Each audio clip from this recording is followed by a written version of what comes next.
7 minutes past the hour. It's the Rick and Bubba Show. Kickoff hour live to start a brand new week together, and we thank you so much for being with us. 866-WE-BE-BIG, the number.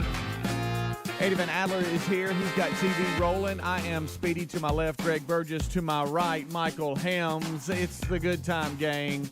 What up, boys? How are y'all? Y'all good? Good. Good. Right. Nobody's sitting. Everybody's clapping. Fired up. Here we go.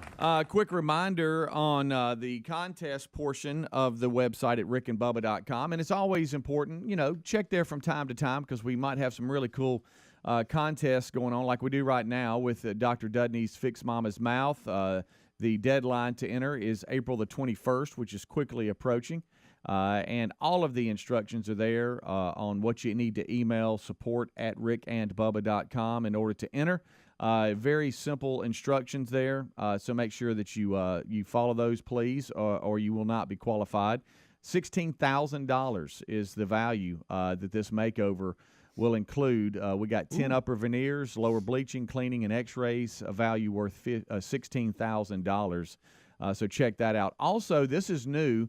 USFL Team of the Week contest. You can go there now to rickandbubba.com, click on contest. You'll see where you can enter your youth football team to win the USFL Team of the Week contest with our flagship station, WZZK, and the Rick and Bubba Show.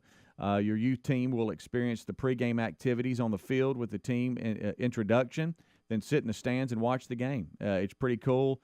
You'll be there right around the tunnel as the team comes out, so it'll be a great experience for a youth football team. So check all of that out at rickandbubba.com under contest. Well, we are ready for another week, and here we are. Looking back at the weekend, we got us a Masters champion with Scottie Scheffler.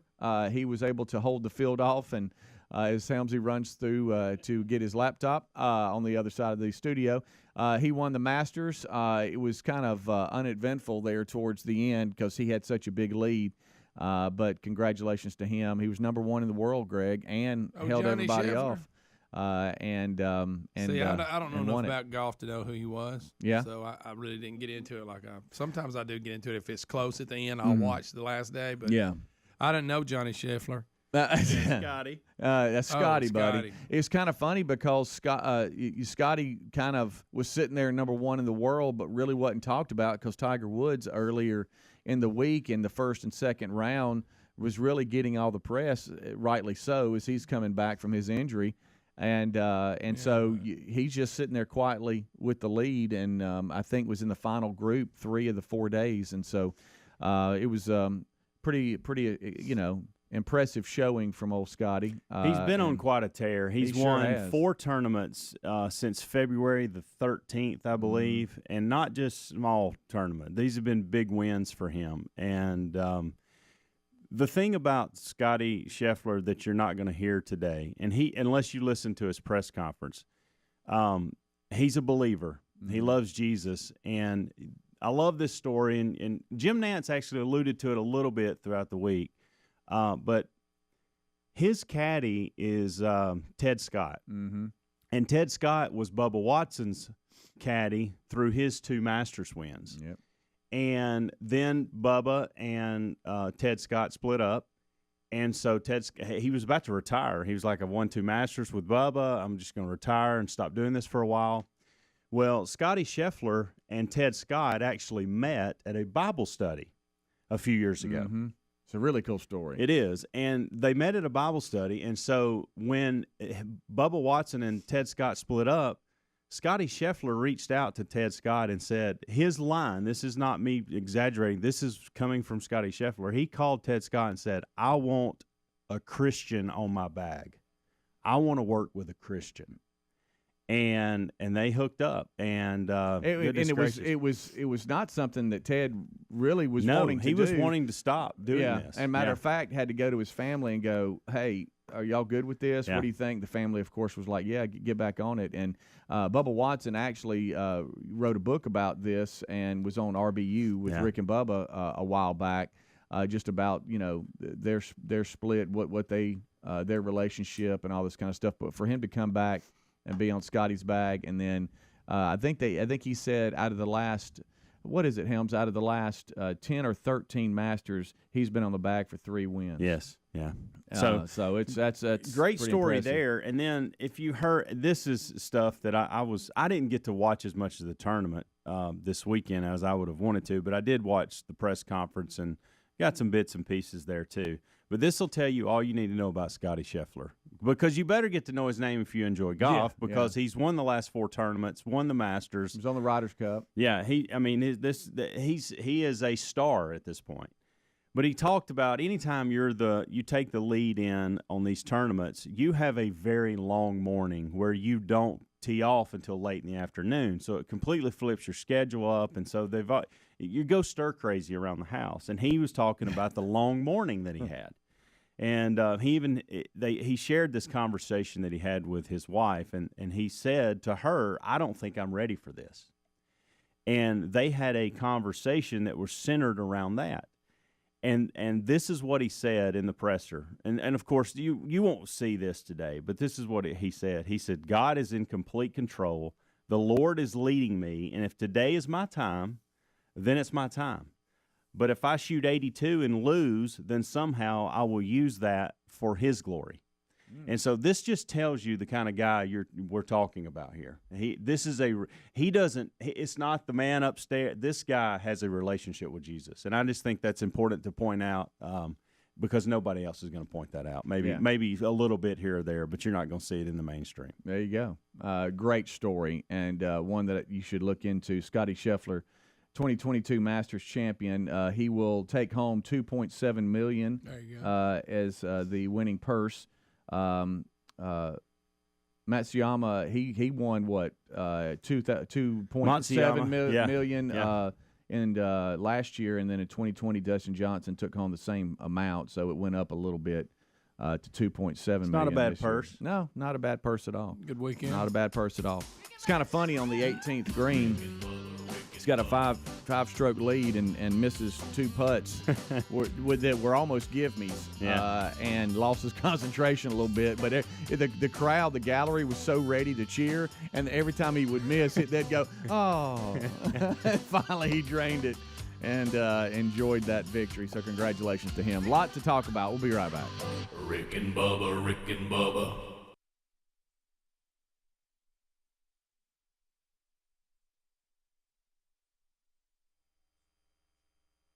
Yeah. You know, it's not Russia, Rick, but you can see it from there. Yes, a lot of really people don't know. porch. So I saw at one point y'all were tracking his trip. At another point, we discovered who his host family would be. Yeah. And I didn't know I had kinfolk there. Right. Quite frankly. Yeah. I thought Mac was there. Yep. Matter of fact, if we could get them introduced to the show in this part of Alaska, what part of Alaska is he going to? It's Anchorage. Anchorage, okay. If we can get them fired up about the show, we'll sell some Mac Daddy hats. Yeah. Yes, we will. Because right now, it just happens. As I said, there's been 2 cultures that the Americans have gone crazy about on cable TV, and that's the Cajuns, Louisiana culture, and Alaskan culture. Sure. Oh, yeah. The last frontier. If you're in the bayou, we want to watch. If you're in the last frontier, we want to watch. Okay. So the Alaskan bush people and all this, and we've been seeing like it's and then I started seeing the pictures.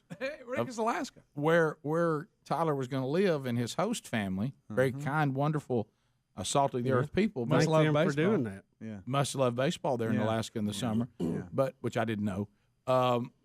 It looked like maybe I'd seen them on TV. I mean, You're calling reality show? It looked like an Alaskan reality show that Tyler's going to live with. Right. And that was the joke, because you know us as Wilburns, we're going to joke a lot. And so when we were driving him to the airport yesterday, we were coming up with different scenarios of what he might be entering. And I really, to be honest with you, the majority of it was just solely focused on the host family. I mean, baseball is baseball, and you got to get your mind right for that, but it was the unknown. Well, you're about to live in Alaska with Alaskans. Yeah, and Terry. Strangers. Yeah. Terry's having a tough time with the whole Daylight, the too, a 10-week deal. Oh, yeah, sunset is at 11:30, and sunrise is like at 4 or something like that, at 4:30. Greg's final instruction to Tyler when he left the studio yesterday was go get you a good Eskimo woman. Yeah. Bring an Eskimo woman back It's to funny the south. because Terry's mom said, "Don't Get her do out of the that," igloo. and want to move there. Right. So Learn how to rub noses together. So he's in You mid. remember that Eskimo kiss? Yeah. So he's here at the show yesterday. Yeah. Meeting for us to take him to the airport, and his phone, and it's the host family. It's the dad, the husband. Yeah. And he says, "Hey, here's my name." Also known as Yukon Cornelius. And the general manager of the team said they're going to be getting in touch with you, and they're going to pick you up from the airport. That's big. And so this guy reached out, and he said, "Hey, I'm the host. We're the host family. Just wanted to say, hey, here's my name, here's my number. I will be there, and I'll be in a red, white, and blue polo. And this is how you're going to identify me." Okay. And so Tyler, when we get in the car and we're going to Atlanta, he says, "Hey, Dad, he contacted me, and this is who it is, and this is his name." So we knew his name. All right. So then the day moves on, and Terry, and that's another thing he encouraged. Hey, tell your parents to call me. I'll give them my address or whatever if they ever need to send something. This will be it. So Terry reached out to him yesterday afternoon. Of course, it wouldn't get there in 10 weeks, but go ahead. Right. Yeah. And in.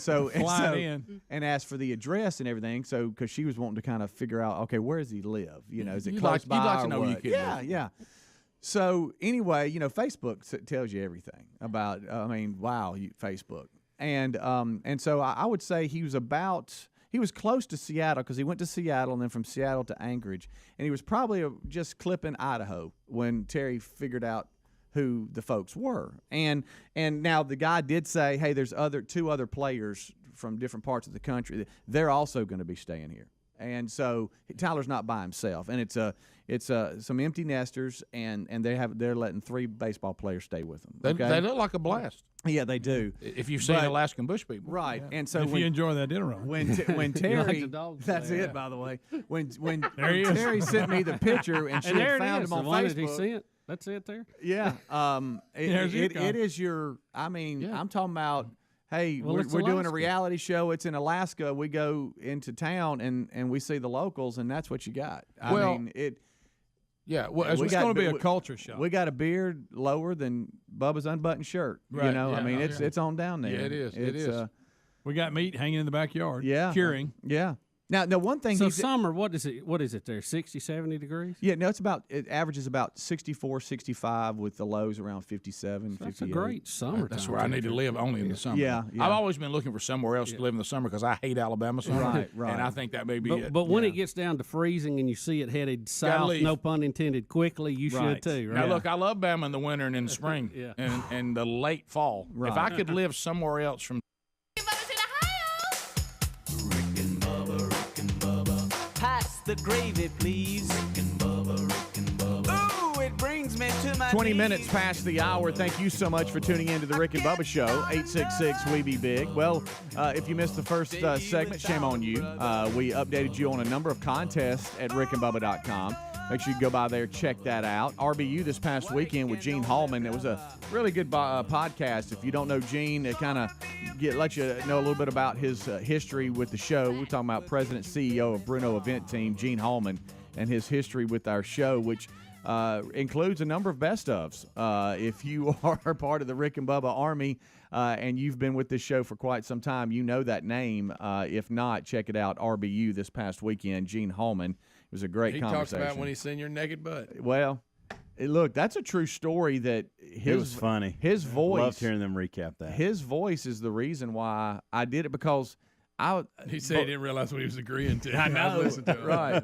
And I didn't really realize what I was doing until it was over. Oh boy! But you look, I'm just telling you, when I heard his voice and he he said, Speedy, it's okay. I got you. Because you weren't sure up to that point. No, because guys, you got to understand something. We're at a very intimate setting. It's a lot of class around the golf course. I'm not no offense to other sports, but you might think of a streaker at some other venues before probably a not at the PGA Regions. senior event. Okay, and we got legends on the range, and I mean, they're warming up. We got mooned everyone at the up. time SEC coaches up there, and here I go. Here you go. So I needed that voice of Speedy. I got you. It's okay. What's funny? And then there I've they seen went. that footage so many times. Then It there is. they went. My 16-year-old Braden, had never heard this story before. Oh, gosh. And so we were on the way to Tuscaloosa, and I'll let y'all make fun of me on that in a minute. But we were on the way to Tuscaloosa Saturday morning. I thought, well, I want to listen to this because I heard all the laughter in here when it was being recorded. And so I paused it, and I said, Braden, the story that's about to be told, have you ever heard about Speedy streaking across at the golf tournament? And he said, no. And I said, well, just buckle up, friend. This is interesting.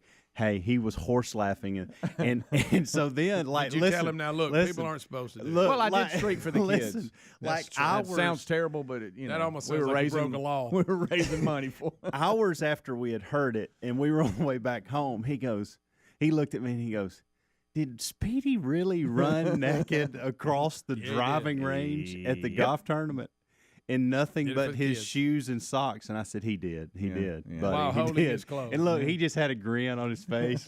And I said, hey, don't do that. He's forever going to look at me differently. I hate him. I hate even heard that. I wish you could have heard him laughing at the story. Oh, that's a good one. And speaking of laughing, so you were headed over to Tuscaloosa, goodness. Alabama. Oh, roll tide. And you were going over there because Braden was in a tournament.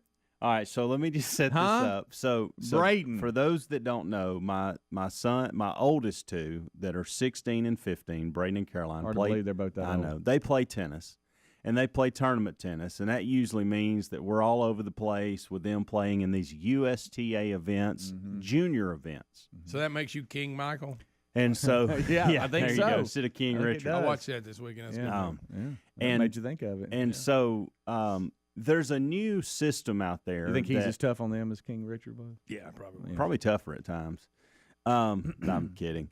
There's a new USTA junior tournament tour, whatever, is what they normally play. But there's this new system and new tournament process that's out there now called Universal Tennis. And everybody, if you play tennis, league, adult, junior, whatever, you all have a tennis rating. So I have a tennis rating. Braden has a tennis rating. Caroline, if you guys started playing tennis today and played a few matches, you'd have a universal tennis rating. I bet it'd be a good one. It's what colleges go by when they recruit. They look at universal tennis ratings. Well, these universal tennis tournaments are open to everyone, not just juniors. It's an open tournament. It's open. So for instance, when we went to Albertville a couple weeks ago and Braden played in that one, there was adults playing in it. And I'm like, oh, my gosh, I can play in these. There's no sense in me sitting in the car all day. You mentioned that. Yeah, I was briefly. like, if I'm going to be here, I might as well play too. And I said that kind of kidding, okay? So then later towards the week, Braden was actually supposed to play in a tournament in Knoxville this weekend.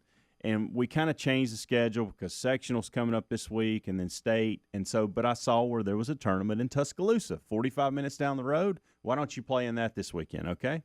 So we signed him up. Well, then the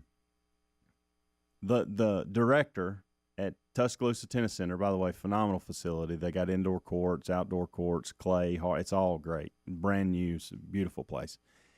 And so she reached out on Friday, and she said, hey, I'm in a handle. I've had like 6 people back out of this tournament. Can you play? And I thought, goodness gracious, it's been a while since I've played singles. Don't know that I want to do this. But I agreed to it. I thought, again, I kind of had the mindset, look, but here's where I was struggling, and you guys can relate to this. I already had 2 league matches Sunday that I had to play. So if I go do this, I'm going to have to play 2 singles matches Saturday and turn around and play 2 doubles matches Sunday. I don't know that the body can handle that. I really don't. You're a youngster. And so I go. Well, guess who I'm not going to give any. Oh, I'll give one name because I do want to congratulate somebody on this front, but I don't want to embarrass the other guy.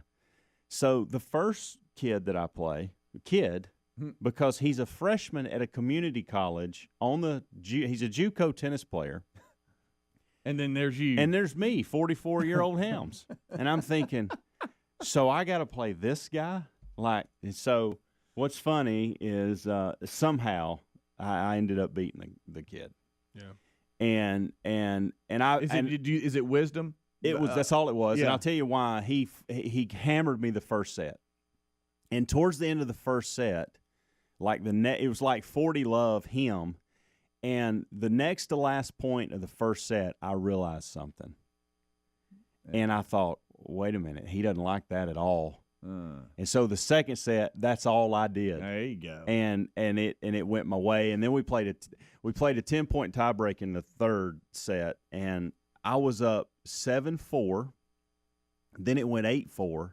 Then he made a run, and it was like 8-7. And the last point, the point was so long. If I wouldn't have won it, there was no way that I could have. I mean, I would not have beat the kid because I was gassed, running out. Like I was completely out of steam. There's no sitting down. There's no break.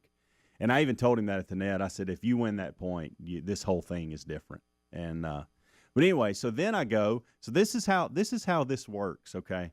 So then I go from playing a kid that plays JUCO, and I barely pull out a win. Now wait a minute, I got to know where is Braden sitting around waiting on you? So that's funny too because you're usually supposed to be taking him. We played at the same time, so that was funny too because we had never had that experience before. Us go to the car and go, "How'd you do, Dad? How'd you do, Bray?" You know, that kind of thing, and kind of break it down. Could the bracket have ever worked out where y'all played each other? Yes, there was a chance. That would have. It would have been in the. gold. I think it would have been in the finals, but it would have. Yes, there was an opportunity for that.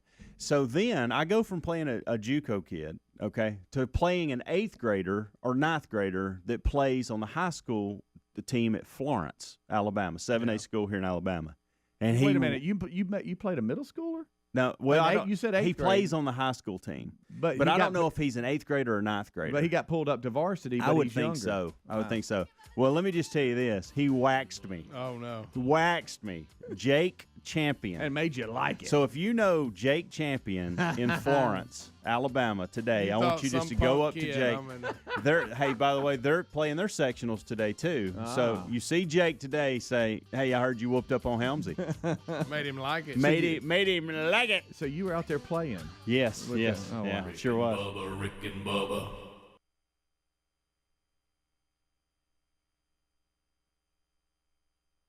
July through October, I sure would. Yeah. And, you know, At least through September. Central Time, we're 3 hours ahead of Anchorage, Alaska. Okay? So there was this time difference on when his flight was landing, and it was going to land at like 12:30 local time there, which was around 3:30 a.m. Central Time. And so we were trying to, you know, the phone, of course, Terry's up the whole time, and she's tracking the flights and all that. So he gets there, and he says, "I've landed." And then that's as I was kind of getting up.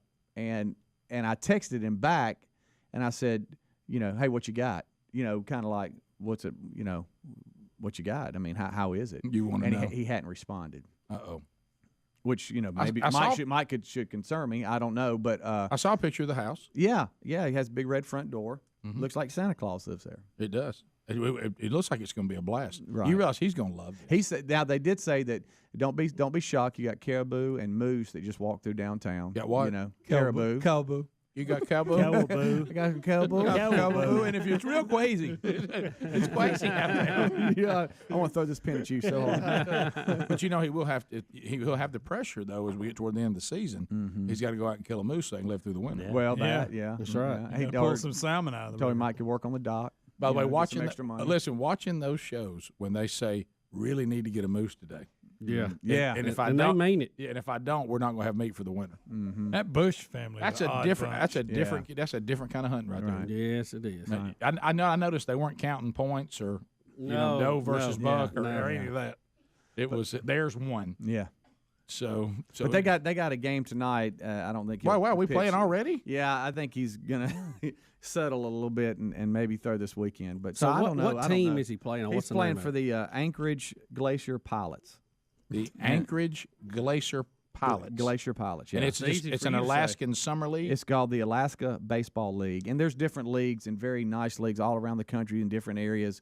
And this one here is a good one too. And so he was excited. So what, Hey, and what is how about the this? qualification? How do you how do you get in this league, or how do you define it versus other leagues? I think the coach of your college team works with coaches Who in you- those who you leagues, trust and all that. and you know you get invited, and then the coach might have a connection. But I mean, or this he would knows be like another coach college players. Bubba, let me put it this way. You see what I'm- You've they're heard all of the college Cape Cod League? Yeah. All right, that's Yeah. the walking dog. Yeah, this is the second one. I wouldn't Okay. say that. I would. I really I would. wouldn't say that. It's I mean, there's good a good one quality. in Virginia and Iowa. There and is, there is. California. there's some good ones out there. But and I don't even think you mentioned this. He gets to spend a week somewhere else too. Yeah, there was talk that they go to Hawaii for a week and play. How about that? But I don't know if that's going to happen this year. So you don't know if that's That's not official.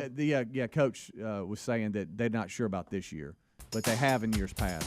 But everybody that I've talked to about this that has either played or coached there says it's a phenomenal time. Oh, guys, if you the can go weather's to, beautiful. if you can go to Alaska this time of year, the wildlife, the scenery, the people, salt of the earth people. Yeah, and they say the locals love this league. I mean, like, love it. So there's always huge crowds and stuff. So it'll be a lot of fun for them. What a blast. Yeah. We'll be back. More Rick and Bubba next. Rick and Bubba, Rick and Bubba. I'm hot to teach you. Been married since November. Eddie Van Adler, the man who gives you the daily documentaries, which you're loving. He's doing another one today. And also his wife's been on a road trip because, once you've been married a long time, like 6 months, I mean, everybody needs a little time away from each other. Everybody needs a break. Right? And so your wife, Erin, has gone on a trip, a road trip. You were with her for part of it. Her mom was with her for part of it, a couple of days on her own. She has your dog, Kevin, with her. She left you with her dog. Yep. That had to be... that was what that was? That was a little dose of reality about your vows. What is mine is yours. What is yours is mine. Sure. That was a reality Through check. sickness and in health. When you realize that your wife, Kevin is hers now, just like he's yours. But sadly, Franklin is yours as much as it is hers. and whatever this Mulder cat is. Name. Mulder? Mulder the cat. It's from X-Files, by the way, guys. It's Got it. It makes it better. I thought you said it was from X-Files. Harry Potter. Nope, I didn't, Greg. Greg, no one said that. No one. I think you did. And Get the no one. toothpick out. I would never Put the say toothpick that. up, Greg. We know you're Come ready on. we know you're ready to hold court. You talking about Boulder? It's Mulder, Greg. Mulder and Scully's from X-Files. All Okay? right. She's a big fan. She's a big fan of it. All right, I expected you to look more rested, Yeah. and you seem to look disheveled. I look fine. I look. Ricky's I look been out normal. cranking I it love up. the word disheveled. Rick, he's been back on the south side. Yeah, just hanging out in 5 Go points. back to see the guys. Spend some time with them. Run with the dogs a little bit. boys. No pun intended. No, I have not. So what?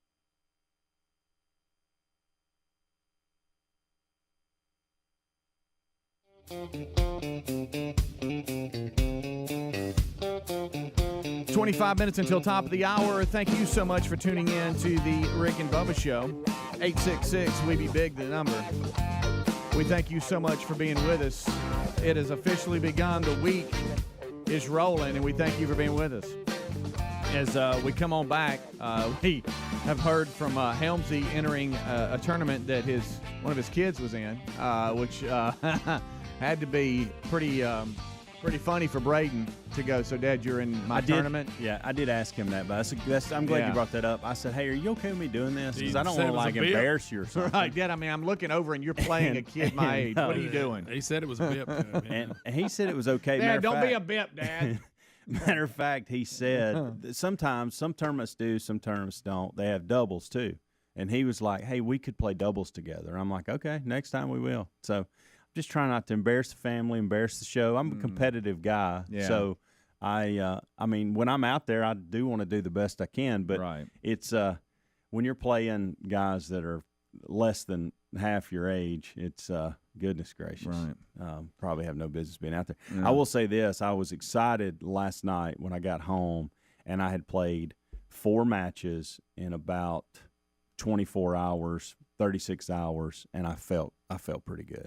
Now, hey, Helms, if you're going to continue to do this, we're going to have to put sunscreen on. Right. Like, you can't keep dropping the ball on the sunscreen. See, and I'm the same way because if I go fishing or something, because I'm fair skinned, I need to have it on burnt. We've had cancer taken off. Me and you, we go about every other month. Good night. They freeze everything on me. I just hate it's just like I said, just slimy. I'm going to see one of Braden's teammates' parents today that's a dermatologist, and I know she's going to be mad at me.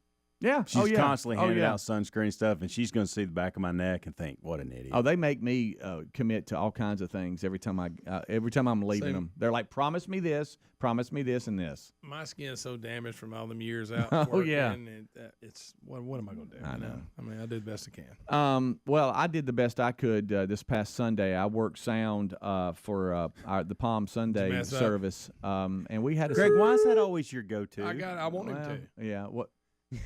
Well, it'd be a You good want story. me to. For the show. On Palm Sunday, you want him to. Hey, Nothing the week major. before Easter, that's what you want him to mess up. Actually, it would make it even better story. Well, you know when something sorry. happens. You know when something.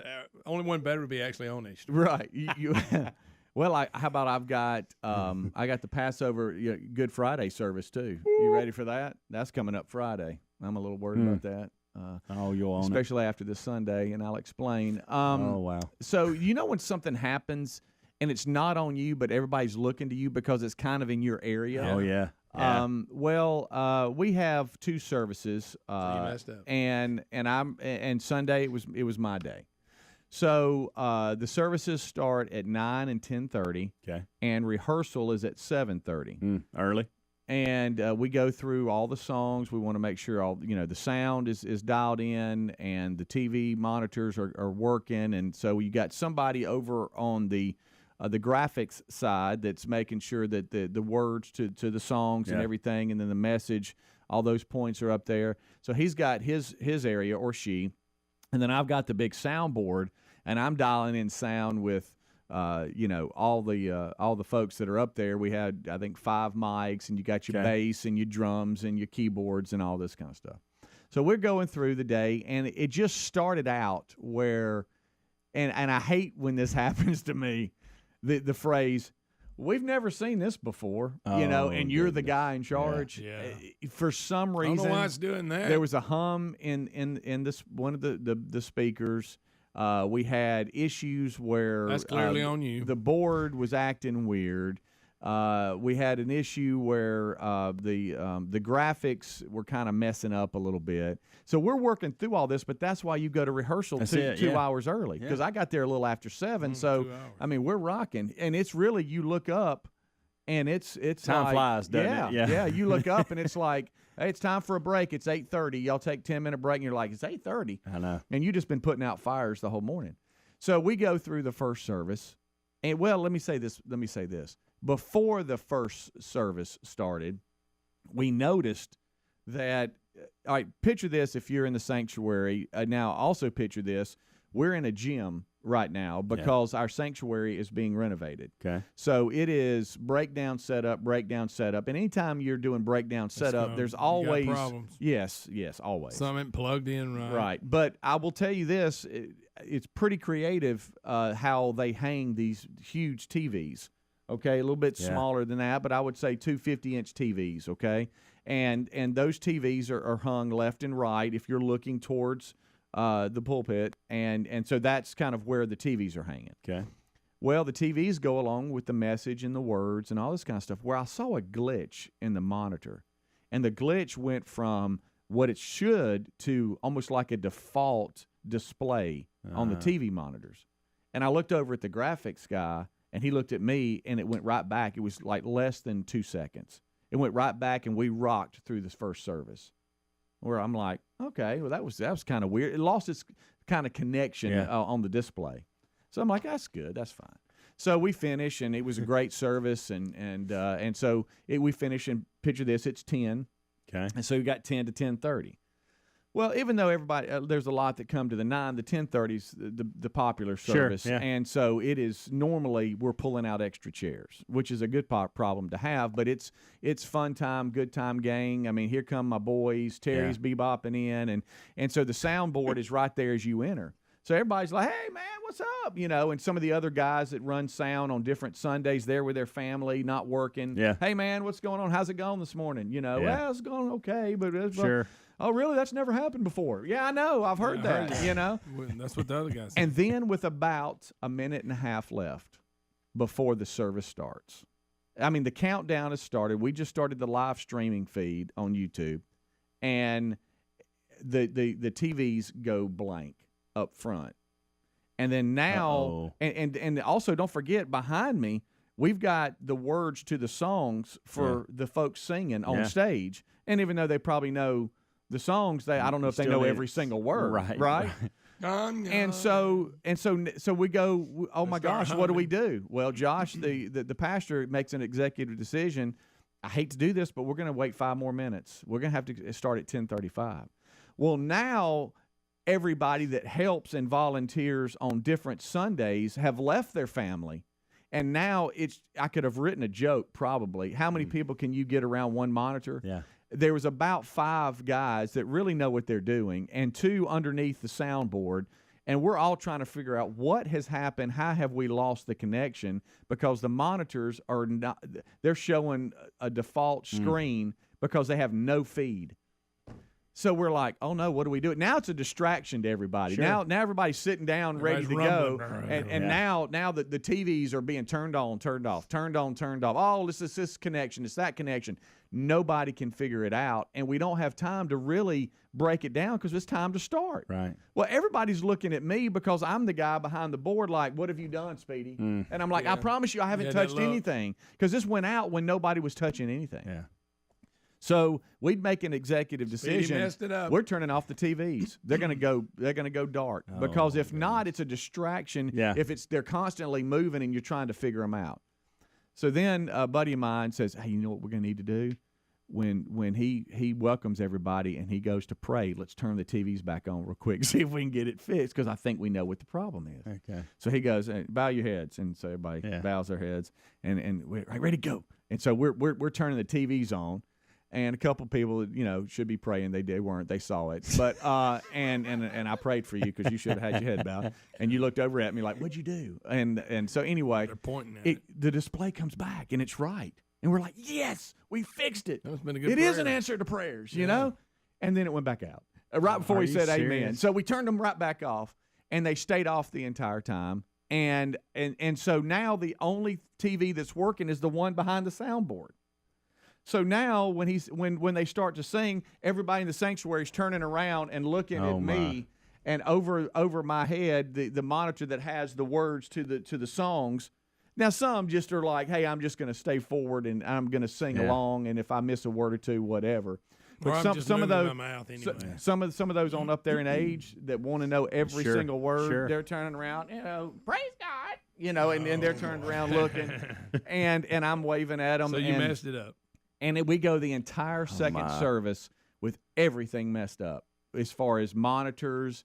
And I'm glad Josh, the pastor, he had everything detailed, so he didn't really need the monitors. Yeah. But, if they're going through the different verses and You'd everything. want to see them, yeah, pretty big service too, Palm Sunday. And so for the most popular service of the day, it was all messed up, and everybody thought I had done something. And I hadn't done anything. Even though you didn't. Now, what do y'all think happened?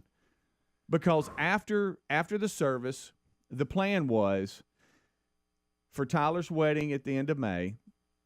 Hey, JC and Reese, we got to go get some final measurements and stuff at this store, and so we're going to go have lunch, and then we're going to go do that. So then I had to call an audible and tell them, hey, I'm out. I've got to stay here. We got to figure out what happened so it doesn't just happen again, right? What do y'all think happened when we turned the TVs on after the service? Everything went and back. Worked perfectly. Worked just fine. Now you don't know what happened, so No. it's probably going to happen again. Right, and so we find the cord, and we start, we start chasing the cord, and we're up on the drop ceiling, and we're pulling around. Everything worked. Unreal. Is that not frustrating? What a handle. So, but the whole time the running joke was, "What'd you do?" So then after the service, my boys came up to me, and what do you think they did? Dad, you mess it up? And I'm thinking, it's like the crying baby in the room Pretty that much you didn't on you. touch. I didn't do anything, but everybody, if you're the guy behind the board, everybody thinks you did something. Yeah. Get it right, pal. Hey, it was a handle. I bet. Hey, after it was over, I was just like worn out. Worn out. Been going at it since 7. Worn out. Rick and Bubba, Y'all don't Rick care. and Bubba.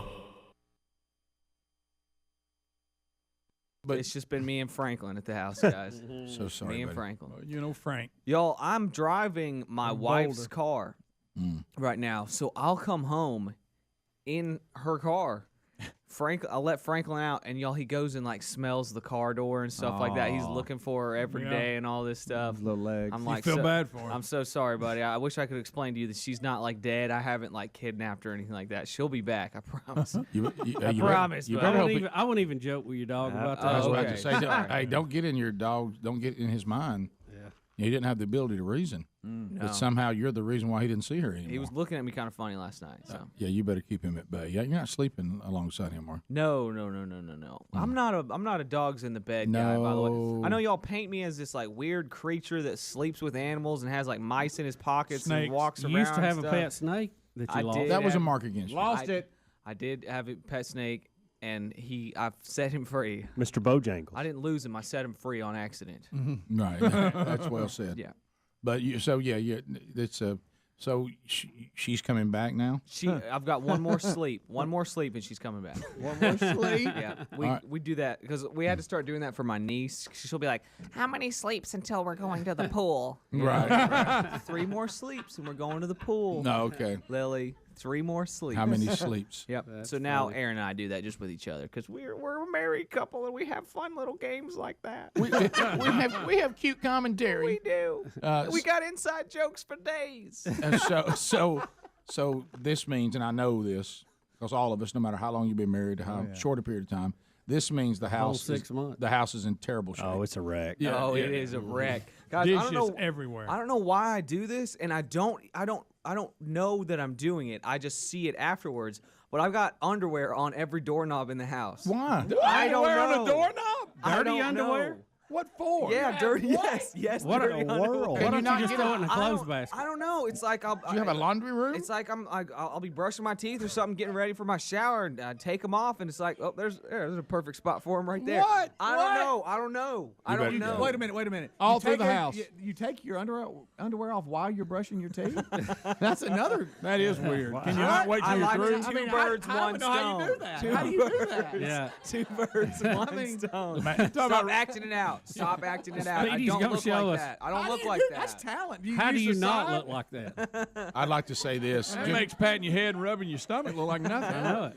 I'm very talented. Can I give you a little He's a bit of drummer. Can I give you a little bathroom etiquette? We only brush our teeth nude after we've been bathed. Oh, that's a good idea. We don't brush our teeth nude Yeah. before bathing. You brush your teeth nude while you're air drying to put your clothes on. Everybody knows that way, and that helps with that helps with you that's having standard. any. Please tell me you don't scoop the water with your hand after you've done that. Oh, yeah, don't do that. Rinse You your don't wanna- mouth You out. don't want to do that. No, definitely don't want to do that. You know how you rinse your mouth out? Yeah, we got to agree. Thanks, Greg. Yeah, we know about brushing teeth and stuff, Greg. Okay, Yeah, we all underwear know man. about Evidently it. you don't.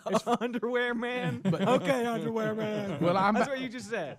I'm back to this though. Why not just throw them in the floor? Why are we hanging them on the doorknob? Now Franklin's I don't running know. around smelling all the doorknobs. I don't remember. I literally. trying to- I look, Or doing other things. I look around last night and 3 doorknobs that I can see. They all have you underwear. got to get on that cleaned Rick. up. them. Yeah. He's airing out You them. see Franklin smelling the doorknobs? That's good.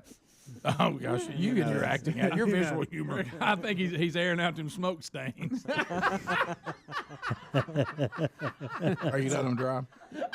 That's gross, man. That's really. You gross. better and look. And I know you. I know every man. You're going to remove them today, but none of us go as far as to put a little cleaning right there on the Oh, doorknob. no, you're just going no. to take them and throw it. Yeah, what's up with that? No, I What would people not don't do know that. don't hurt them. A little I would not Windex. do that. No. Speedy, show him what Franklin's going to do. You just like, How bad is it? How much time you got? I'm gonna need a good hour and 15 minutes. to Don't get cut it cleaned too up. close. Yeah. That's my advice to Hey, you they'll because trick you, they too. can get back early. but Yeah. don't clean too early because then it'll be dirty again. Yeah, Right. That's a good Do you point. have Have live- underwear back on the door. Do you have Live 360? I do. Okay, that helps. Yeah. That'll lie a little bit, but it's close. Okay. That's Hey. as far as fine. I think it's just built in the iPhone now too. Mhm. Can you do? Let me I find iPhone, find friends or whatever. Yeah. Fine, friends. go back to this little pointer going forward.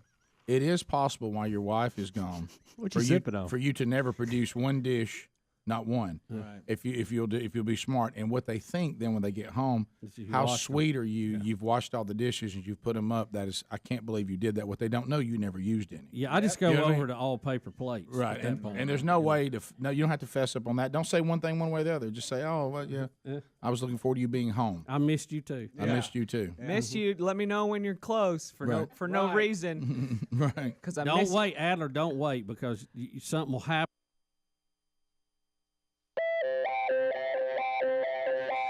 9 minutes until top of the hour. It's the kickoff hour here on the Rick and Bubba Show. Thank you so much for tuning in. As we roll on, this portion of the show brought to you by the Gridiron Men's Conference. Attention, all men in our audience. It's that time of year again, coming up on Father's Day weekend. It's Father's Day weekend, Friday, June 17th and Saturday, June 18th in Huntsville at the Propes Arena. It's Gridiron Men's Conference. It's a fun two-day event, and it's a conference that you don't want to miss. Great Christian leaders like Kirk Cameron, Tim Tebow, Fred Luter Jr., Charles Billingsley is going to be head of worship. Phil Waldrop, of course. Secure your tickets today. Maybe your family, friends, your church group. I know Helmsy's talking to his foursome tennis little group that he gets with once a week. They might even be there. You never know. GridironMen.com is where you go to get tickets. GridironMen.com.org works as well. It's all there in show notes too, or I should say in upcoming events. If you would like to find a link, you can do so. Gridiron Men's Conference 2022 coming on Father's Day weekend to Huntsville's Propes Arena. Make sure that you secure your tickets now. Attention, all men in the audience. Check that out. And again, you can always go to rickandbubba.com, look under sponsors.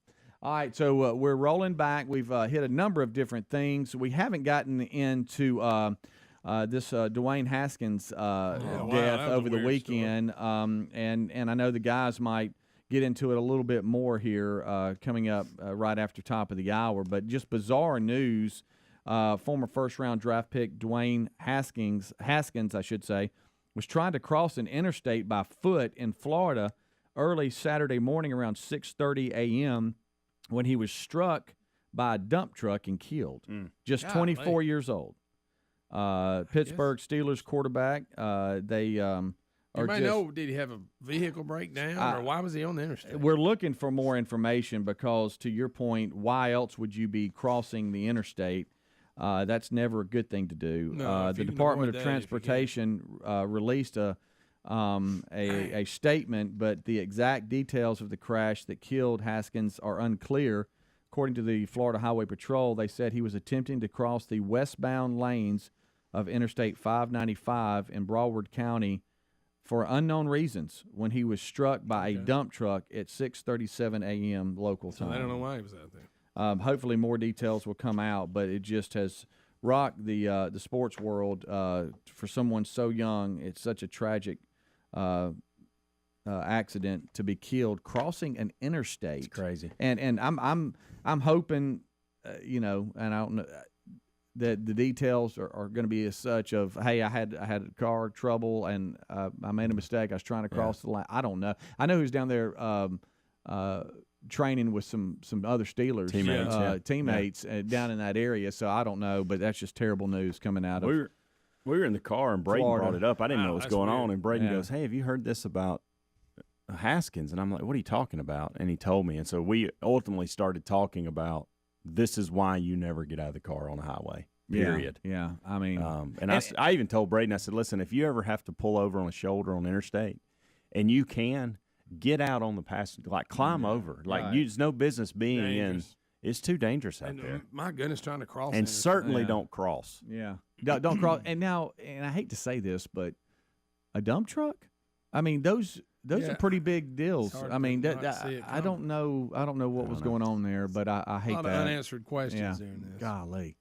All right, so Helmsy, you say you've got a question for us about. I got a saying. A saying that we've all heard. Okay. But I just want to see. I learned something new over the weekend. All right.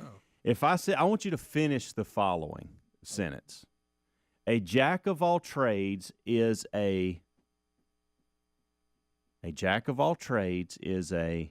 master of. Y'all don't know this. I thought y'all knew this saying. Don't know. This is not going to go well. Let's see if Adler knows. A jack of all trades is a master of none. Correct. So have y'all never? I get it. So have y'all never heard that saying? I get it. Yeah. Now that you mentioned it, I think so. I just a little bit too blocked on it. Master of none. In other It's words, early he's, too. I'll give he's you not that. a master in anything. He just kind of dabbles. All right. So this is the way I have heard this my entire life.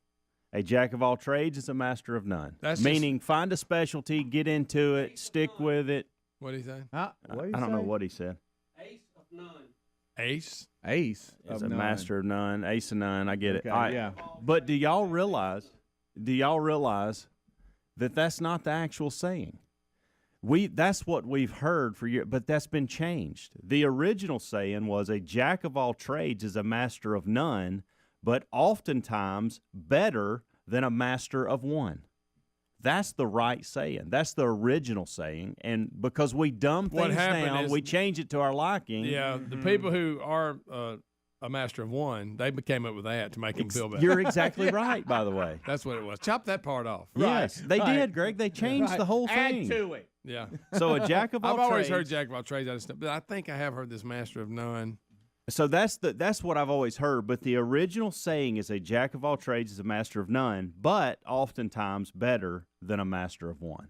That's what we should be saying if we're sticking to the original statement. Right. But to Greg's point, somebody people didn't cleaned like that it and they up. cut it off and what said, well, I'm happened. going with this. That's what happened. Because there's not a lot of masters of all trades. There's your education for the day. How about I didn't that? know that, I didn't and I either. came across it this weekend, and I'm like, What about wow, make it like a okay. high? Make it So like- I've been saying that wrong the entire Okay, so time. you came across it, Yeah. or someone said it. Which, How would you which- come across that? I'm Yeah, just curious. thank you. All That's right. what I'm wondering. It's So- like, was it said? Has that and you, got you something did to do with tennis? research? No, it was Was actually it the middle schooler you were playing that asked, or no, what? that'd be Jake, champion. Congratulations, Jake. You whooped me. You're the champion. Right. Tell And Jake Helmsy that- was in his son's tournament. Sure. Yeah. But, go ahead. I don't remember how it started, but we were talking about. Oh, I know what it A was. jack of all trades. So me, somebody had asked me about this show and how much longer we were going to do it, and then started asking the questions like, what would you do if you weren't doing this? The show went away. What would you do? And so we kind of started having that conversation. And he was like, I know you've been to Highlands College. I know you love tennis. I mean, you're just like a jack of all trades. And I thought, where did that saying come from? Because I've heard that. So I Googled it. And so then as I am geeky and weird and will look things like that up. And this was after our conversation. Enjoyed talking to the guy, and he was kind of going through the same thing.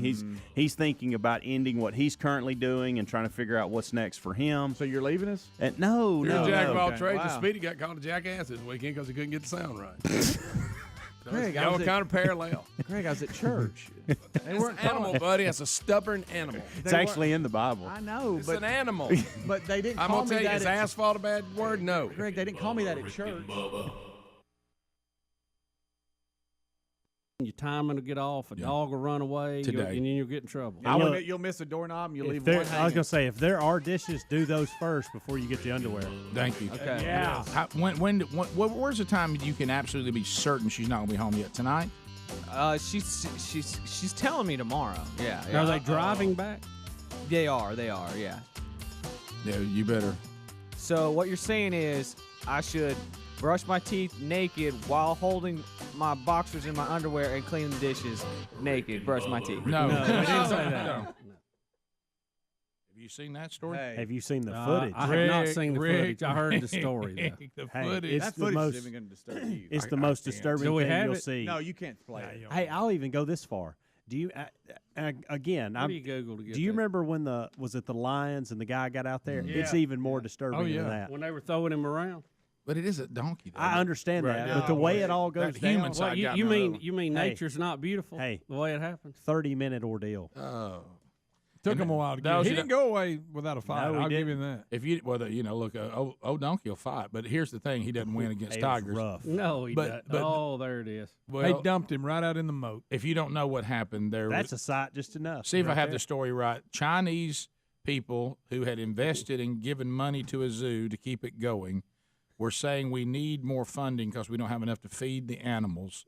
They could not get the tax passed to raise money for the zoo. And their protest for that was to take a live donkey that was at the zoo and throw it into the lions cage so the lions would kill the live donkey in front of everybody, saying Correct. we got to feed them something. So I have it right. This So happened. it would be Yes. shocking, and it would get Of course, headlines. They like could it's have killed there. the donkey before they put it in there, but that wouldn't have been near as sharp. I'll give them that. Are kids Are and trouble. people watching Yes. this screaming Yes, about Bubba. what's going on? Yes. Oh, yeah. Where's the food we chain? don't get the tax. Somebody get me donkey. We put donkey in truck. We throw him in tiger. You know what happened too, Rick? There's somebody that was Guess involved what in happened this. when we had no meat? Somebody was involved with this who'd had the donkey kick him or something. He goes, "I got you." Yeah, I tell you who we're gonna make a spectacle out of. That'd be old donkey. Let me tell you, donkey. You're right. Here's what happened. Wing Pang Pong was mad. Okay, He was. He said, I tell you what we should do. We throw one of our other animals in there and let the tiger eat it. And the one who had been dealing with this stubborn, goofy donkey said, how about you get donkey?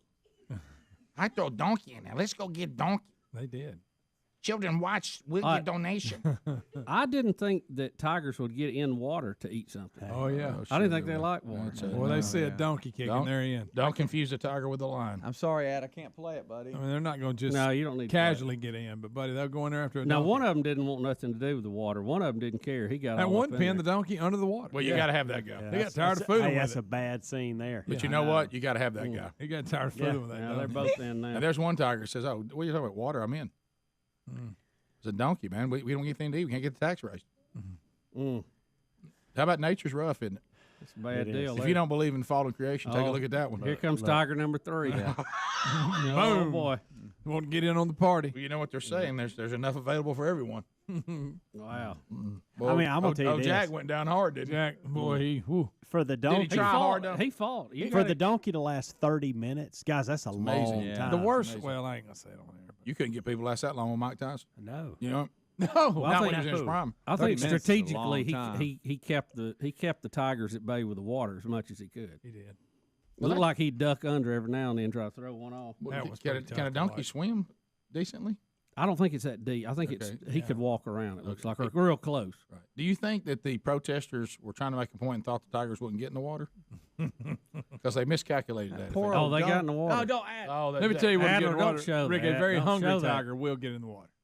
Oh, if yeah. he's very hungry. Yeah, I mean, Well, I bet they're well, well look, fed. well, no, No, that was that's the what point. they're That was the point of it. tigers got fed. Something else may not have got fed, but the tigers got fed. Doesn't look like it. No. Well, they're healthy looking. Yeah, but I mean, You don't see the ribs. So what I'm saying is, Bubba, look, you and I are healthy looking. But let's say we hadn't eaten like today, and somebody Looking at you Don't show won't be able to that. tell. Don't show that. and somebody threw some food over near some water, I'd go in there and get it. Yeah. Yeah, well, I swim to get water. No problem. You just don't see tigers out there fishing a whole lot. By the way, that's a very cruel protest. Yeah, That's tough. Brutal. That's tough. So I wonder how it turns. Does that mean everybody says we got to do it? Or Yeah, are we What- getting what's the- donations now? Yeah, what's the feeling today? We Do people all- go, we- yeah, let's get them food, or no, good night, shut this We place down. thank you for coming to meeting. Everybody who saw Donkey yesterday, now let's vote on tax again.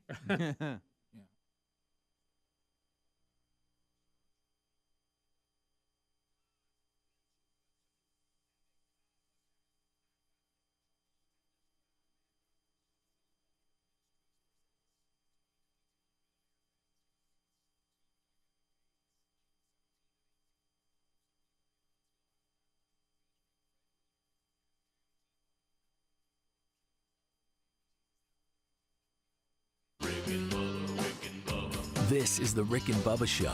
Watch more at blazetv.com/Rick and Bubba.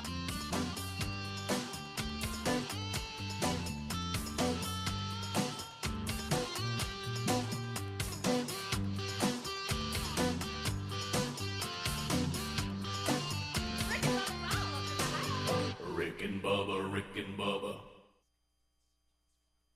Rick and Bubba, Rick and Bubba. This is the Rick and Bubba Show. Watch more at blazetv.com/Rick and Bubba.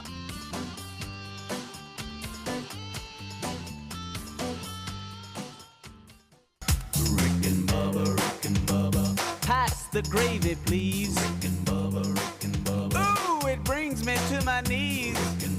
6 minutes past the hour, the Rick and Bubba Show, a brand new hour has begun, and we are thankful that you are here. Much to do as we go forward. We start this hour with our national anthem. Oh, say can you?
8 minutes past the hour. The Rick and Bubba Show, brand new hour, is rolling. Thank you for being with us as we get ready to move through another hour on another day, on another week in Rick and Bubba history. And we thank you for being with us. Speedy, the real Greg Burgess, Helmsy, Eddie Van Adler. They're all here and they're all ready to go for all those things I just mentioned. Wheel of Meat, it's back in play. It is Holy Week as Palm Sunday yesterday, and we roll our way toward the biggest week for Christians all over the world. So that is going on this week. We also will unpack the stories from this past weekend. If you've ever wanted to win a Rick and Bubba contest, a lot of opportunities to do that. Just check the contest button there at rickandbubba.com. Opportunities involving Mother's Day, opportunity involving the USFL kicking off this weekend. You can find opportunities there about that. We've got an upcoming broadcast that'll be going on at Regions. We'll be telling you more about that. The Celebrity Pro-Am. Bubba's committed to play in that again. And Rick and Bubba University, the podcast. We talked to Gene Hallman about that and a lot of historic Rick and Bubba moments in this weekend's edition of Rick and Bubba University, the podcast. If you haven't caught it already, it is available now wherever you get podcasts. Let's bring him in here, and we get the whole team on the field. Speaking of the Silver Tongue one, the man with a golden voice, professional lunch eaters, man of the year, the inventor of pizza and a cup, Shakespeare's worst nightmare, and the master of the King's English. Ladies and gentlemen, let's put our hands together for Bill Bubba Bussey!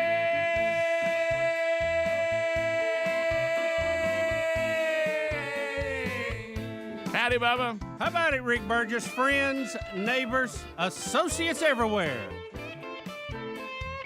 All ye people, listen.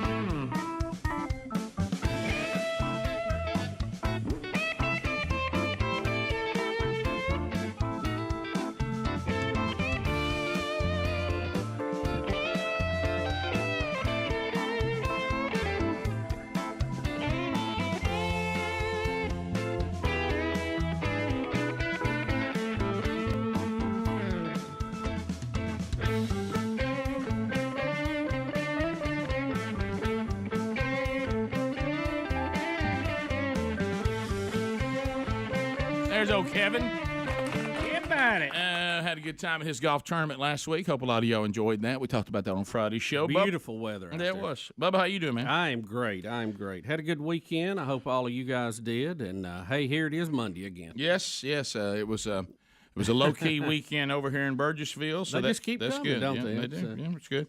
So and it was good to have a little rest and not have a whole lot going on. So enjoyed that, and we'll unpack. The things that may have happened since the last time that we were together, and it's I'm sure there's quite a bit. I'm going through the headlines here. We do. We've got the Masters this weekend to talk about. I know the kickoff hour covered some of that. We'll look at that today too. Joe Biden is set to announce. President Joe Biden is set to announce new gun rules on ghost guns today, or the kind that you buy parts and put together. Mm-hmm.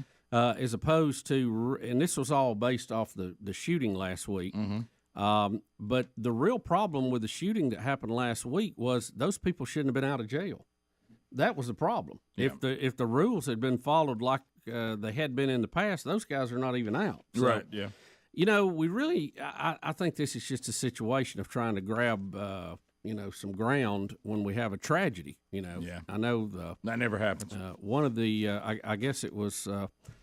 One of Obama's chief of staff guys one time said, you never let a tragedy go by without making some ground on your agenda. Yeah. We have Elon Musk in the news today with Twitter.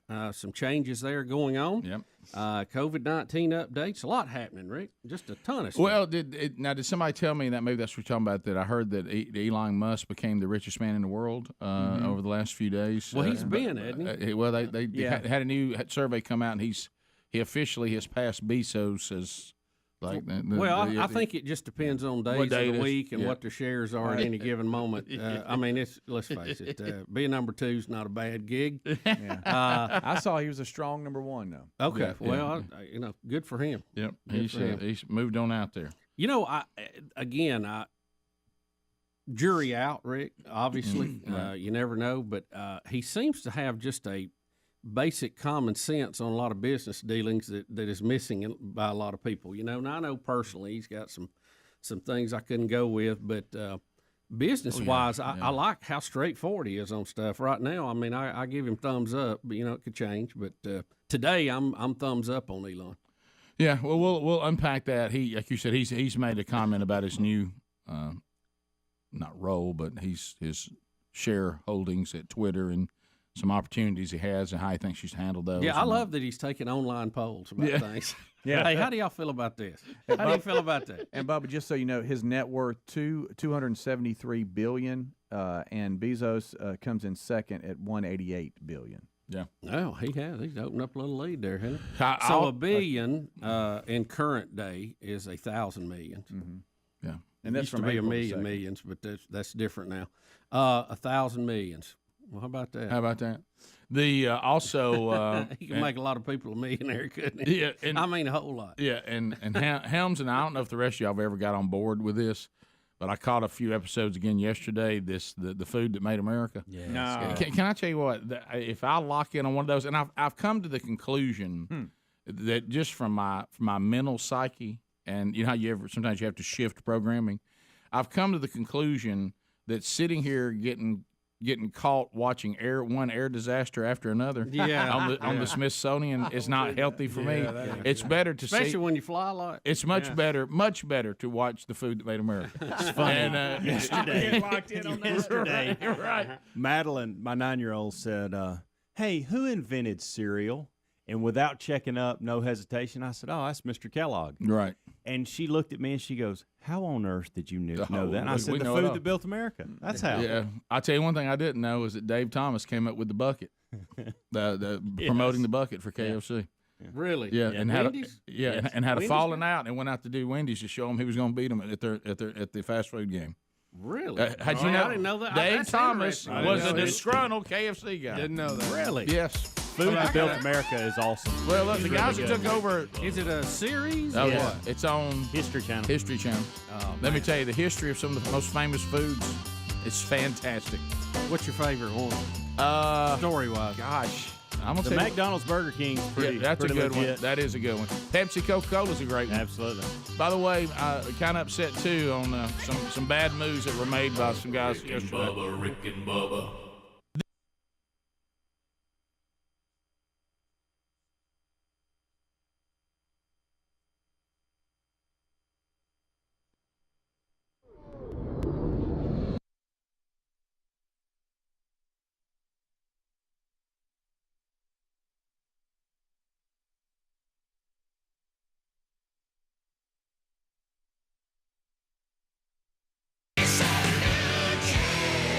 There it is. For those about to rock, we do have much to cover on the program today. Looking over some of those headlines, and some of them within the show, some outside the show. I was listening to the kickoff hour again, and once again, Speedy ended up in some situation where he had to save a guy again. Oh, it was awful. I need to put that on the list, don't I? Listen, Speedy, something's wrong. I mean, by the way, I don't know whether Wait a minute, I don't guys. know. He just dumped water on somebody. Yeah, I didn't say. Yeah, it. but Greg, no. Yeah, let's but he's in that position. How many of Now, if us have somebody had had to do lit him that? on fire and Speedy put him out, then and you guys. But Greg, I have to go. Thank to goodness you wasn't smoking at the time. this. Right. I have to go back to this though, Greg. Oh, I know. It's Bubba, ridiculous. Helmsley, Adler. Speedy has been involved with at least. It's crazy. I mean, if you had one of Speedy's story, you tell I'm it for with you tell it for the rest of your life. You know what I mean? And he's had these. It's like I can't keep up with it. Does he cause things? I mean, it was weird. I just stopped to get gas. I will say this: other pumps came running too. It wasn't just me. But I know that's irrelevant. You're. It doesn't matter how many people I was help, around it. That you're always like. I don't see this kind of stuff much in my life at all. I mean, you know, I've never had an incident. I don't- Never, not one time. I don't know if I'm not paying attention. I'm 40. Maybe that's. And that could be that. Of course, I told Speedy in that case, there were people involved. I'd have probably just left.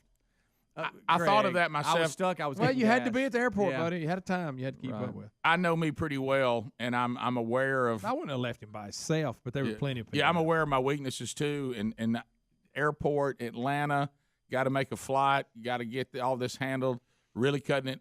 Not close, but this is not in the schedule. Mm-hmm. Plenty of people helping. Yeah, I don't. I probably. And how about this? I don't like dealing with gas. There it is. Well, what if he was as close as from me to Greg? I mean, wouldn't he's have. close. I wouldn't have left him by himself if no one was helping. No. But I mean, if others were helping, I'm probably rolling on to the airport. I'm just talking about me. I'm not saying it's the thing you do. I might even say y'all good. No, hey, listen. No way am I saying that's the right thing to do. Don't misunderstand that. I'm not saying you didn't do the right thing. I'm just talking about me. Rick, this is the 12th documented case of where Speedy has intervened. Yes, people. Like I said, most people don't even have one in their entire life. He's already had 12, and he's barring some we don't know about, he's got a lot more life left.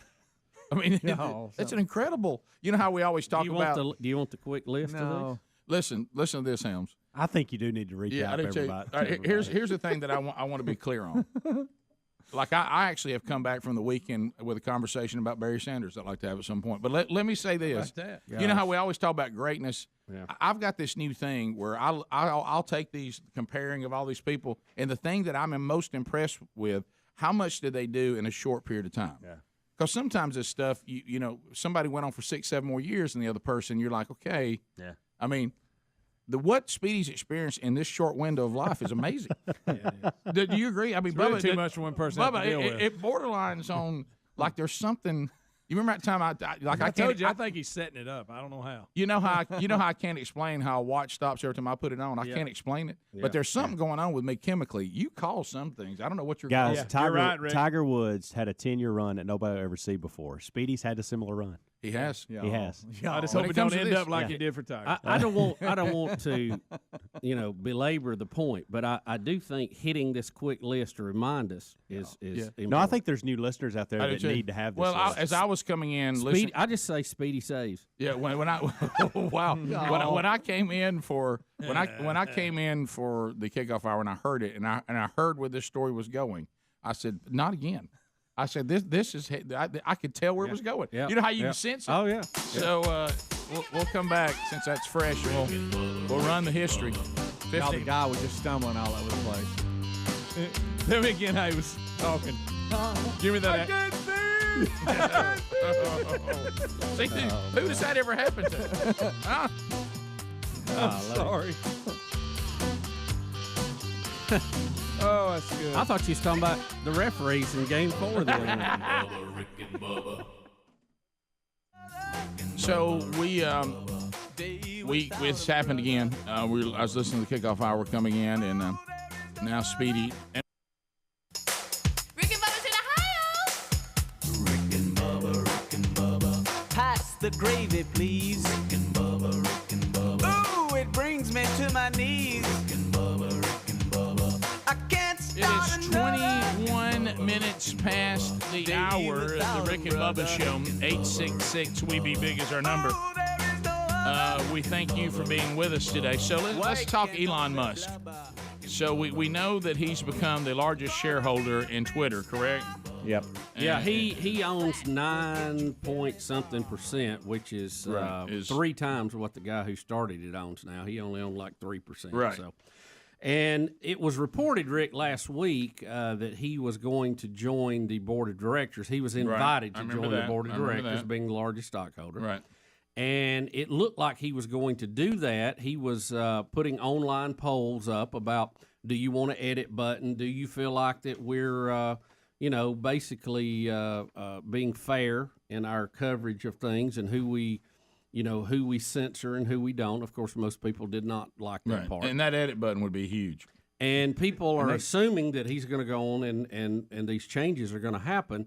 And then kind of abruptly this weekend, he said he's not going to join the board, that he thought it would be in the best interest he not join. And there was some speculation about why that actually happened. Well, there was a story Friday that said if he joins the board, he cannot buy more than 14% of the company, at least for the first 2 years. Right. And, all these rules some of them are Security and Exchange Commission. Some of them may be internal Twitter things they have set up when the company was first set up. But it almost kind of hints that he may be wanting to buy more shares in the company. Right. Yeah. So I don't know where that'll end up. And at the same time, I think we had another successful rocket launch Friday or over the weekend. So he's moving and shaking. Got a lot of irons in the fire. So this has to be, because why else would you not want to be on the board? Well, I don't know. He said the guy who is in charge right now said, let's see, the chief executive said, Elon Musk has decided not to join our board. Here's what I can share about what happened. The board and I had many discussions with Elon joining the board and with Elon directly. We're excited to collaborate and clear about the risk. We also believe that having Elon as a fiduciary of our company, where he, like all board members, have to act in the best interest of the company and for the shareholders, was the best path forward. The board offered him a seat. We announced on Tuesday that Elon would be appointed to the board, contingent on background check, formal acceptance, blah, blah. But Elon shared this morning that he will no longer be joining the board. I believe this is for the best. We have always valued input from our shareholders, whether they're on the board or not. Elon is our biggest shareholder, and we will remain open to his input. So that really didn't cover it. Well, all the speculation in this story here is what you just said. The reason why he's not on the board is this makes people think he's planning a hostile takeover, because he can't do a hostile takeover if he's on the board.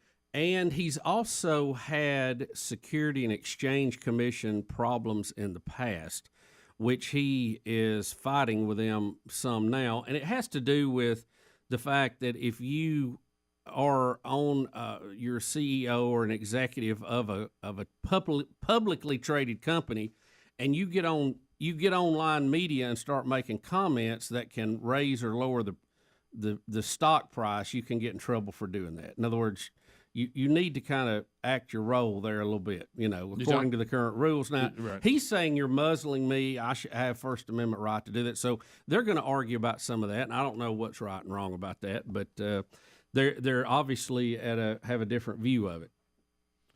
So, and it seems to be, we were talking about all the stuff that he wants to try to do to make Twitter a little more user-friendly.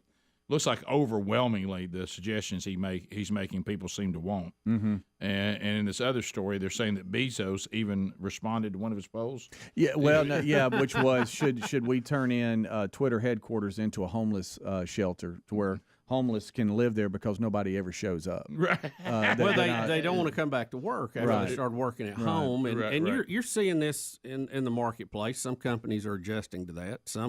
Apple's had a problem with it too. It's not just them.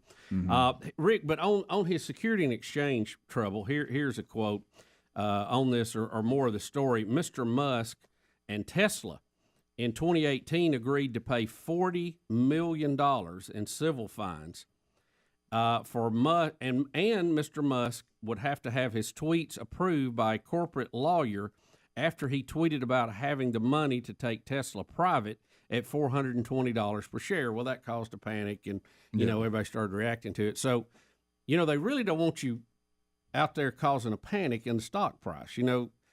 Theoretically, the stock price should be on the performance of the company, not what one cowboy's out there doing. And I understand their concerns with that. Good news, though, it looks like Twitter did announce, and they confirmed they're finally working on that long-requested edit button last week after he suggested that. I know y'all mentioned it earlier in the segment. Yeah. They confirmed that they're actually working on it now, and there's a number of other things they're working on, but the new Twitter Blue, which is, I think, a Twitter subscription or whatever. There you can now, it includes bookmarks and a preview option, which lets you see the tweet and what it looks like and undo any errors for 30 seconds before it goes live. There's certain things that are going on, but they did confirm they're working on that edit button. Why do you think the edit button has been such a big deal? I mean, anytime you type any document, I read an There's going to article be on a case to have to edit it at some point. Why did that not Let me. I skimmed an Is it a article about technical this. I issue? didn't read it. No, they said that it's because of all the hacked accounts and make-believe accounts, fake accounts that say, for instance, I'm a Elon Musk and I go post something, and then you have all these comments to that. And then Elon goes in, or the fake account person goes in and changes the original tweet. Right. Then those comments can look different. Right. And they're so responding to something different. Exactly. Yeah. And so and you have that in Instagram now, and they just didn't want to get in that world. That was one of them. They said this is something they've been doing. They've been trying to get past for a while. Well, how do you fix that problem, that scenario you had, and still want to go back and fix something you misspelled? I agree. The answer to that is just don't comment on people's posts. And if I was Twitter, that's what I would say is they can change this at any time. And I guess you can change your comments or delete your comments. I don't know, but that was the basis behind the reason they haven't done this in the past. Yeah, it would. I can see how that would be, but you go back to the other thing and you see the response of it. You almost have to err to the side of user friendly, and then if it turns out bad for you, that's a risk you take when you use these kind of platforms. It's probably the reason why you need to be real careful what you use them for. Yeah. Yeah. It's one thing I learned early on. They are not designed for conversations. No, they're designed for you to let people know about something, and that's about it. Do you think the commenting on a tweet is an important part of the whole platform, or what you do? Yeah. I think for Twitter, that's their mindset. Yeah. Is interaction between two parties, and that's why they've been so cautious about this. Yeah. Bottom of the hour. We'll be right back. Rick and Bubba, Rick and Bubba. What gets me, it happens so much. The line I think I like the most listening to Kickoff Hours when Speedy said, "Oh, I forgot to tell you all this." So he was here Friday with the story. Yeah. Okay. I mean, and so it's become so normal. See, Speedy don't even tell stories that people would hold court to tell. Hey, you ain't gonna believe what happened to me yesterday. Yeah, this one didn't even rank. I mean, he didn't even rank this in his top 12. No, like I say, that was nothing for him. A guy blinded by gasoline for Speedy was like, I didn't even know if I'm gonna go. That ain't worth mentioning. That ain't even worth mentioning. So here's the. Wouldn't you come in the next day so you can believe what happened to me at the gas station? I mean, would that not have been a big story if that had happened? Especially when the guy has an accent and he can't understand him. Yeah, I mean, it sounded kind of very French-like. And don't forget, an old woman had just yelled at him about taking her. Oh yeah, gas real pump. mad too. That was some of that. Hey, I almost took her spot just for spite. Hey, like I say, we've lost all civility. We're living in a very rude environment. Greg, you should thrive right now. Oh, yeah, that's true, Rick. That's a great point. I need to take advantage of it. I mean, this is your time. It's wide open. I wanted to tell her you're going to come off as being kind of a kind guy right now. Yeah. You know what, that Greg Burgess, what a nice guy. Greg's looking soft and caring. You're What a big heart. You're like, Greg's got it. Compared to all these other. Yeah. But anyway, boy, they're everywhere. Jack wagons. They're everywhere, too. People say things to you now you can't believe it. Honestly, you just what? Are you talking to me? Right. But anyway, so you know me, Bubba. Here's the list. Just a quick I didn't list. save this Quick guy. list. Okay. He can see, can he? This is a history. You saved his sight. Did your bottled water wash gasoline from his eyes? Yes or no? Yes. and you made sure no one threw a flame anywhere near him. Yeah. Yeah, your French accent needs some work. I'll give you that. But I don't know what I was But doing. did he say I can see now? Did he say that's better? Eventually, he did open. Did his he not eyes. say it? That's better. Oh, thank you. Okay, Please show him how I didn't know he was walking. Asian. I thought he was Freddie, Freddie. get up and you know how good he is at charades. Show him how he was Y'all, walking. people don't even know what we're talking I was about. laughing in the car, picturing him doing it. I mean, y'all, you don't understand. He had a really, really nice white dress shirt on, and there was so much Wow, he smelled gasoline. like There was gas. so much gasoline on him, you could see through the shirt. It was just soaking wet. Really messed his day up too. You don't like man. gas all over you. That burns you. No. Yeah, look, if I get a little bit on my shoe and get in the car, I think it's the end of the world. Yeah. If I get it on my hand pumping gas, I mean, I'm done. But if you don't know this, Speedy was trying to get his son to the airport to go play in Alaska. That's the kind of stories we say here like it's no big deal. And somebody somehow gas blew up in the guy's face and the guy was screaming, "I can't see!" running into stuff. Yeah. And Speedy got bottled water out of the back of his truck, which also that's interesting. He always has it with him. Yeah. And I'll have some water. Yeah. And then washes the guy's eyes out where he can see. Well, and other people came running. The lady that Understood. told me off, she was running too. Right. But other people, this isn't the 12th time though. No, and what's so weird is there was so many They people have one there. story. We don't think. It was like one of those, 10-lane of pumps One type of them big old gas stations. stations. Huge One of them- gas stations. one of them big ones. So many people with people coming in and out, you think, okay, am I going to get run over just trying to go use the bathroom? Yeah, it almost feels like you're a theme park. Yeah, a lot of people. yeah. Here is your list, okay? Y'all, come on. No, it's not in chronological No, it's order not a or anything countdown. else. It's not a just, countdown. It's just as I remembered to start writing them down. He breaks in live and does a tornado warning before the National Weather Service issues the alert, saves a man in Holt's Bluff. Yep. Okay? Does Heimlich on FCC inspector at lunch in Gadsden. Now, that was a big one for us because it really got us a lot of mercy for a long time from the Right. FCC. There was a couple of violations he overlooked. Pulls lady off interstate, thrown from car on the way to work near the BJCC. Right. Yeah. Delivers baby on the side of the road. Correct. Pulls kid from the bottom of the pool at a team party, Vestavia Yes, Hills. remember that one? Pulls lady out of upside down car, possibly on fire on Kentucky Avenue, Vestavia Hills. That's right around the corner. Right. Yeah, we know. Pulled man and family from burning apartment off Highway 31 in Vestavia Hills. Right. Helped a lady having a stroke in her car and carried her home South Shadescrest, Birmingham. I forgot about that one. Helped police chase a guy in the woods that was in a hit and run. Right.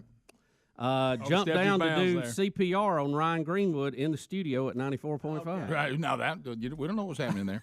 It turned out good, but you didn't know. Intervened in a domestic violence situation in the neighborhood. Right. Washes get killed for man doing that. washes off man covered in gas at gas station in ATL June 2017. Any of them were missing? Well, Rick, I have kind of a similar story. All the positive things he does. Now, we do have one in the negative column. Got caught taking a picture of a little person struggling to clean their windshield by that little person's little person wife. Yeah. Right. And she yelled at him at the gas station, and he had to deny that he was taking the picture. Yeah. We do have one in that category. Right. But I don't think that waters down the good. No, he's it does. done. It does. But here's what we're keeping looking at. score. I mean, Okay. these are treasures in heaven, guys. I You know call what it. I just put it on the list of good stories. You got to put that one in there. Well, here's what we can say, and this is fair. Getting screamed at by a midget wife for taking a picture of her husband struggling to clean their windshield is Well, this is what we can say, Greg. it's worth talking about. Here's what blame what we're saying, Greg. He'll save lives, not feelings. That's true. That's true. That's true. He won't miss a good photo. I really, in today's society when nothing's your fault, I'd like to blame y'all for that picture. Well, how can you blame us? We weren't Because even I there. knew it would make your day. We're not even there. And I'd put myself.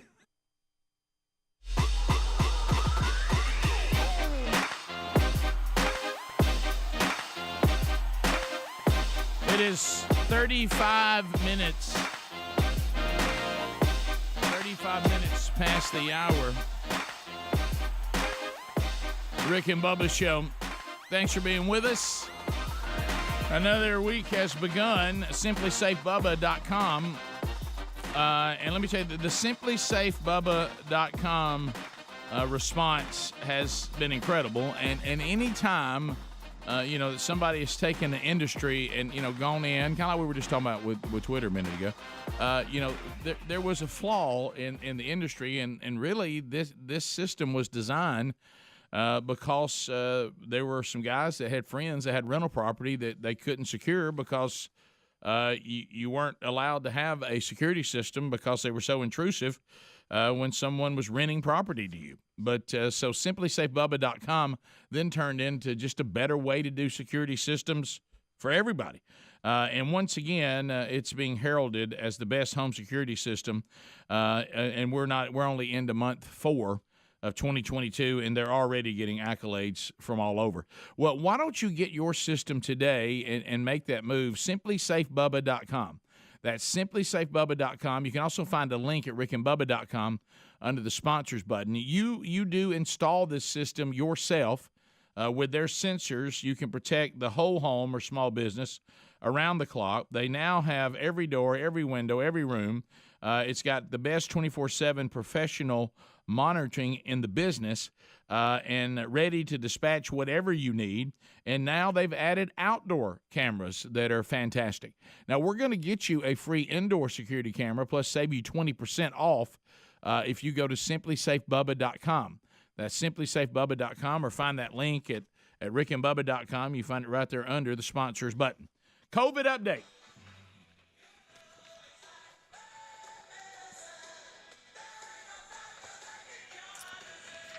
Well, the pandemic, we're now on and off in this baby for 2 full years and some change. And we've got things going on again. It looks like now we've moved to the world of variants, now into the world of subvariants, lockdowns, masks, do this, don't do that. Can't you see the sign? So, Bubba, I guess we can begin in China. Yeah, China's where apparently a lot of these things seem to start, Rick. Yep. If you just look at who got infected first, it usually tells you where it started, don't you think? I think we know how this thing started. I think the bat sandwich theory is over. Yeah, I'm anti-bat sandwich. Yeah. Also, we're dealing with Omicron variant BA2, right? Isn't that the latest one? I guess. And whatever you do, don't ask Greg what BA stands No.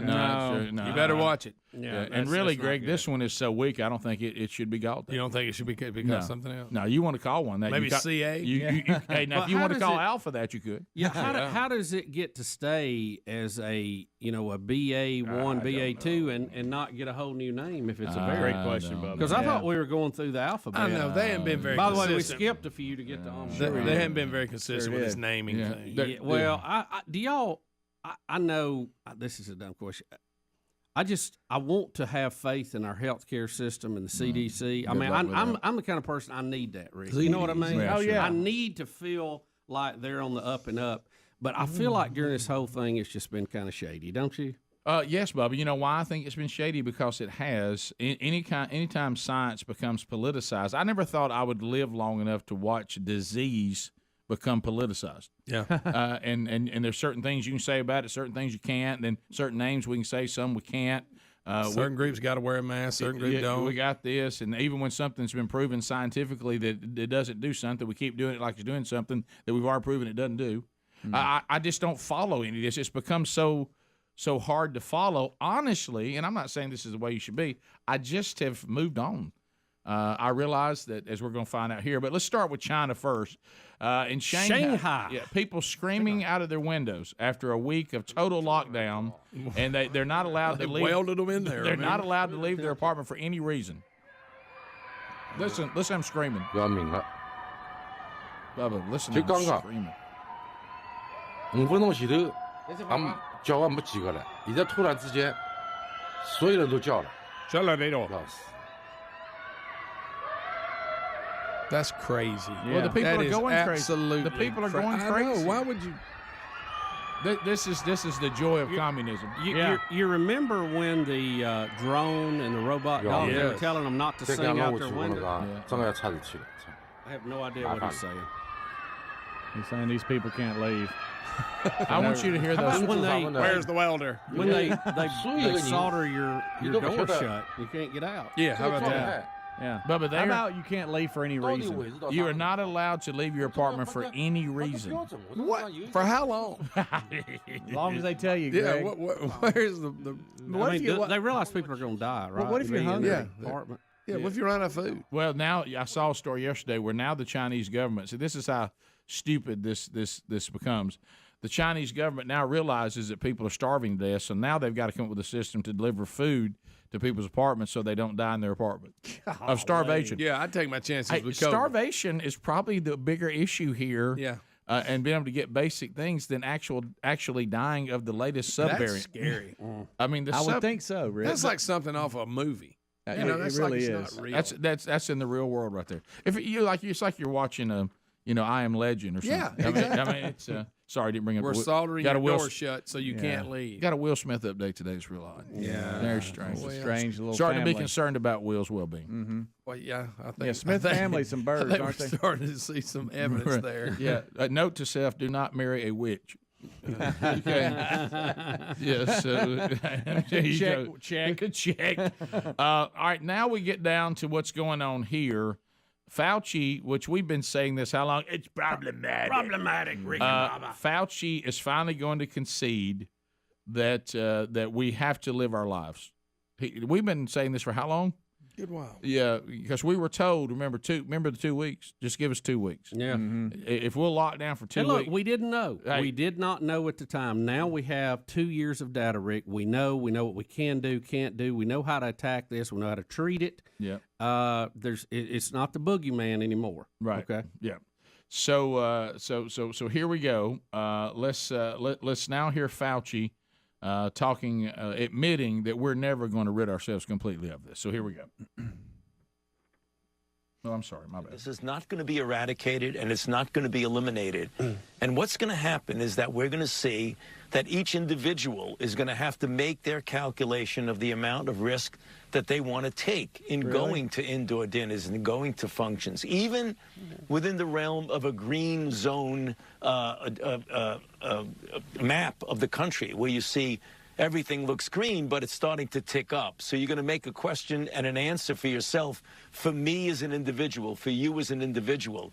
What is my age? What is my status? Do I have people at home who are vulnerable that if I bring the virus home, there may be a problem?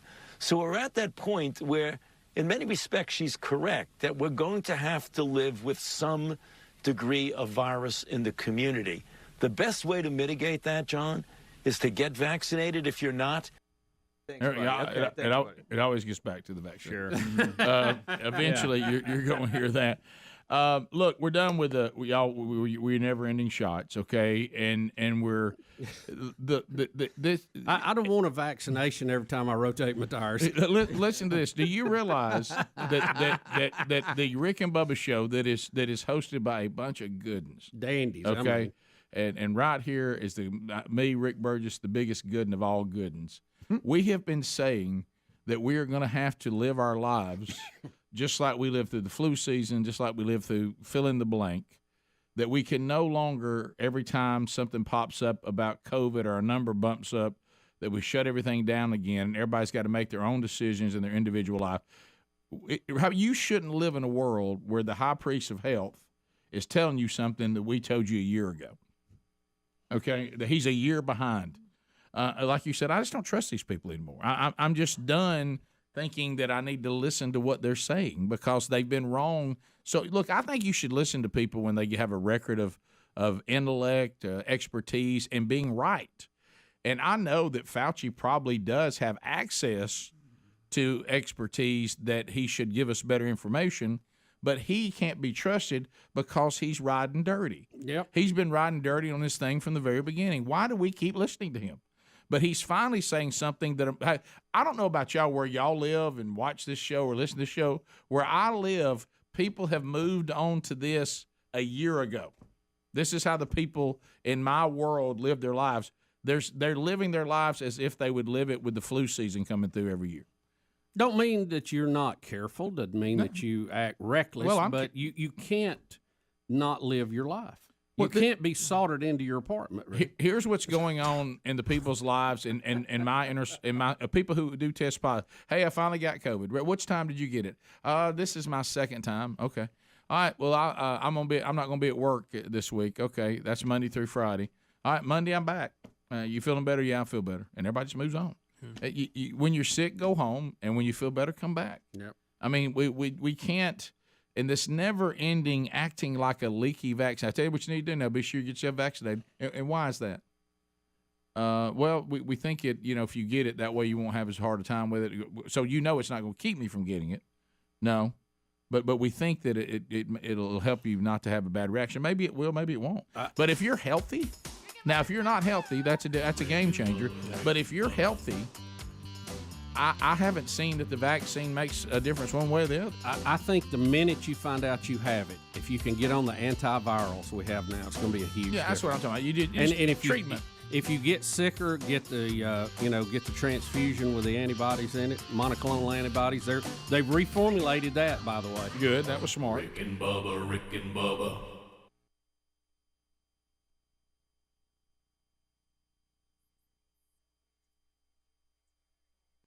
Right. I didn't see her. But what's so bad? That's a Rick, double whammy, I though, didn't because see what her. you're doing is something we may struggle with. Now you're not even helping us. But here's what's funny. He felt so bad when he got caught that he didn't even send the pictures. I deleted in. it.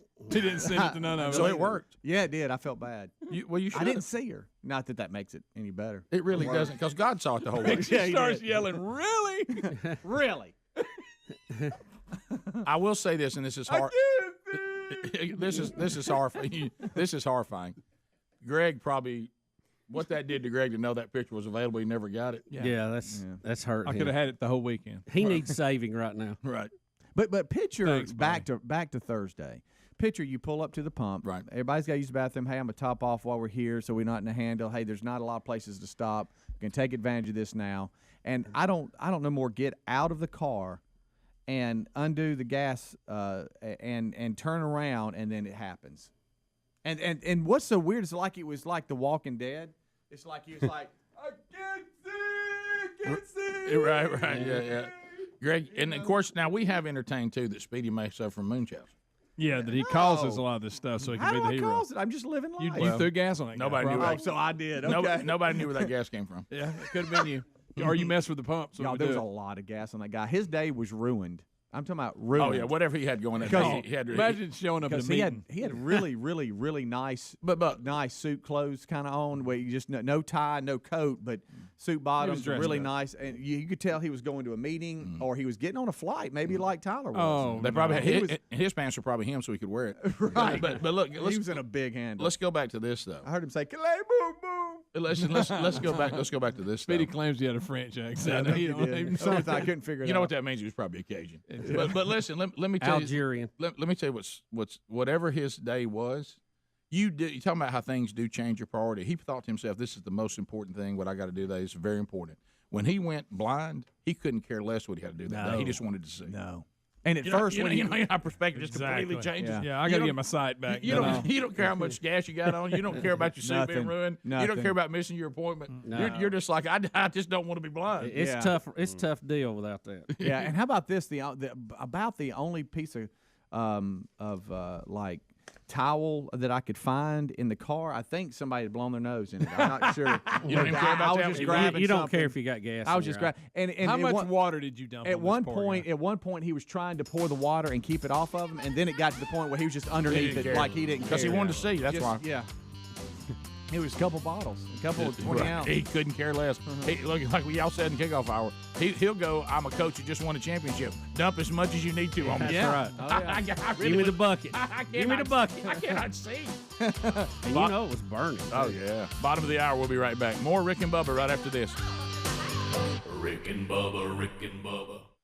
Braves game, I believe. Yeah, by the way, It was. I was in Atlanta this weekend. It was interesting talking to the Braves fans about the new stadium and where it is and all that. What do they think about it? They're not, believe it or not, they don't like where it is. They don't like the location. I've heard that from several people. But what is it? Is it too far out? Is it a bad area? No, they liked it where it was. They liked it in that area. They like all their stuff to be in the downtown area, the domes and the stadiums. They don't like having this put off somewhere. So where is it exactly? Gwinnett County. It's so it's up northwest. Yeah, it's out there a little northeast. I mean, yeah. So there were a lot of discussion about that. Mm-hmm. I thought it was south of town for some reason. Going to work out for Georgia State University though. They're going to end up with a nice facility. Ted. Yeah. So anyway, a lot of discussion too on where the dome's going to be ready. But have you seen the pictures? Well, being I want to hurry. As much stuff as we did with the Titans for so long that you have these promotions throughout the game. And for the Braves, in between one of the innings, sponsored by Racetrack, they have the freeze, and he's a sprinter. I think it's Nigel something. I forget his he's 26 years old. I got some background on him, and when we're done watching it. He's still pursuing a career, but he's a sprinter, and this is where they pull somebody out of the stands and they give them about a head start about maybe quarter of the way, and then the freeze is let loose, and then he tries to catch him, and if you beat the freeze, then you win, but if he hawks you down, then he wins. And here's the play-by-play of y'all what said happened. He's dressed in like an orange jersey. Oh yeah, he's kind of a light green or blue, or something. But it's the same type. Yeah. For some reason, four-wheeler goggles. I'm not sure why, but here we go. Well, he's going so fast. They give the contestant a head start, and then watch this guy in the freeze suit. This is the greatest thing I've ever Here seen. comes the freeze. Watch this, folks. I mean, the guy had what, a 200-foot head head start. The guy's digging pretty good, too.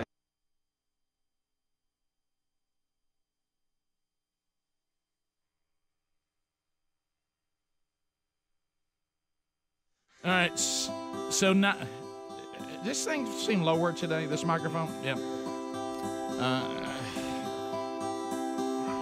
It is 8 minutes. By the way, in case you are wondering, that day is coming. 8 minutes to the top of the hour.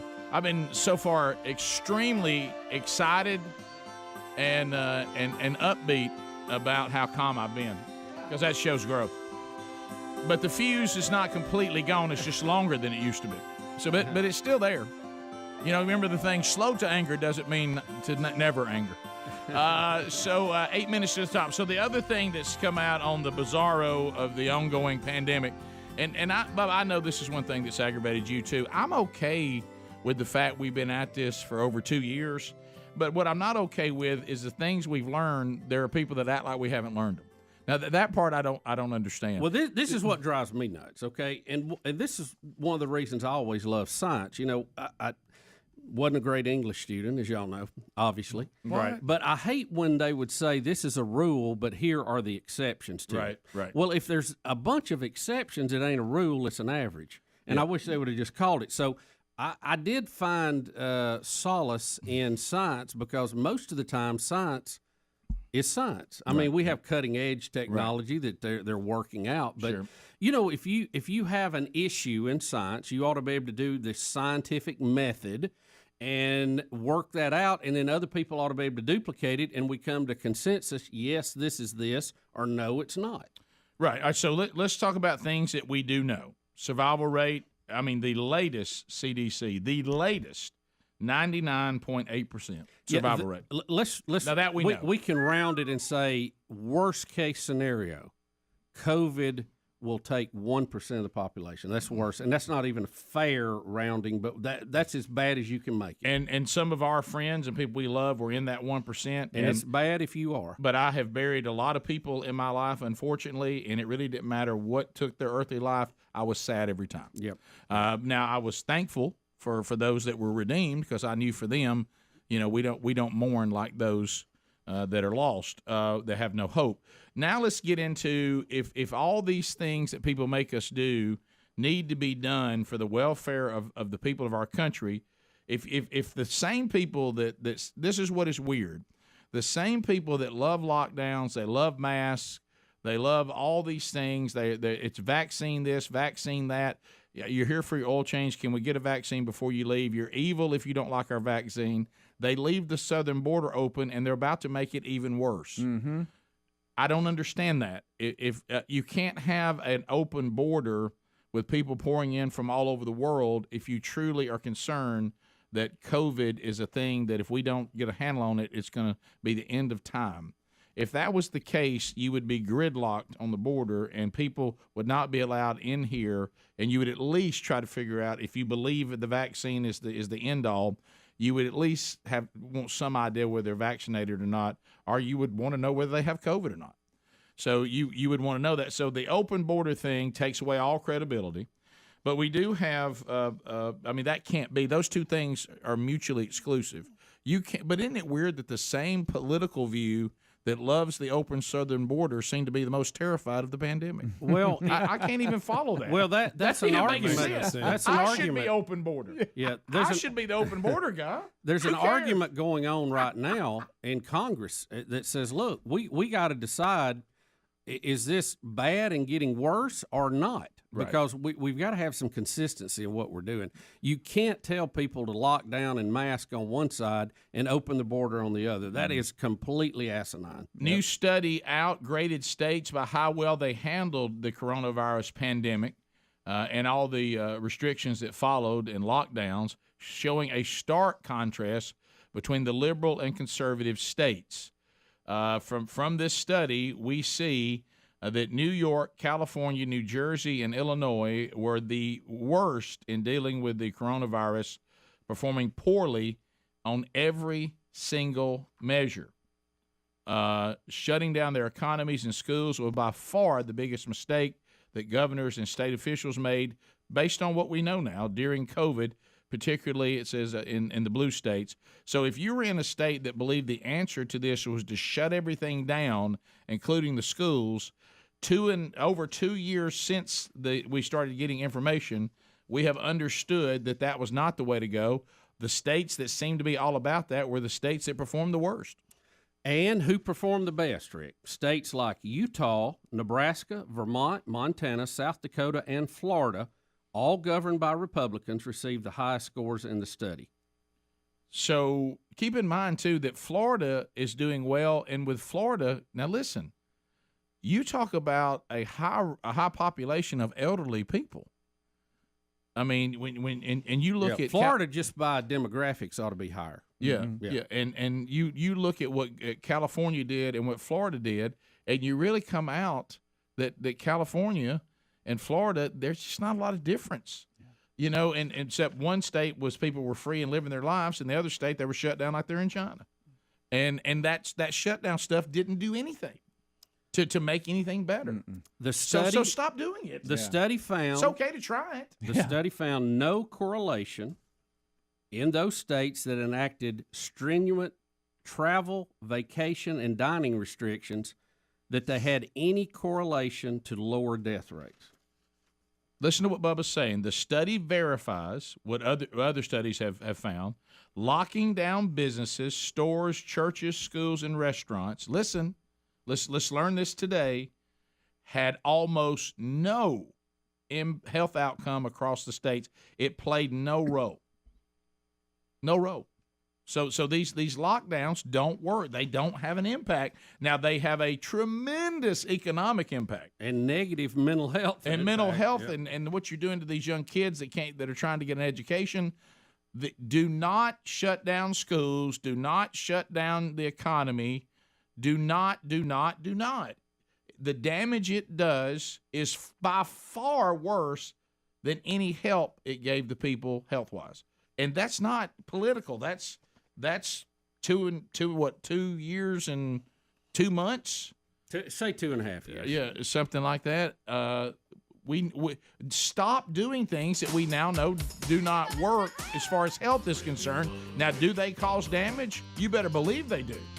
Look, I'm out there right now watching these restaurants and people try to recover. Well, they haven't. It's you have a terrible time getting in and out of a place. They can't.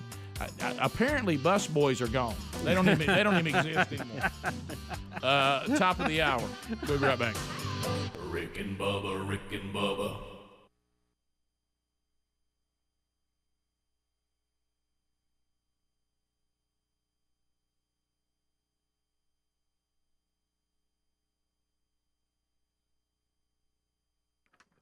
Hey, thanks for catching the Rick and Bubba show today. And, nothing makes us smile here on the show quite like pointing you to delicious food. Let's face it, if we talk about delicious food, we've proven that we can be trusted. Did you know that when it comes to U.S. pork production, that 60% of delicious pork comes from one company, which is owned by the Chinese? And when you see how they handle the hogs and before it gets to us, a lot of the things they do has been banned in 160 countries, yet it continues to go on. You know why? Because it's a communist country. But so I want to point you to a place to get better pork, and it is absolutely delicious, but not just pork, some other great meats too, and that is Moink, M-O-I-N-K. They deliver grass-fed and grass-finished beef, lamb, pastured pork and chicken, sustainable wild-caught Alaskan salmon, and they ship it directly to your door. Now, spell it M-O-I-N-K, and here's the website you need to go to, moinkbox.com/Bubba, okay? You go there right now, and we're going to get you free filet mignon in every order for a year. Now, that's 1 year of the most delicious filet mignon you have ever tasted. Now, that's just going to be for a limited time. They also have ribeyes. They've got delicious chicken breasts. I told you about the pork. Their pork is fantastic. That's what they were known for when you saw them on Shark Tank when they gave Kevin O'Leary the best bacon he said he'd ever eaten. Also, their salmon is great, and you can cancel anytime. So make the move right now. Get that delicious bacon in every order because it's the best you've ever tasted. But go to moinkbox.com McDonald's.com/Bubba right now. Get free filet mignon in every order for 1 year. Make a move right now to Moink.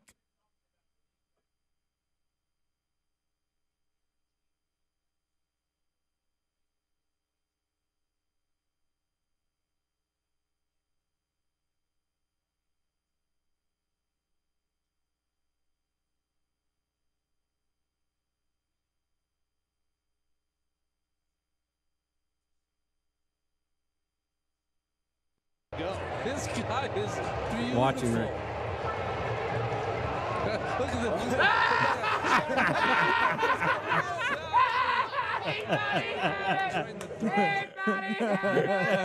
the Rick, 10, 15 yards from the finish line, he face plants. He got a little top heavy. He was celebrating. He was on the 8-yard line running a punt return back and started celebrating, then got home. Well, Rick, how about the freeze? Is he in gear or what? Look at that. Look, I'll tell you what I saw with this guy, too. This guy did not have the endurance. No. He started dying. Well, they're not in shape to do it, Rick. He just out of the stands. He started getting rubber legs there. He probably had him a few beers, you know. Right now, he's running pretty good out of the gate. He's a big guy, got a nice long stride. No, he's not a bad runner at all. Right there, he's digging. No, he's not the freeze. No, he's not, y'all. But the monkey's about to jump on his back right there. so fast. He's him stride slow down. Did anybody see that monkey that jumped on him right there? Drop the trailer, man. Look, and all of his buddies are up there with a cold. Rick, how do you ever live that down? Never. You know it. If it was one of us, oh my gosh. All right, tell us about the freeze, Hans. All right, the man behind the ski goggles and Arctic blue bodysuit. He's 26-year-old. His name is Nigel Touton, Speedy said. He's from Fort Valley, Georgia. He's been a member of the Braves grounds crew since 2012 and a track athlete since his junior year at Peach County High School. He also played football. He ran for Iowa Wesleyan in college. He broke a 23-year-old record during his freshman year there before transferring to Shorter University. And this guy can run. Yeah, what kind of numbers does he have on the 100? Well, he does have I think the big record he broke was a 200-meter record. Mm-hmm. It's funny you say. I was just for that run. I was just about to say it looks like they're running a 200. Yeah, you know, and that must be his event. You know? At one point, that's a tough y'all understand. Too long for sprinters. At one point, this guy is in. Let's see, he's turned the corner and he is well into left center, almost entering center field before the freeze starts, and he gets hawked down. Look how far. Watch him stumble right here, and the monkey really gets on his back when he's running. He gets a little right there. He did a little step over the corner. He looked over his left shoulder. He's like, dying I got now. this. He's dying now. There comes the freeze. Look, and he just lays there with his face in the dirt. Oh, that's good. And we're in I could see that 100 times. Hey, I love the fact, too, and if you can go back, you always wonder if the athletes that are on the field actually recognize what's going on kind of behind. Right, yeah. They're enjoying it. You can see the outfielders watching it and kind of dialed in on what's going on. Look, right here, right here. Yeah, he's loving and then watch center field. They're turned out looking. Yeah. And they're thinking, this guy's got a pretty good lead. Can he catch it? I can speak to that. I was in an arena halftime show. The players were really involved in. Yeah, they were. Very entertained, Rick. Look at the bullpen. They're standing up watching. As a matter of fact, at one point, they got me a helmet and some shoulder pads. But there's a big lawsuit. Oh, wow. Yeah, I actually played the second half for one of the teams. But anyway, so. That's so good. All right, then we have. I don't know if we have time. We got the little kid that did the brain freeze. Yeah, speaking of freeze, competition. an icy competition, and buddy, he gets a brain freeze, and his facial. They're running this all over highlights today. Yeah, it was the Memphis Redbirds. They held an icy chugging contest, man. and they had two little kids out.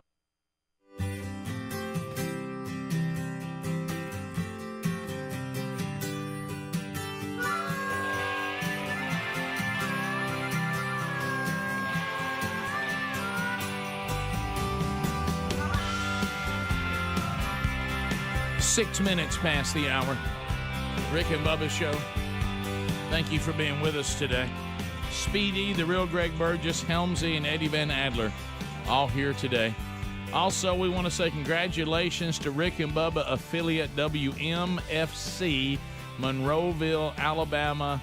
Bubba, they celebrated yesterday. Of course, it fell on a Sunday this year.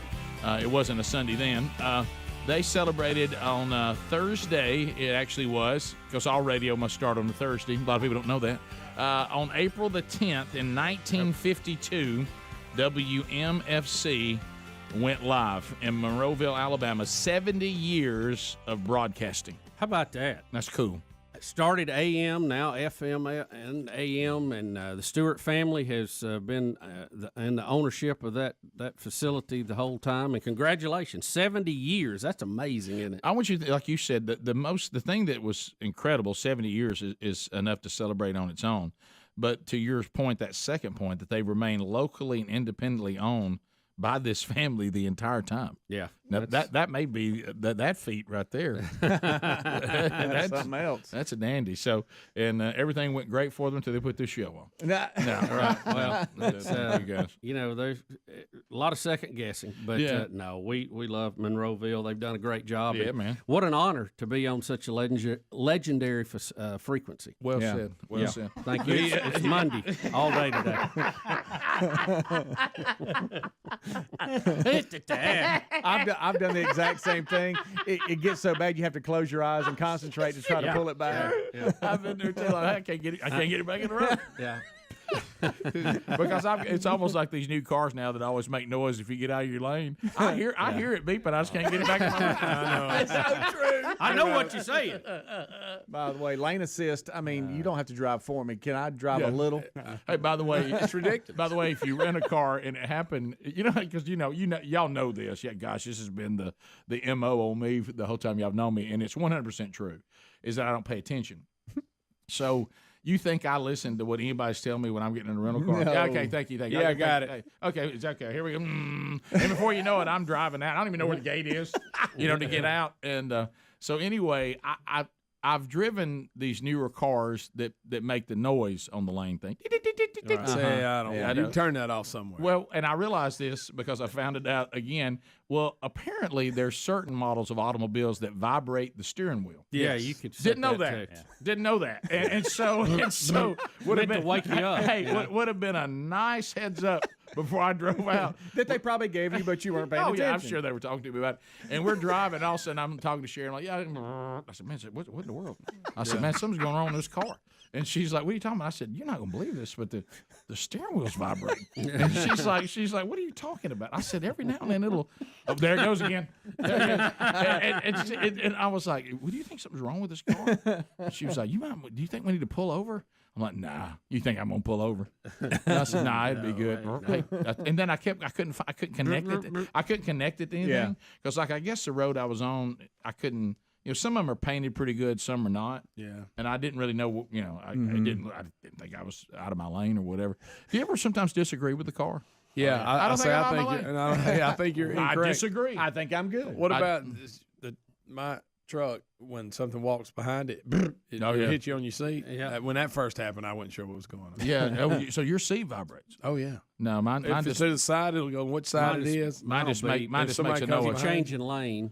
Oh yeah. They got all kinds of the backup sensor. It'll beep if somebody's back there because a lot of times you can't see. It's a blind spot. So. No, the backup camera is one of the best upgrades. I mean, you talk about making life easier on parking. And of course, the safety feature is a given, but the overhead shot is a game changer. Yeah. Now you're bragging. That you can. I'll be looking in the overhead shot and I'll see my dog run up in it. Yeah. Well, the problem on some of the sensors, and I've told you this before. Marty. That on these trucks, sometimes you're backing down something that's got an incline. And when it flattens out, it thinks something's there. It thinks something's there, and it'll shut you down. You can't get out the runway. It locks it a lot You can't harder. leave. You can't leave. It just keeps, and it keeps on slamming. I don't have that feature. It would vibrate at that point. See, I wish mine vibrated. Yeah. Mine locks down. Mine gives me locks whiplash. down. Greg, I've been stuck on inclines before and can't leave. Seriously, don't like the tailgate you'll move down, 6 inches and it'll lock down again. Wow. Hey, now I will say this. No, you're right, and it's violent. It is violent. See, I don't have Well, it just drops. I mean, it's not. It doesn't have a hydraulic deal. It slams up brake code. I'm talking about howdy doody. It's How about some of them now? If you have cruise on and you're just kind of going along on the interstate, and it starts to slow down, it's Car slowing in down front of you. because of the Yeah. car in front of you. Yeah, Yeah, it's you can computer- bypass that too. Yeah, and It's then you realize how slow computer-assisted. they're driving, and they're Yeah. still in the left Well, lane. you also realize, as Two as Gorosky talked about it on his list of what's eating Scott Gorosky the last time he was on, is really these things are designed, I guess, by women, because we all, when he said that, it seems like everybody's wife thinks that we don't see brake lights. Oh, yeah. That is gold. He's right stopping. there. He's stopping. Maybe I see that. Rick, Lisa's latest is that she thinks I'm going to hit mailboxes. Oh, you got to hit that mailbox. And I'm like, well, I'm nowhere near it the whole time. You know the problem with that though is Watch out the mailbox. If you're used to driving, and then you're a passenger, I guess you're not that's it. used to that view. She and the claims mailbox that does look the closer. big truck. She said it makes No. her feel like. Well, y'all heard that- me that after- we're constantly hitting stuff. After our last vacation, if you want to go into sheer terror, be in an American car in a country that drives on the left side of the road, and you Yeah. be in the passenger seat. Yeah, you're on the wrong side. But Yeah. you talk about They a don't have the wheel That is flop a like the other bad one. place to be. I thought I was going to have a heart attack. I was just like, hey, it's bad out here. I feel like I feel like I'm on the sidecar of one of them sidecar motorcycles. Yeah. Hey, this is Hanging bad. out in traffic. Hey, this is bad out here. This is not good. And but yeah, passenger seat is a whole different view. Yeah. I told Sherry this past Sunday out in the high, ended up riding gun after church, and I was like, I can't ride over here. You reckless. And she was like, see, that's how it feels over there. And I said, I don't like it over here. I think you're a lot more reckless than you think you are. She's like, well, now that sounds familiar. and I said, I don't know, what is it about this seat over here? It's a seat of complaint. It's just not being in control. Right. You're used to being in control. You got what? What do you? Whoa. Easy. Yeah. But yeah, oh look, the brake light thing. He's turning. I know, baby. I see that. Oh my goodness! I can barely see the car. It's a half a mile ahead. He's turning. I tell Slow her, down. If we Don't can't- run up on him. I said, if we don't know what state the car's from, I got time. That's my new one. Where's that car from? Yeah. Texas? That's a guess because it ain't Texas. Yeah. And don't let it be raining with Terry Wilburn in the car. Oh my God! Hey, there's a curb coming. There's a curb coming. Slow down. There's a curb. I see the curb. Hydroplane. Uh-oh. Yeah, I want to say, honey, if we bought a car that it's going to struggle this much in rain, we made a bad decision. Yeah. You know, cars can drive in rain. Now, in some cities, you would think they can't. Yeah, because it's they not shut flash down. flooding or anything like that. This is a nice spring afternoon Yeah. shower. This is not. This is just life. It's got wipers. Look at all this. Even the back wiper. Look. Yeah. You look. I don't like when the back wiper. Do you ever struggle how to get it turned off? It's hard to find. Well, Yes. Rick, let's face it. You ever had- It's on the tip of the A car nowadays is about like trying to fly the space shuttle. Oh, Anyway, it is. And but I like having that one back there if I need it. And just every now Just and a swipe. then. But you'll forget it's on. You'll hear some noise. Hey, what was that? What was that? Did I hit something? That's it. You're right. You know, You do find something new. It seems like every week. Yeah. Like I do. Oh yeah. Oh, I'm there's like, I things. had no idea that was. you even know a what I thing. like is how you can adjust. And if you hunt, this is a big deal to me because you don't want the car beeping when you lock it. You know, and you don't want the lights doing this or that. So I mean, you can have your car.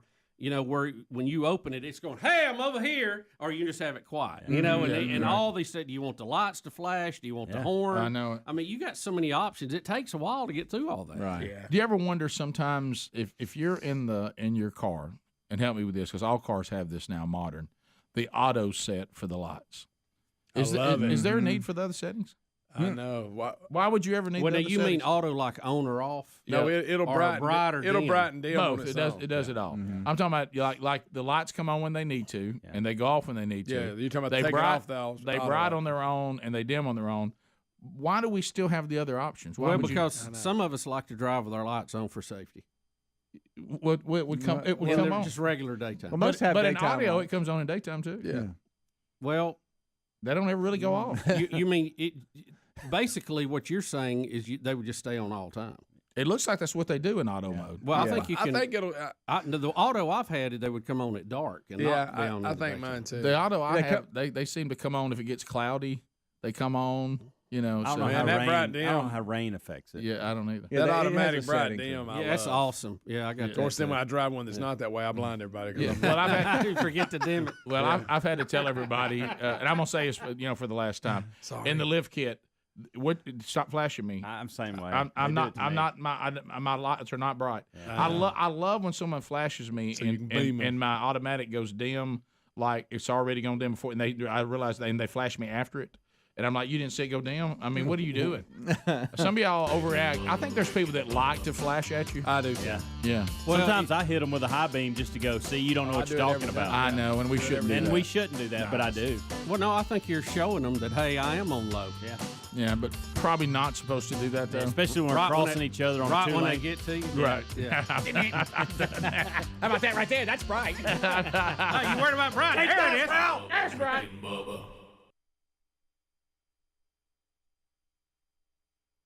There. But he's pulling on that straw too. Isn't he? He's wearing it out. He is pulling look on at this it. Look thing. at it. And he's gonna get a brain freeze. Stop. Let's see. All right, let's open. Yeah, holding his head. I feel you, son. I feel you. Look at right how he's pulling. Yeah. I'm gonna win. He is chugging. I hope he won. And time. All right, we're gonna stop. And let's see. All right, let's open. Look at his brain freeze. I've been there. It just hurts so bad. Look, I'd much rather race the freeze than to have that brain freeze. Oh, that hurts, y'all. That old brain. And look, bless his little heart. I mean, and by the way, me in third grade call wants my look back. But I mean, there I am in third grade, didn't make weighing again. Got to play with the fifth graders again. Yeah. Boy, it was so good when he started, though. He's like, oh, this is awesome. Yeah. This is so good. I hope he won. I'm not Greg. Did he win? I hope so. Yeah. Because he paid a horrible price. Yeah. All right, top of the hour. We'll be back. More of the Rick and Bubba Show coming your way. 866-WE-BE-BIG. Much to cover on the program today, and your phone call's part of it, too. Okay, he did win. Good. Brain freeze, but he got, what is that? You know what they probably gave him, don't you? Free ices. He's like, what? We'll be back. More of the Rick and Bubba Show right after this. TV in our lifetime, the original Batman, Adam West, died over the weekend, went on in. Rick loved that as a kid. Loved it. Well, and of course, no. Yeah, when we have somebody that was, tied to, what at the time was kind of kids, family entertainment. Now they're telling us everything about Adam West we probably didn't even want to know. But right. Boy, him and Robin, they were. I'll tell you what, they were busy, and I mean, between scenes, they wasn't working on the bat computer. I'll tell you what, when they used to write "pow" on the screen, I thought that was for punching. Yeah. They had. Did he come back and just say, "Look, it was the '60s"? Isn't that what you said? He said. In the yeah, break? I think his quote was, "It was the swinging '60s with free love, and women threw themselves at us." West said at an said of the attention him and his co-stars received in an interview. Wait a minute. So women threw themselves at Batman and Robin? And you know what he blamed? The campy Batman and Robin? He blamed the uniforms. Got them worked up, he said. Was he getting around?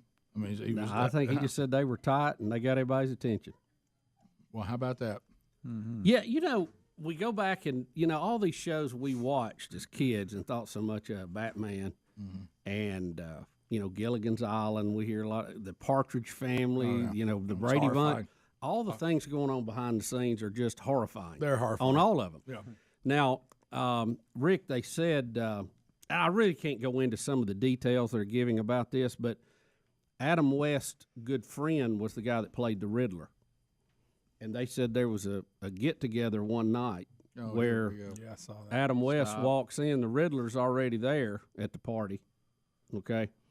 And they said that they started acting out their characters of Batman and the Riddler, and it became so disturbing to everybody they asked them to leave. Really? Well, I can only imagine. If it called for in the 60s, we're going to have to ask you to leave. Yeah. How bad could it be in the 60s? It must be really, really bad. In California. Right. In Hollywood. I've heard of Riddle me this. Yeah. I know that utility belt had it all, but I mean, it's tell you what. Well, it's there's quite a story mail online today about Adam West. Right. I mean, look, it's first, and I know just all the list you just gave us. Do we admit? Look, when you hear that Mick Jagger was around her, right? Okay, right. It kind of goes with the whole thing. Right. Jim Morrison. Okay, we got it. Right. Jimi Hendrix. Okay, got it. David Lee Roth. Got it.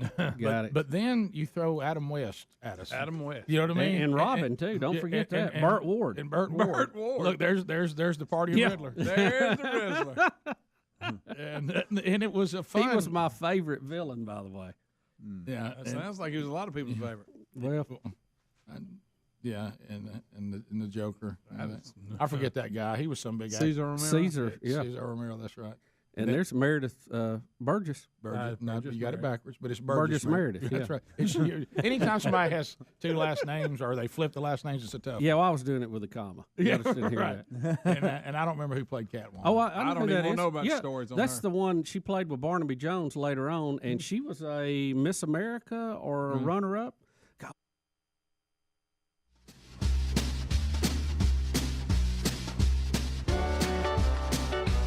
We're back 22 minutes past the hour of the Rick and Bubba Show. 866-WE-BE-BIG. Some things that you need to know about. Rick and Bubba contests that are going on right now. Go to rickandbubba.com, look under our contest button. You have the cutoff's going to be April 21st.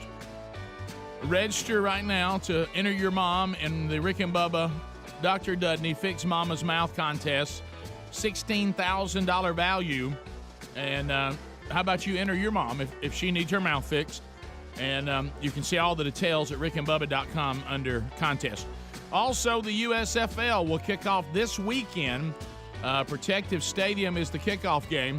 The New Jersey Generals take on the Birmingham Stallions. And we've got a great promotion going on that your team could be part of pregame activities. So there's a 50 ticket that you could win, so coaches and parents and other family members can experience the USFL together on this special day. If you'd like for that to be your team, the Team of the Week contest starts now. So go to the contest button at rickandbubba.com and enter your team, and y'all may win a nice VIP experience with the USFL. So catch that, because all the regular season games will be played in the city of Birmingham, in our home state of Sweet Home, Alabama. So USFL, guys, kicking off this Saturday. How about it? That'd be interesting to see how that goes. And then Easter, they've got, 3 games that'll be on TV on Easter Sunday. Back to back to back. You know, even beyond the sports part of it, it's just right after. It's very interesting just to see, hey, will this work? No, I just sit back and I marvel at the attempts at professional football in spring.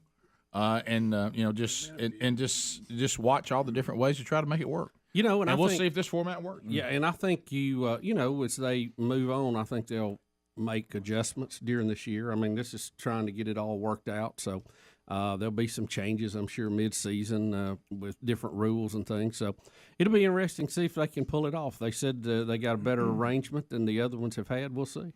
Friday, I was communicating with Coach Jeff Fisher, who's going to be on Thursday via Zoom, and talking about our history and reuniting with him. And he's one of the coaches, of course, and so he'll be with us Thursday. Who's he coaching?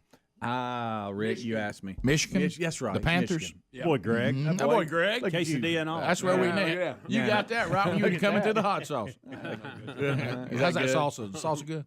Yeah, good. So, Bubba, I know that believe it or not, this is gonna be a shocker for everybody. Went by to see Mom and Dad after church on Sunday, and when I walked in, they were watching the Masters, and I watched this guy who won hit an impressive shot. I actually saw it. Scottie Scheffler. I'm not really familiar Bobby with him. Scheffler. But an amazing story, Rick. Not only is he a Masters champion now, but he what was he? I saw one statistic during statistic Just during go the game that he got to number 1 in the world in his first 42 days on the tour. Yeah, is that right? He has won the last 4, he's won 4 times since February the 13th. And just think about that a minute. And they're big tournaments, including we're the in Masters. April. Correct. Right. Think about it. Yeah. 4 times. Why did he wait so long to turn pro? We have not seen a he's run been- like this in a while. Yeah, he was part of the Ryder's Cup to represent the USA. And Stifler. What's his name? Greg, don't ruin this, please. I'm trying to get his name he right. entered the week number 1 and held everybody off, but you didn't hear much about him because it was all about Tiger Woods. yeah, and yeah. so He was actually in the last group 3 out of the 4 days. Tiger liked to win it.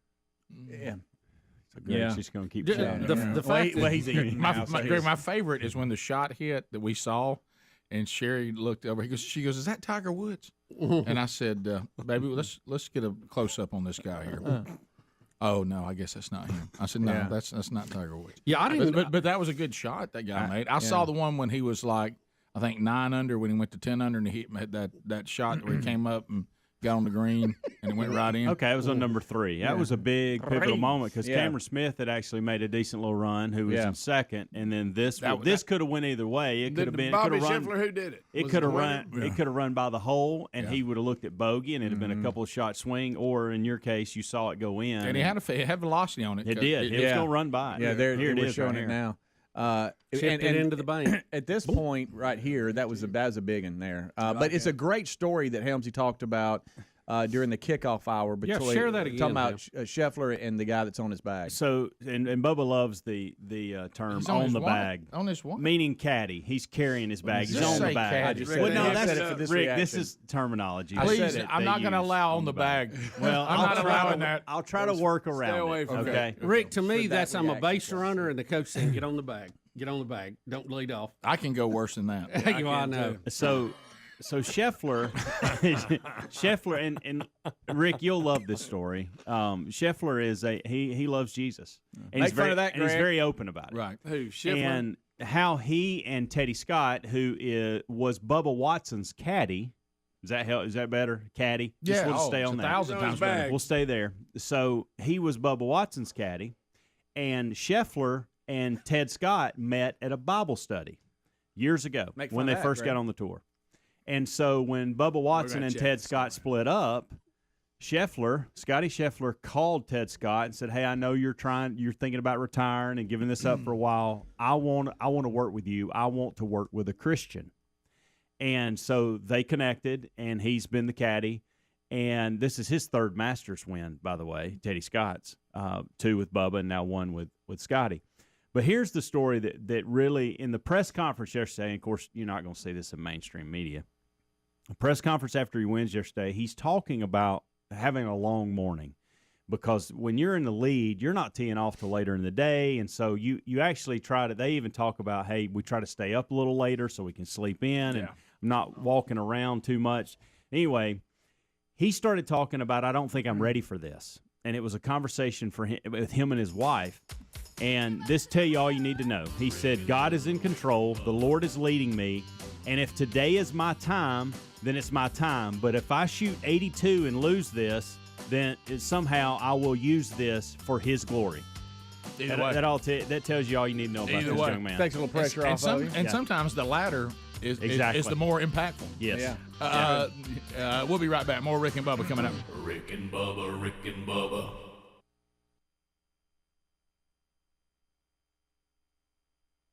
What's her name? I can't think of it now. Yeah. But she was real famous. She played in a bunch of stuff, too. Right. So there was what we grew up on, the campy Batman and Robin that didn't take herself so serious till it all got all dark and weird. You know, they made that movie. I thought when I saw that movie as a kid, it just didn't get any better than that, you know. Yeah. They did a movie? They did a full-length movie. Did they? I don't remember that. Yeah.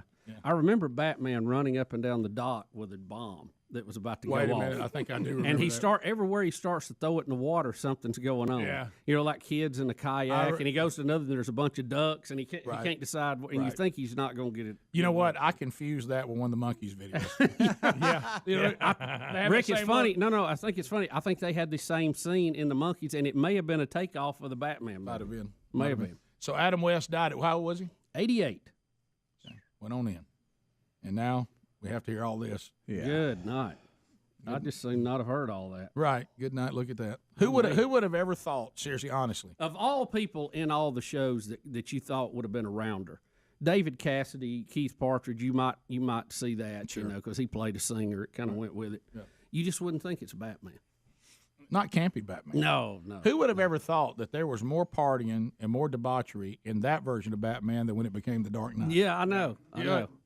Of course, there's still not no Hogan's Heroes League. Oh. Don't read about that son of a gun. Yeah. Yeah. The Colonel? The whole bunch or just him? Just him. Yeah. Well, the Colonel, he did enough to cover everybody, didn't he? Ended up getting killed over it. Yeah.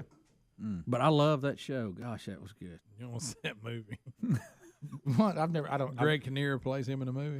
It's about his life. Stop. Just behind the scenes. Disturbing. Well, I'll tell you, the Three Stooges movie didn't leave you with a good feeling about life. You know? I didn't see that one. Yeah, they were rounders to a degree. Shemp. I never trusted Shemp. I did. Who has the name? Greg Curley was the Chris Farley of his day. He absolutely was. Yeah, absolutely. Yeah. I'm large and I crank it up. I crank it up hard. Look, large people, when they go bad, they go real bad. Because they're overcompensating for their largeness. Yeah. No, there's really something to that. You know, Greg, I got to be such the life of the party because I have to overcome my weight. Oh, yeah. Everybody's expecting it from me. Right. Yeah. But everything I do hard. You hear all the difficulties they had, you know, and contracts and infighting, and you go, oh my gosh, just roll another episode. Look, sometimes just keep your eye on the three rings. Don't go over and start pulling curtains back looking behind the scenes at the circus. Well, even that, Wizard of Oz. Have you read all the things going on behind that? How some of that was going on? No, I can't. I mean, there's too much. I heard them midgets got cranked up. They said they were the biggest handle. No, that is true. Yeah, I read that. They did. They were rowdy. They were rowdy. I mean, you had that many in one area. Yeah, it's back to what we said before too. I mean, they could just knock back a shot out of a thimble and be wasted. Yeah, sure. You know, I mean, it's the ratio. The Munchkins were rowdy. Yeah, no, that's absolutely true. I wasn't kidding. I read the same article. I mean, look, I've heard a lot about the little community. If they're in the entertainment business, they crank it. I mean, no, seriously, read up that. That's not even. I think the real problem, Rick, and you alluded to this. It's like snowflakes. They're fine until you get too many of them together. Then you got a problem. That's right. Yeah, that's good, Bubba. It is good. Well, Rich, good. No, I was being serious. Yeah, that's yeah. But by the way, has there ever been any? Find that footage of Adam West running with that bomb, trying to throw it away. Afraid to Google him now. Hey, how about this? Has there ever been? Can we get one beloved TV character or TV show where people say wonderful people? Yeah. You know, there's always behind the scenes. I'll go this far. Every day on the set. Was Andy Griffith, is that close as you've gotten? Rick, that's what I was going to bring up, even though a lot of this other stuff wasn't going on. We knew they didn't get along, and they was fussing and fighting. B hated everybody. Right, she thought she was above it. She acted, if you really watch the show now, you can tell she doesn't like anybody. She's just a grouch the whole time. He's kind of wrong. She was a grouch all the time. My least favorite person. Needy. She used to get on my nerves on Andy Griffith. Yeah. I didn't. No, Helen got on mine. Really? Was that his girlfriend's name? Yeah. How'd you like Howard Sprague? You like him? No, I quit watching it when he came on. I didn't like the RFD and all that, or any of the color ones. What, the guy after Don Knotts? No, wouldn't watch Warren. Yeah. You know, he did that bit later on. Andy. You talking about Warren? No, I quit watching. No, it was over after Don Knotts. If you leave us, have a big day. If you got more, stick around. Rick and Bubba. Bubba, now I know you have been working on the, trying to do a little better, and I don't know if you've seen. Well, this. I've been thinking about it. Man, 53. Here we go, Bubba. This is you. Oh, I know. I saw y'all. Proves the average Joe really can achieve the body of a 20-year-old in just 12 weeks.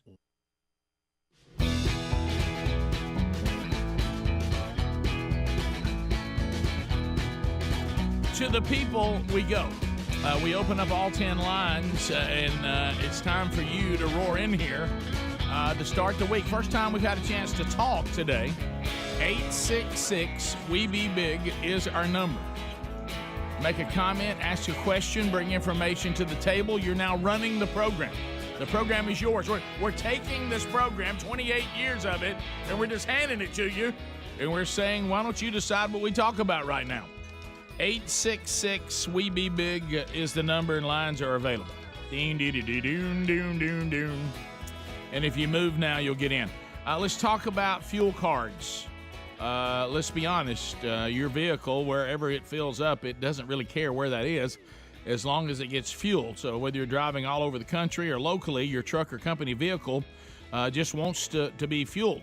So why is your fleet using a card that only gets discounts at specific stations? Why not use a card that gets discounts wherever you fill up? And that's why you need to go to this website, a2b.com/radio. Go there right now. This is a fleet fuel card that gives you discounts anywhere you fuel up because it's accepted wherever they take Visa. Here's why you should have it as well. There is no setup fee. There's no transaction fees. There's no monthly fee. There's no late payment fees. No over-the-limit fee. No gallon limits to the amount of discounted fuel. Plus, you'll build business credit when you pay on time. So if you need any help, they got a 24/7 customer service team ready to go. In today's world, you deserve to save every time you fill up. Every time you fill up. So right now also, there's no credit check required, and you'll get a $50 credit when you use their zero-fee card, so make a note of that. The website again, the letter A, the word 2, T-O, A2B.com/radio for that $50 credit. That link also is at rickandbubba.com, right there under the sponsors button. Let's get started. Bo is in Texas. Boo. Trolling. Keep them phones a-trolling. Here we come, phone trolling, phone troll. Bo, welcome to the Rick and Bubba Show. Go ahead. Good morning, guys. Hey, buddy. Scottie Scheffler, I don't know if you remember or if you've heard, he went to Highland Park High School here in Dallas. Right. With Matthew Stafford, who just won the Super Bowl, and then also Clayton Kershaw, who's the famous pitcher for the Dodgers. So Yeah. I just want to let you know, Highland Park High School is kind of beaming today. I bet they Oh, are. yeah, they've got World Series champions, Man. Masters champions, Super Bowl champions. Wow. How about that? Thanks for the call, Bo. Didn't know that. Tanner in Mississippi. Tanner, 30 seconds. Go ahead. Rick, how fired up are you for the XF World, the NFL Development League football game this Saturday? You got your 50-yard line tickets ready? I don't. It's Rick. yeah. I do not. It's going to be on TV, so you know how I'm about that. If my kids or don't coach or my coach or play, I prefer to watch all sports on TV. It's all about Rick. You're not a team player. Come on, be a team player, Rick. No. In this case, I hope it's successful. I'm thankful that they have come to our city. I hope it has a great economic impact, and hopefully, like I say, this one will be the one that makes it. But, I know a lot of people who have said they're going, Right. And it is Easter weekend. That's got some family conflicts there sometimes. So. Yeah, when I was looking at Mom yesterday and she was saying, what we're going to do for Easter, I started to say, do you want to go to the XFL games? But I didn't. USFL. Yeah, I'm sorry. USFL. Ignite a lot. Yeah. Well, it's been a lot of them. Can we delete this whole segment? It's been a lot of them. No, I mean, what is there to delete? I know a lot of people are going to go. It's going to be a lot of fun. It's it is a busy weekend though to start off with. It is. Right. Yeah. No, I think hopefully the weather be great. Okay, there you go. Yeah, it's good. No, look, I hope they do well. All right. And odds against them. Hey, but there's no reason to say that. Speedy, we can't just walk around with our head in the sand. We're not doing that either. I don't come think. on. We're just being optimistic. You be optimistic, but spring football has had its struggles. It has. And we're pulling. I hope this one makes it. Am I enjoying the interviews we're getting and the fun we're having with it? 100%. All right. And I hope it's a home run for everybody involved. I really do. Yeah, and stop. Parker in Alabama. Parker, go ahead. Morning, fellas. Hey, real quick side note. It's good to hear the phone troll song back. Can't get my words out. I'm on Bubba today. You sound like us. Thank you. It's Monday all day. I think it's just contagious. What's y'all's take on the A-Day games? And what I mean is, do you guys enjoy watching it, or is it just kind of Nah. If my kid's not on the field, there's nothing that is less interesting to me than an A-Day game. Well, I think to the average fan, they enjoy that, seeing some new faces and seeing what may happen. But I think it's more valuable for the coaches than anything. Yeah, it is. It's not that fan friendly. I've been to them, like I say, with having kids playing. If a kid's not playing, no, there's not a lot going on there. So But for average fans, Rick, I don't put you in the average fan category. Right. Yeah. Well, I like it. Put it this way, I would go to the USFL game. Okay. I wouldn't even be a close call for me. Let's go to Daniel in West Virginia. Daniel, 30 seconds. Go ahead. Hey, guys. Hey, I was down there around February. Brought y'all some donuts. Thank you. Hey, enjoyed meeting Helmsy. I was kind of hoping to get Speedy to come to the door so I could get one of them over greetings. Oh, donuts! Wow, man, thank you, thanks. I missed it, man. I missed it. You know what? There's always next month. There's always next month. Hey, I couldn't have made your dad. Guess you got to bring some more. Caleb in Alabama. Caleb, 30 seconds. Go ahead. Well, I mean, I was going to talk about the CSFL. I was just or the USFL. I was just trying to see what do we really need to expect? Is this going to be kind of like, the XFL was, or is it going to be better? What y'all think? From talking to everybody involved, I think this league is not trying to be anything other than what it is. And some of the rule changes, I think, can hopefully be implemented in all of football. I think this is a great way to experiment with some things. But I think we're talking about, young players that are, aspiring to be, hopefully maybe make it to the league more. It felt like a little more of a minor league attitude. Mm-hmm. Like this is a kind of a farm system, even though it's not officially that. Mm-hmm. But it feels like that's more of their approach. Yeah, and they were talking, too, about how COVID affected a lot of these guys being seen and signed. That's right, and so some of them are NFL-quality roster guys that hopefully will be seen. And according to the folks, too, Fox and NBC both, I mean, they're treating this like it's a Sunday NFL game. They're going to have the broadcast crews, their A-list guys there, so and ladies, so it should be a good deal. Yeah, and I think it'll be like, just because of the prep time, I think what you'll see is the quality of football, and we were talking about this with our new buddy, and I think that what you'll see is the quality of football will get better as the season goes. Right. Yeah. And they were talking about some of the things they were trying to do, learning from the experiences. Like we talked about this very openly with Pereira, and we said, look, some of the problems we had back when we were doing the play-by-play for the XFL was offensive linemen. Yeah. And so it gets these quarterbacks filleted, and they said, hey, we've actually tried to work with the rules, so we're not pretending that offensive linemen aren't hard to find, because they are. So we're trying to adjust the rules so we can give the offensive lineman time to catch up, to maybe not give the defense just a wide open, overwhelming these offensive linemen. And I think all that's smart. I think they're trying. I think they're trying to learn from some of the things. If you're not learning from the things that have happened in the past, then that doesn't make any sense. Right. And this concept of and the where current state of football, they're having the entire season in one location. I like that to get the kinks worked out. I mean, you don't have the gap of travel, and I think they can be a lot more efficient at fixing things as they need to fix it, and then be ready to play a full schedule on location next year. Absolutely. Todd in Birmingham. Todd, 30 seconds. Go ahead. Hey, Todorowski. Come on, Todd me. Hey, guys. Rick, I kind of agreed with you with soccer as far as, I used to be a head football coach locally, and I used to call soccer a communist sport. I guess the older I get, I'm okay with kids playing. I actually did play like a year Little League. But my question is, it seems like, Rick, I wanted to know, why do you belittle golf so much? Have you ever played it, and why does it seem like you belittle the sport? Well, it's not a sport. That's the first reason. It's an incredible skilled activity. It requires incredible skill, and I would have loved to have played it. I think I would have really enjoyed it. It takes a lot of time, but it's not a sport because you can drink alcohol and still play it. And so that would take it off and you can be really old and still play it.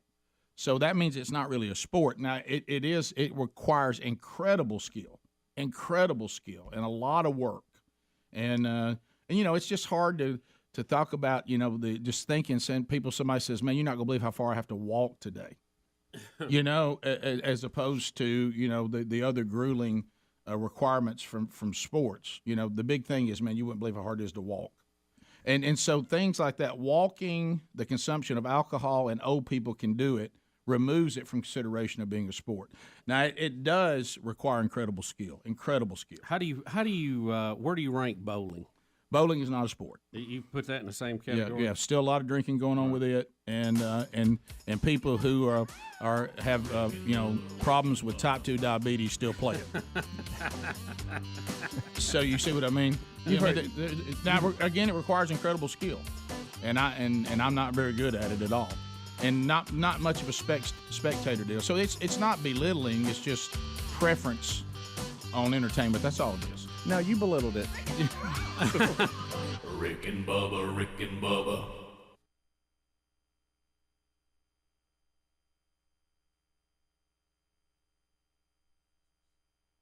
by following a very simple health regimen. Oh boy, I bet it's a good one. What's so simple about it? Well, it may be simple, but Not eating. All right, here's what he says. Yeah. Here's what he said. He feels better than he did in his 20s. Okay. Yeah. He says that he. Well, how do we know what he looked like in his 20s? He might have been an LA. All right. Here's where we got. May have a problem here. You ready, Bubba? Mm-hmm. He ditched his on-the-go snacks. Yep. For a healthy diet filled with chicken, sweet potatoes, plenty of greens, and focused on hugely efficient workouts 4 times a week. Yeah, but Rick, he broke it down to where he can do the workouts in about 30 to 35 minutes. That's the key. They must be short. I'm He's trying knocking to. them out. Is he talking about what's in the actual? He says he. My problem is, and I hit a few drive-throughs along the way. You just can't find broccoli at any of them. Well, that never took off. Well, working on bananas. We talked about this at the house. Who would pull in for a banana at the house last week? Doing healthy meals requires a lot of work. It does. But here's what he says. Think about this, because this is where people mess up, and I know about this too. He said, I did the wrong things like skipping meals. Yeah. Skipping meals is the wrong thing to do. That's a foul. Because your body is so efficient. That's a fact, Jack. Your body is so efficient, it'll just stop burning. Yeah. Whoa. And you're talking about efficient. A calorie, and I mean, just you're talking about, what was the, a brownie, I was looking a minute ago, has like 112 calories per brownie. And do you know how much you have to do to burn 112 calories? I mean, you get a lot of mileage out of a calorie in a human body. You're right. Well, let me tell you something. If you want to feel just sickening about it, we have this thing that is feared. We all try and do a little better. But anyway, it doesn't say what kind of workout he's doing. He just said he did it in a short period of time, 4 times a week. And I find that if I don't have somebody that is doing the workout and hold me accountable for it, I find out that I usually give myself quite a pass. Yeah. And so I always have. I'm much more negotiable than other people. I always have to have somebody I have to answer to, or I don't do very well. Mm-hmm. But anyway, so here's the thing. So this really showed it to me. They have these rowing things they do at the gym, and you get on and you row. I love the row. That's a I like tough that one too. By the way, I would rather do that than some of the other cardio. I'm with you on that's that. the way I would do it. I would row versus when they would run, I would row. But here's the thing. Here's the thing. How's it on that lower back? They have these different things they do for you. Sometimes when you row, I did get the great heads up from the trainer. It says, God made you somewhat tall. Use it. Get the full pull out of that. Oh, yeah. Absolutely. There's a good short pulling, Burgess. You struggling? Yeah, you doing more. more. Stretch it out. Stretch it out. Yes. Pull the thing. Come on, 6'1" stretch. It's all about form, Rick. Hey, and you got to feed it too. Yes. Feed it. But you guys will know this. Feed it. To prove Bubba's point, they have a thing where you go for how far you're going to go. Meaning you got to get what they call millimeters. Meters. 1,000 meters is what we'd try to do. Okay. Yeah. All right, now that one sounds bad. Yeah. But you know what's worse? No, I know what's worse. 100 calories. Yeah. Yes, it is. It's a lot worse. Yes, it is. Boo. Boo. Bubba, do you realize how long you got to row to burn 100 calories? Rick, you got to row. And you know how quick you can put 100 calories in? Yeah. About 2 bites. Hey, how about this? I know it. That's what's so bad. Listen, you look at that 100 calories on that row machine. You look at that calorie, and I'm like, hey, I've been rowing. It ain't moved to 1 yet. No, Where's right. 1? Yeah, it's horrible. Horrifying. When I hear that, I just like. That's why me and Speedy's tricks. We cover, if we have to go a long distance, either running on treadmill or on the row machine, we cover it up where you can't see it. That's a good idea. If you stare at it, that's a good idea. If we ever forget our towel, we're both out of sync. We're like, put a towel over. Yeah. Well, and then one time, Greg took his shirt off just so he could hide it. Yeah. Well, that was that the thing. caused a whole other problem. Well, I told you the deal I got in.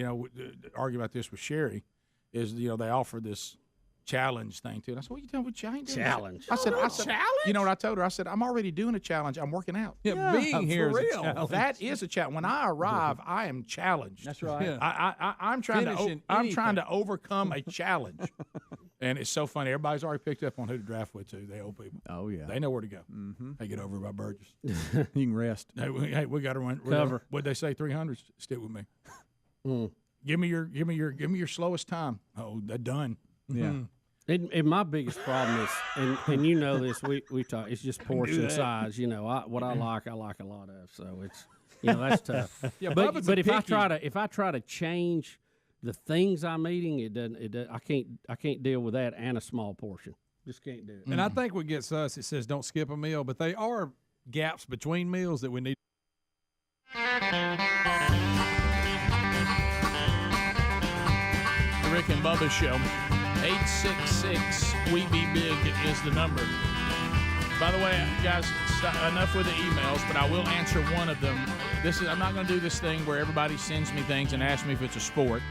But somebody did ask me about surfing. Is surfing a sport? No, that's a water dare. I mean, that's all that is. I mean, I dare you to see if you can get on that thing. Yeah, it's a water dare. It's not a sport. Call them to be sure we got them on. Yeah, right? It's a water dare. Sport. That's what surfing is. I bet you can't stay up on that thing on that wave. And somebody said, I bet I can. And under sports, we do have football, baseball, and basketball. Baseball and basketball, the big three. That's it. That's it. Yep. What about lacrosse? No, not a sport. Not a sport? Look. I enjoyed having a son that played that, but you didn't think it was a sport. There's a lot of running in it. Well, but remember in the early days where it was actually something more like war in the beginning. Right. It's not officially a sport. Hockey's a sport. Under not a sport, Rick. Burgess. That's again. It's just. I mean, to me, Rick. What is it? To me, hockey. Listen, hockey. Hockey's not a sport. Well, if you go to a hockey and go out there and take up the sticks and the puck, and then you look over here and you see ice skating competition, it's very similar. These are just very skilled ice skaters. Hey, Rick, they're extremely skilled right now. Incredible skill. I have spent years considering hockey though. If I would put it. It's you know how sometimes like the Rock and Roll Hall of Fame's got people that get nominated. Yeah. Right. Hockey and lacrosse have been nominated as sports. Just hadn't got in. They hadn't got in. Now I know you don't like it, but soccer's not a sport. No. Good gracious. What in the world are you talking about? He's the guy. The caller made that clear. That's a communist plot, and it's worked. Yeah. That's just something. Rick, that's something you do. That's PE. Rick, what about track and field? I mean, like at a school that had no budget. We used to do something in PE, but it wasn't what you called. Want to do? Let's kick us around so we can kick it past each other. What was a sport? What was that game we played in PE where they'd put the cones up and you had to kick it through it? It was that like, speedball? It looked like soccer, but we called it speedball. Speedball, or something like that. I think you were dialed in Was on that. Yeah. What about track and field? I don't do that. I don't want to. I'm just wondering because I track forgot. And field, You've already heard enough people's feelings. No, Good gracious. I forgot. Y'all act like I'm belittling these things. I'm not belittling them. I'm just saying they're what not are a you sport. doing then? There's not a sport. So track and field, how you feel about it? You know, if there's no team, you got real problems with me. I don't call anything a sport that I can walk away with a medal and my team still lost. Yeah, that's not a sport. All right. That's an individual competition. And really, track and field just started out as people were doing things like running from stuff. And somebody said, "You're pretty fast." Yeah. You think you can run faster than that guy? I think you need to rethink hockey for sure. Well, I said it's being considered. Well, but I like. I think lacrosse too. I like the contact. I like the helmet. I like all that. Yeah. But so you know, maybe the list of what are sports is shorter. Well, my biggest. We know the big three. Is there anything outside of the big three? That's now. No, there's only three sports. Okay. I'm going to say this, and this is a dig against lacrosse and hockey. Weightlifting, which is keeping them. No, that's something that you do over at your buddy's house. I bet you can't lift that. You know what I mean? So you're saying that those are strength dares? Yeah, those are strength dares. I'll just check it. All right, no, but listen. Here's my issue with hockey and lacrosse. Course. And you know I have a personal connection with lacrosse, so it's not like I'm being. Now hockey though, you better be careful. Let me be clear. All right. And this is what's hurting both of them. White people are good at it. Yeah. And that's you know, I mean, you got to. I mean, if the superior athletes are not participating, that's a mark against you. Now, if you saw more black people playing these sports and whatever, I mean, these considerations of sports. See, I mean, because you look at the level there of play is what I'm talking about. So, Rick, I mean, I think really anytime your best players are white, I think you just look at the NFL. What Tom Brady's white. Yeah, but so what? He's like what a small percentage. I mean, so, you know what I'm talking basically about? you just he's elevated himself to be as good as black people. You see, that's the difference. No, see, that's a whole different deal. So if your goal is not to be as good as the black players, it's not a sport. So if we drop back here for just a minute and look at what is a sport, there's only three. So anything outside of that, you really, Rick, I don't think I would talk about why something's not a sport. I just stay with the big three. Yeah. Because it's a lot shorter list. Yeah. Yeah, well, that's why I don't want to be bothered with all this. What about swimming? I've declared no. That's a way to keep from drowning. But the swimming. That really is kind of track and field like. Right. It's That's just track and field in the water. That's the isn't same it? thing. Mhm. Anything you could do like with the family on a Sunday afternoon is not a sport. Right. Without somebody getting hurt. Right. Horseshoes. What about that's out. tennis? You're not throwing horseshoes in. What are you talking about? You think you can get horseshoes in right now? Say, I'm just making sure it was right, out. you're not going to get horseshoes in. Let's see. Well, you gonna say cornhole next, Bubba? Right. Yeah. No, What about boxing? Yeah. No. Thank you, no, Adler. No. Boxing's not a sport? No. Oh, okay. It's No. pretty physical now. No. Again, no, let's no. just go back to the big three for him. No. Anything that could break out. Gypsy King? Anything that could break out in the alley of a bar is not a sport. Okay. All right. All right. Can't, right? No. Come on. Now, see, y'all think that means they don't count at all. You're just asking me if they're a sport. Oh, I got one here. It wouldn't mean you don't might like watching it or see the competition or anything. You're What asking about me if it's a sport. pickleball? No. No. Pickleball is just a way for old people to get hurt. I'm sorry, Bubba.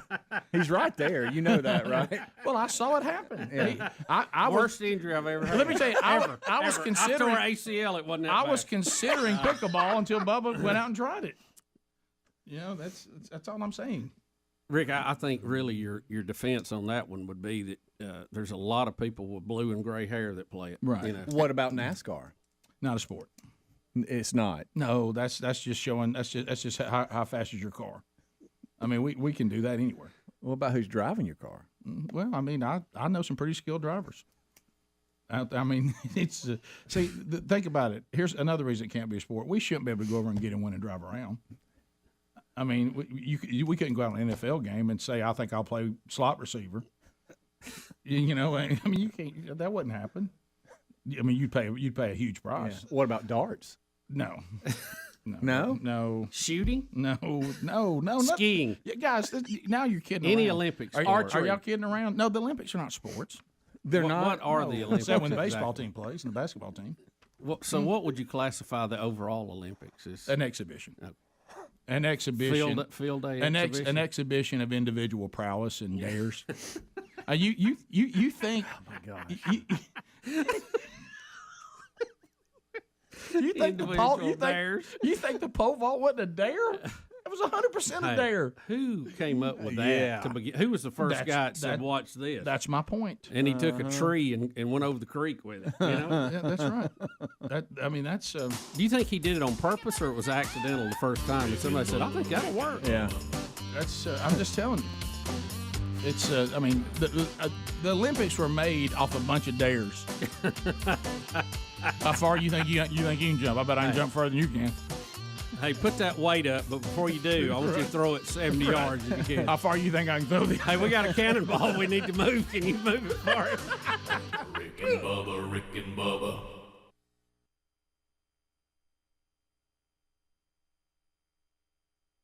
Recognize That's we correct. ignore those gaps. Yeah. We don't skip any meals, but we also eat the whole time from the last meal, snack till we get to the other big Yeah. meal. Yeah.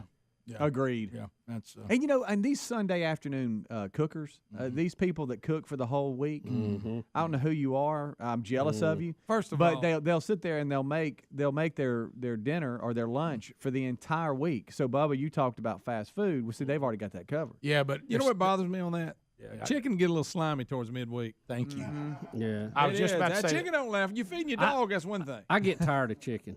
My Well, dog here's the eats other chicken. thing. You can put the other stuff on there, but it's just, I will tell you this. Now, hamburgers are a little bit different. I can grill, put the leftovers in the fridge, and eat it again the next day. Yeah. But that's it.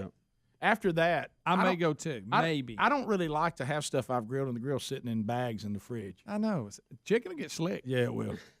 Start getting a little slick. That's when you start adding it to soups Right, and yeah. stuff like that. Yeah, but You chop it up. Yeah. Yeah. You know, and you gotta have a I routine. bail on it before I Plan. should, but because I'm a little picky. I mean, a little You are scared of picky. food. You're I'm scared scared to of death old of food. food. I'm scared of old food. You That's are. a good That scare. and though. cans. You let old food burn you one time, you'll be scared of it. Yeah. Dang right. Yeah. You know, Bubba, you just brought up portion size. Old pal here, he said that was the biggest deal was the volume size because cutting back, you think you're starving, but you're really not. You've eaten. It's just your bodies are used to a certain amount of calories, so you're hungry. I wish you'd seen the guy that holds me account. I wish you'd seen his face when I told him. He said, "What'd you have last night?" I said, well, "I just had a ribeye, cooked it on the grill." He said, "Ribeye." I said, "What's got all that flavor in it?" He said, "How big?" I said, "Big." Good one. Well, you gotta have cheat. You gotta have cheat days. He looked at me and he looked at me. He goes, 9 ounces. I said, "Oh, plus." We won't even consider 9 ounces. Look, he looked at me. He said, "You know that's too much." I said, "I know, but boy, it was good." Can I ask y'all something about cheat days? What if I don't eat it every day? Right. Yeah, well, it was just one day. We always throw this out there. We got to have cheat days. I don't think that's good. I don't think that helps you because it sounds good, but anything else in our life, we wouldn't do that. In sports, hey, son. I don't know how to take that. Hey, no, but think about this. You got kids. Sorry, honey, it's that cheat day. you Cheat got day, I'm kids. sorry. You got kids that It's Wednesday. Oh, it's Wondering Eye Wednesday. you got kids that go out and play sports. You don't say, it's Thursday, take a day off. You go out there and half-a it. But now we're going work. At work, you don't go, I tell you what, it's cheat day. I'm not going to work as hard.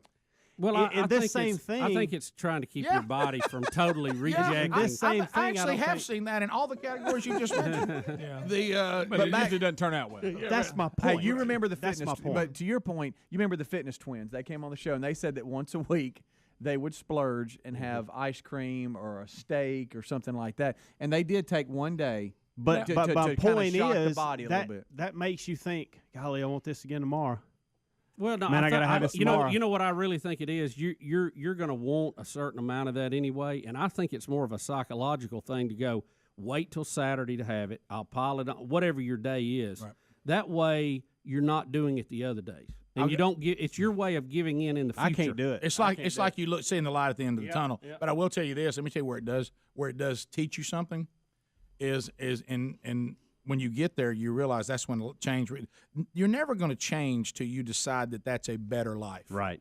Spiritually, physically, whatever. Yeah. Okay, I didn't become the Lordship of Christ till I realized that was a better life. Yeah, it's not the easiest life, but it's the better life. Yeah. But here's the thing: when you do go and cheat, you'll eventually stop doing it because it makes you feel so bad. There you go. I mean, I remember going back thinking, man, I can't wait to eat fill in the blank. And when I ate it, I felt so terrible. You know, like I can barely eat fried food anymore because it makes me feel so bad. Yeah. You know what I mean? I don't drink soft drinks anymore because when I do, I feel really bad. Because when you deny yourself those things, even when you say I'm going to do it, it also reminds you, see, you don't need this. Right. Mm-hmm. So there's a certain positive. Yeah, I heard that argument from a guy that says that. He said, one, quit moving your cheat day for which day you want it. Make it a day and be disciplined by it. And he said the same thing. One is kind of a reward, but you also you feel so bloated, you go, well, now I realize why I don't do this. Okay. And the next day you go back. There's some of that in there, too. There you go. So, Danielle, welcome to the program. It says you're a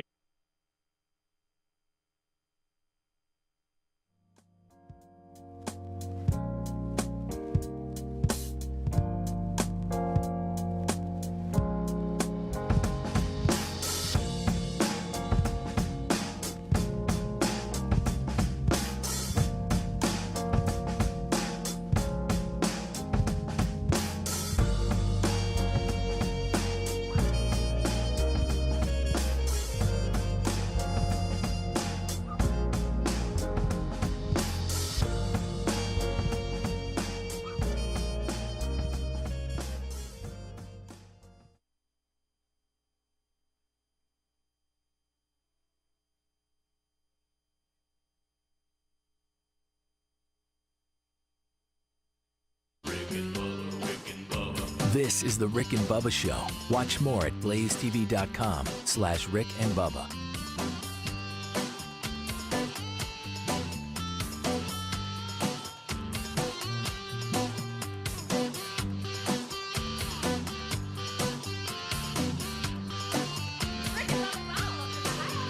Rick and Bubba, Rick and Bubba.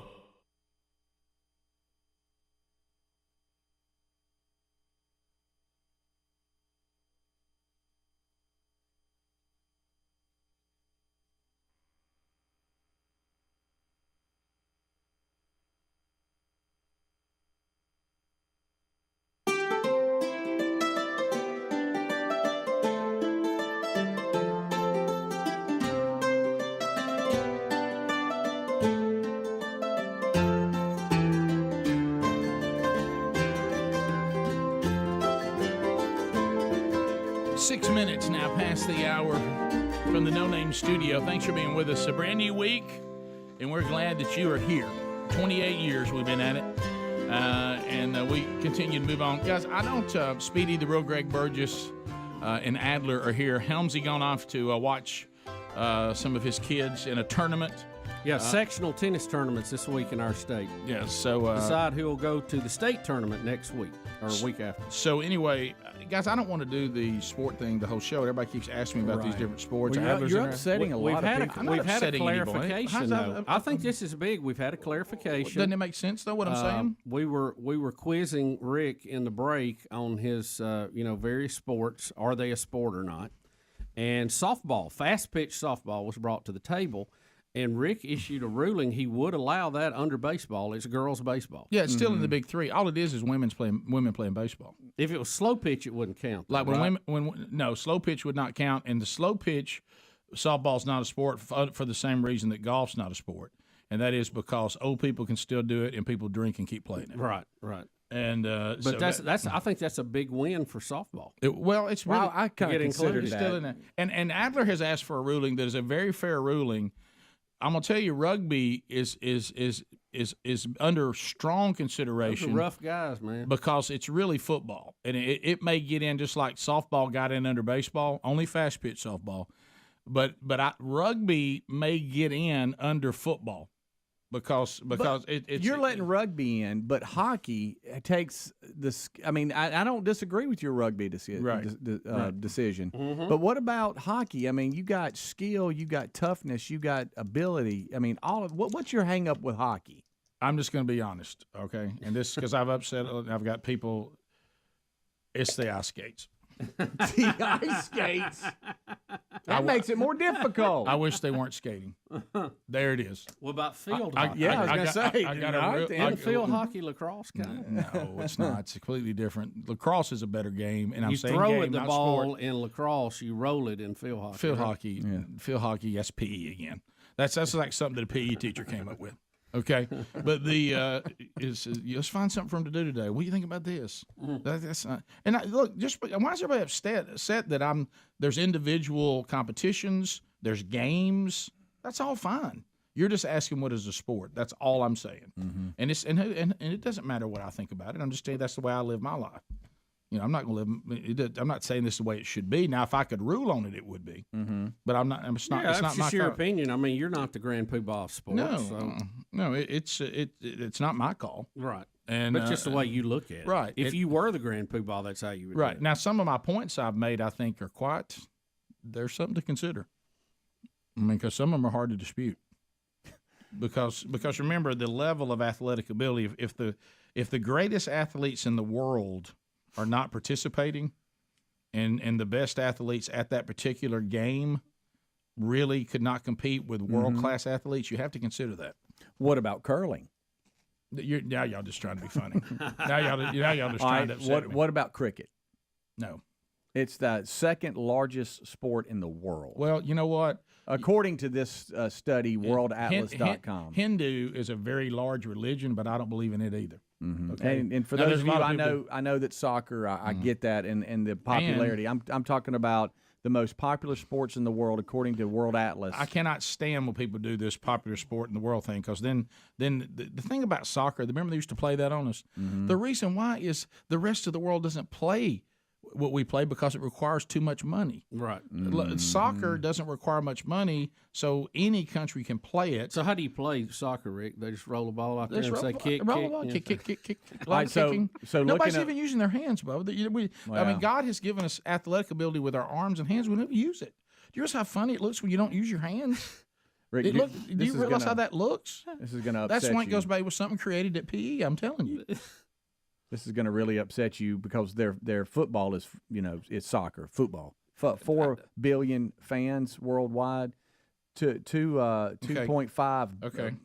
Have you seen cricket. the world? Have you seen the world? You want to do what the world wants to do right now? No, I'm just telling you. Did you know that 4 billion flies eat dung? Would you like to eat dung? Yeah. Huh? What about hockey? Has 2 billion fans. They're number 3. Yeah, there's people that still don't go to indoor plumbing. Should we adopt that? Yeah, I'm anti that. Right. Come on, I don't look. I don't want to be like the rest. Rick, of the are there any other Rick. activities out there? I know you mentioned hockey and rugby were looked at. Are there any other ones on the it may be close list? If I was going to let anything else in right now as a sport, and the rugby may already be in under football. Right. That's a Right. good question. Hockey has one skate in. Right. One. Right. You know, if they take those skates off, they're in. Right. Okay. And Okay.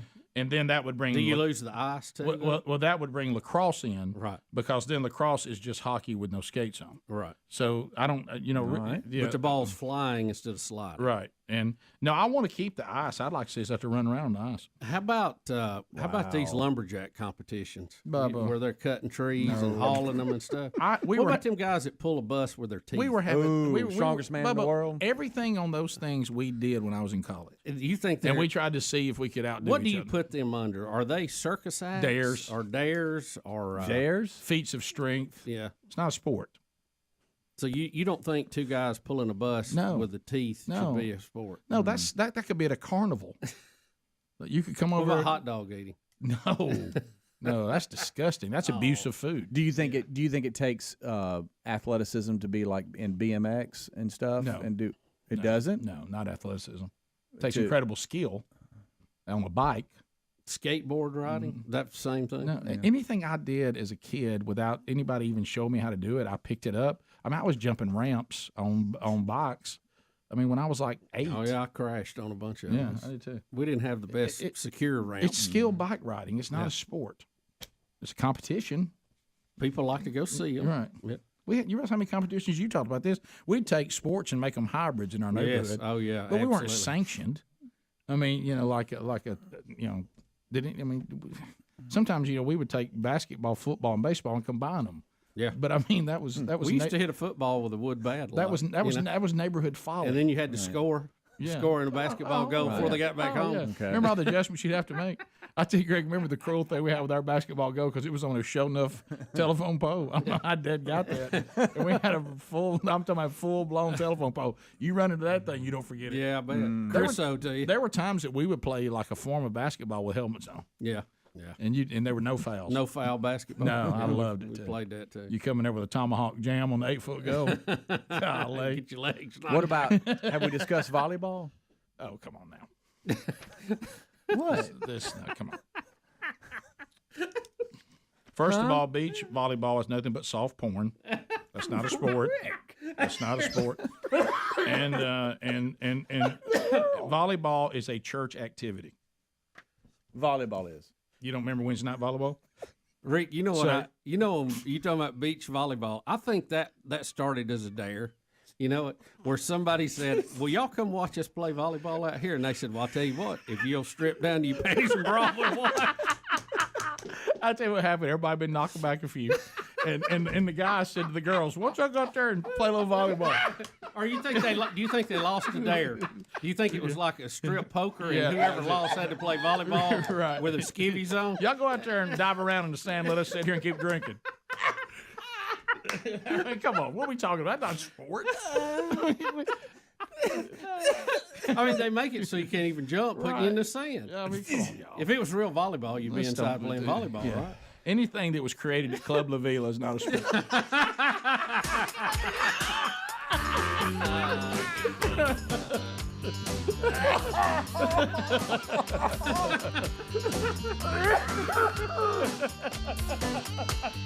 Oh, my goodness. Greg gets down in there. 15 minutes past. I'm just trying to be helpful. I don't know what everybody's upset about. And it doesn't matter what I think, really. Rick and Bubba, Rick and Bubba.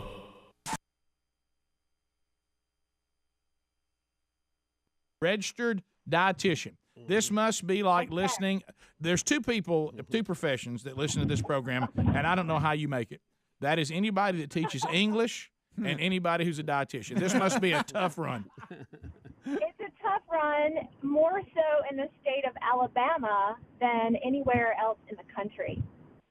Yeah, well, there's a reason why Alabamians are happy. Now, they don't live very long, but they're happy.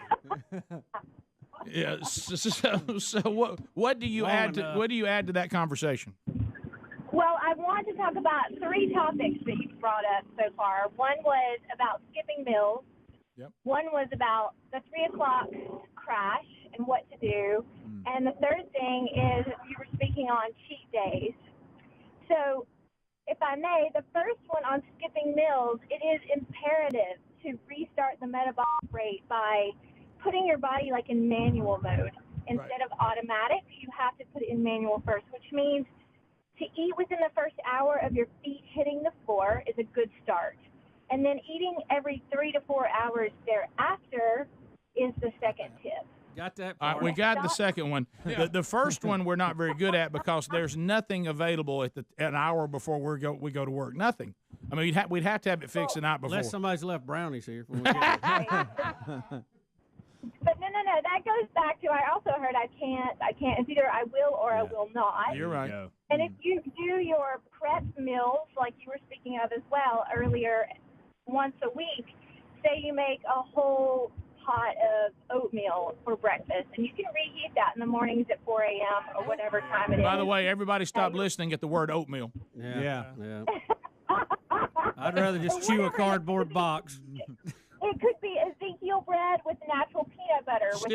You're still not making any Ma'am, ground. you are speaking a foreign language. Look, here. get to a peanut butter and jelly sandwich or something. Yeah. Who's Ezekiel? Actually, that would be okay. A peanut butter and jelly sandwich. Ah, there you go. Natural That wouldn't be peanut too butter bad. Well, how you and like? whole wheat bread would be a wise breakfast choice. How do you like a protein bar with some peanut butter on it? Protein bars are crap. What? Yeah. Tell them, sister. They are. I've heard dietitians say that. Yeah. They are. And, I mean, they're super expensive, and the protein that's actually in them is not as absorbable at the same rate as a real source of meat, fish, poultry, or egg. How do you like eggs? Where do eggs fit in? Eggs are great. You can boil eggs in advance and have those in your refrigerator to pop in the mouth. How you on scrambled eggs? How you like scrambled eggs? You can do pan fried either way you Got like it. Got it. I've done that before. It's just tough to have that ready to go the day before. I mean, within an hour, we get that, but we usually only get it about 2 hours after we've been at work. Yeah. That's the best we can do. You can boil your eggs in advance, and boiled eggs keep in the refrigerator for up to a week. Yeah, we are big Guys, it boiled takes egg. 2 minutes to fry an egg. Yeah, I'm just talking about. But I know. I got a question. I don't have that 2 minutes on the way to work. What I do is I sleep to the last minute till I have to get here. I got a understand question. that. But that's the point she's making. Yeah. We got to make a change if we really want to do it. Yeah. See, I got a question. That's right. I got a question here on this eating every 3 hours. What if your day, and mine starts at 2:30 a.m. and it doesn't end usually till about 9 at night. Do I start eating at 2:30 a.m.? Is that a little long? You start eating within the first hour of waking up, so Even- you need to have your first meal by 3:30 a.m. Well, when do I my quit? gosh. When do I quit eating? You're going to eat every 3 to 4 hours thereafter. Stop eating 2 hours before bed. All right, and that got is it. not because you get fat when you eat before bed. It's that you're giving your gut time to actually rest and restore. But if you're going to bed at 9 p.m. and waking up at 2:30, part of people's weight problem is that they're not getting enough sleep. Yeah. You might want to put that in perspective. It starts as saying well. ain't gonna matter what he's gonna eat. He's killing himself anyway with not enough sleep. That's right. There you go. At night, listen to this. This is great news. At night, when you sleep, our bodies release growth hormone, and growth hormone is like the fountain of youth. But it is only released when we sleep. That's right. Yep. That's it. That explains that dream last night. I had the weirdest dream. I've had two really weird ones the last couple of days. Right. Eating pork. Did you know one of my dreams last night? I announced that I supported the Israelis in a van full of Muslims. What? Yeah. And I remember when it came out, I said, "Oh my gosh, did I just say that?" Now start Rick. looking at me. Rick, in your Rick, dream? In my dream, it was a big moment. Rick, too. that's a strange dream. It You was. must eat a Hey, let me flatbread sandwich. I want to Can I hear ask the Danielle third something? one. Yeah. Oh, go And to the Danielle, real quick, and I'll hurry. When we wake up, can we have just a real quick snack, like maybe 1 or 2 boiled eggs, just to tide us over to when we actually eat? Yes. 20 minutes past the hour of the Rick and Bubba Show. 866-WE-BE-BIG is the number. Driving and crying for those of you that are not watching on YouTube. And Speedy said they were in Helena. They were playing Helena? Driving and crying, how about that? And that was this past weekend, you know? Yeah, I ran into a buddy of mine Saturday, and he's like, "Hey, man, got to go." I'm like, "What do you mean, got to go?" He goes, Old Town at the Helena Amphitheater, Driving and Crying is going to be there. And I'm like, what? How did I not know this? How did I not know Driving and Crying was gonna be there Saturday evening? But they were, and I heard they were fabulous. They did well. I mean, really well. Of course they are. Said the crowd was awesome. Everybody loved it. Oh yeah. Did they do this right here? Did everybody go? Oh yeah. Come on. Say yeah. Come with me, I'll show you where the dogwoods bloom is true. I'm at Old Town Helena. How about you? And I was in a position where I knew I wasn't going to be able to make it, and it really bothered me. But I was battling because Old Town Helena had a ton of events going on, and there was even they don't play no games. There was even like little readers on the side of the street. Hey, traffic Saturday going to be a problem. Heads up. I mean, there was a lot going on in Helena. And so I was like, oh, traffic, what are we going to do? I just knew I couldn't make it, though. But, yeah, everybody said they did well. All right, so we'll take some of your phone calls coming up at 866-WE-BE-BIG. Adler has a video, and I'm sure someday somebody will try to make this into a sport. And this is a person that gets a foul ball into their beer. Is that correct? And where they're sitting behind home plate, and the ball comes right off the bat straight into the net where their beer is in a cup holder, but the beer gets thrown on them. And I thought the guy handled it well too. Right, so is this a college game? Yeah. 0-2. Swinging a foul right back into the screen to stay alive. Oh man, he took it and bad. that is our first beer. It looks like this might be minor league. 0-2. I'm not sure though. Swinging a foul right back into the screen to stay alive. That's $9. And that is our first. Is it funny he's sitting right in front of an ad for Bud Light? It is. I thought that might have been an ad. That foul ball. Boom! Oh! And boy, he took the phone to the beer. I mean. The jump when he hit him. It looks like it's a little cool out there. Right back on him, didn't it? To Mike. Greg, what were you doing there? Yeah. Hey. No, Greg wouldn't be reckless like that. Mike. He got him, boy. He'd have two hands on him. Wait, hey. Who in the world would set one in the line of fire? Greg, if Greg had to sit that close to home plate, his would have bubble wrap around it. No, Rick, right here by your feet. Okay. Mike in Birmingham. Mike, go ahead. Yeah, guys, love the show. Thank you, buddy. Two quick things. I want to compliment all of you on just absolutely not just losing your mind when you have certain callers. Oh, yeah. Like Jerry from last week. Oh, yeah. The other thing, guys, Bubba, Speedy, y'all get hold of Greg, because if he keeps talking about the sports the way he does, they're going to be calling him Jimmy the Greek. Yeah, I know. We got to get Greg under control. How did this get put on? Because you've been the one going off last 30 minutes. I disagree with that. I mean, there's that it's a compliment. Better watch Greg. It's a compliment to say that when you see sports, unlike games and competitions and exhibitions and skilled activities, draw the greatest athletes that the world has ever seen. Yeah. And if you don't see them out there in what you're trying to call sport, then it's probably not a sport. Well, you got the hockey people stirred up. Well, I've got a guy that's a friend of mine. There's people that want to cross-check you. Well, I know. There's hey, let me tell you something now. Hey, if I knew how to skate, I'd be really good at it. Yeah, it'd be a fun game. If I knew how to skate, I'd be really good. That's a lot of skating. I think I could have been a phenomenal hockey player. It doesn't look that hard. You got to be able to skate, though. Except for the skating part. Just alive. Rick, anybody can do that. There's nothing to that. I think my email's out, and I'm glad. Yeah. Don't you dare email me. Incredible skill. And like I said, hockey is sitting right there ready to get in. Yeah. They didn't have those skates on. Well, they appreciate it. That's what I'm talking about. You know what I mean. I know. Huh? I mean, if they just had shoes with spikes on the bottom, right? And they ran, right? Ice. Yeah, and they and there was a way to pass. This offsides rule. Yeah. I want to be able to snowbird. All right, let's get to. How many Todds listen to this show? A lot of Todds, Rick. It was a Todd that started this whole thing. Fire in that, Todd. Todd. Come on, Todd. Are you a different Todd? How many Todds we got? No, man, I'm the one that started this whole thing. This is on you, Todd. This is on you. Every bit of this is on you. I know it, and I apologize. I did want to weigh in on what a sport is and isn't. For it to be a sport, number one, it has to have a ball. and so I would include a puck. So hockey is a sport. Now, Not a ball. It's not a ball. A lot of things have great athletes. I think some of the, and I'm a football coach, I think some of the best athletes in the world are gymnasts to be able to do. Oh, here we go with this throw again. yourself And land on your feet. No. But it's not a sport. It's an athletic event. No, you know what else it just is? like a- Gymnastics, Todd. I can't believe you missed that. It's a circus act. It's a circus act. I mean, what are you talking about? We see this at the circus. Listen, there are a lot of great athletes at the circus. Absolutely, Yes. no If doubt. you want to talk athletes, Not the greatest athletes in the world. and look, there are some sports that don't require some of the best athletes. But, That guy catches that but I, cannonball in the I think stomach's pretty good.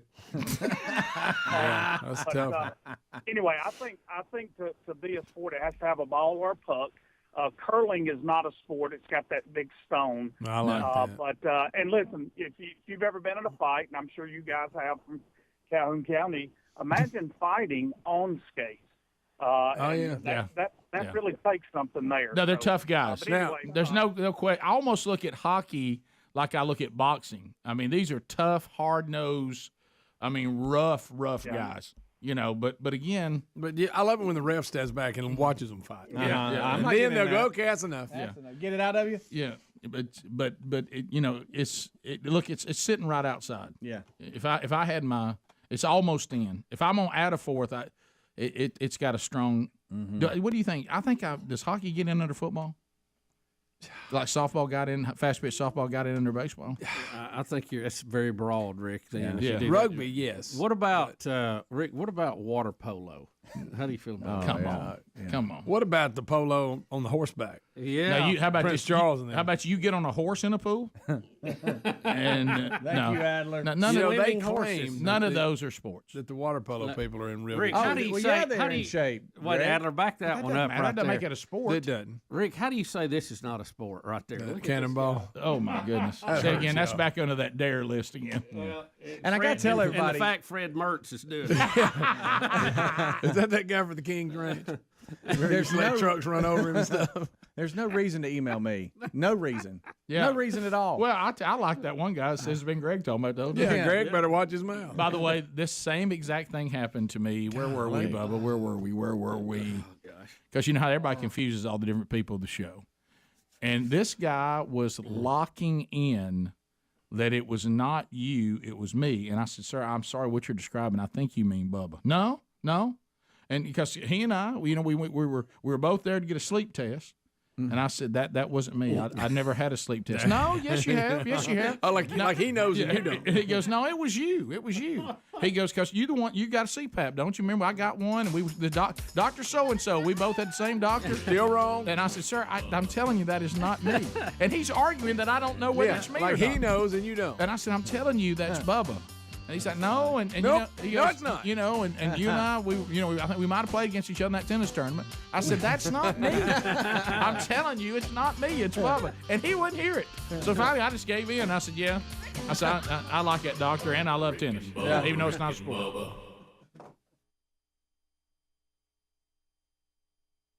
Here's another good food map or a blueprint for you. At each meal interval, which is happening every 3 to 4 hours, is you want to choose about 2 or 3 different food groups at a sitting. So a boiled egg and a piece of fruit, as an example, would be considered a meal.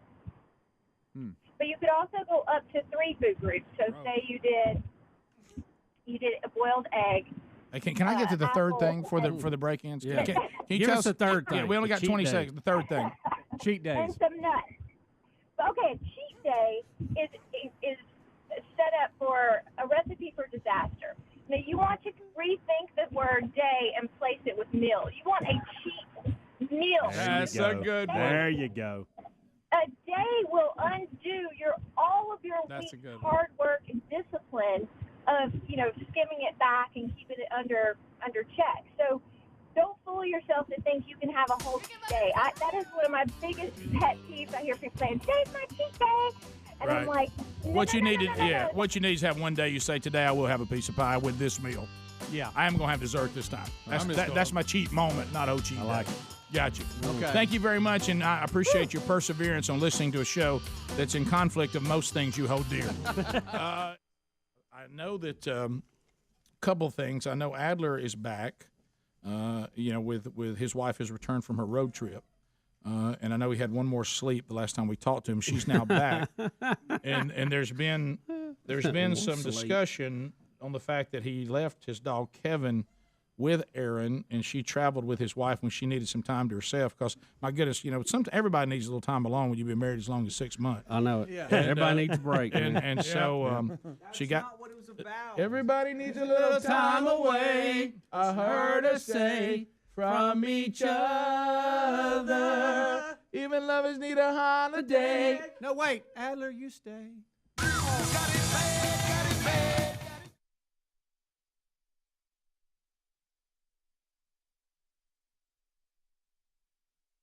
Whatever song that is. Yeah. We all love It's for me to say I'm sorry. But I just want y'all to know that's not what it was. She wasn't trying to get away from me. In fact, she talked about how much she missed me the whole time. Well, absence makes the heart grow fonder.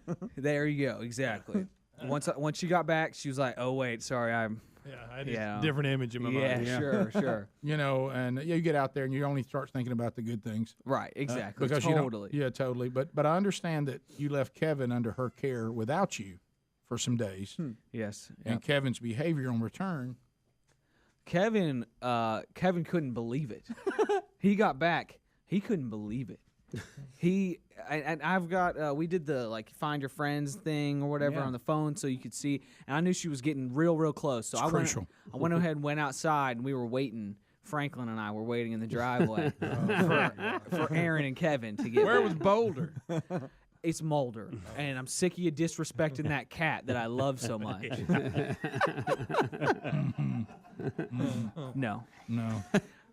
So we're waiting in the driveway, and they pull in, and Franklin, for the first couple of days when I would get home from work, Franklin would run to my car, which used to be my wife's car, and kind of smell around the car. Right. Who are you? And be like, where's she at? Is she still in the car? Where's the other one? I begged her not to marry you. Where's the other one? And he kind of... I begged. Now look what's happened. No, we can't find her. She's lost. And so they pull in, and I'm filming the whole thing, and Aaron gets out of the car, and I'm like, oh, man, I'm so excited to see her and all that. Franklin just loses it. He's like complete meltdown. He's running into trees through bushes and I picture his little legs running. He doesn't know what to do. Kevin just kind of just eases his way on out of the car because he's been in it for a week on a road trip. I've been on a road trip. And he's looking around, and he's like, what the heck was that all about? We're back to where we were. Right. We were in a car for 7 days. And we're this back. place was here this whole time? Yeah. I thought this was in my rearview mirror. I thought it must have burned to the ground. That's why we fled. Yeah. Right. But he's back, and everybody's good. Everybody's having fun. Franklin's back to being Velcro on his mom, so we're trying to ease that back down. Y'all, Franklin got real cool and independent and real dog-like when it was just he and I for a few days. Like, hey, we'd go play fetch and then just sit on the couch. None of this whining and he's a whiny His mama's baby. He's got some attachment issues there, so we're trying to work through that. These are his dogs, y'all. Kevin does have one problem.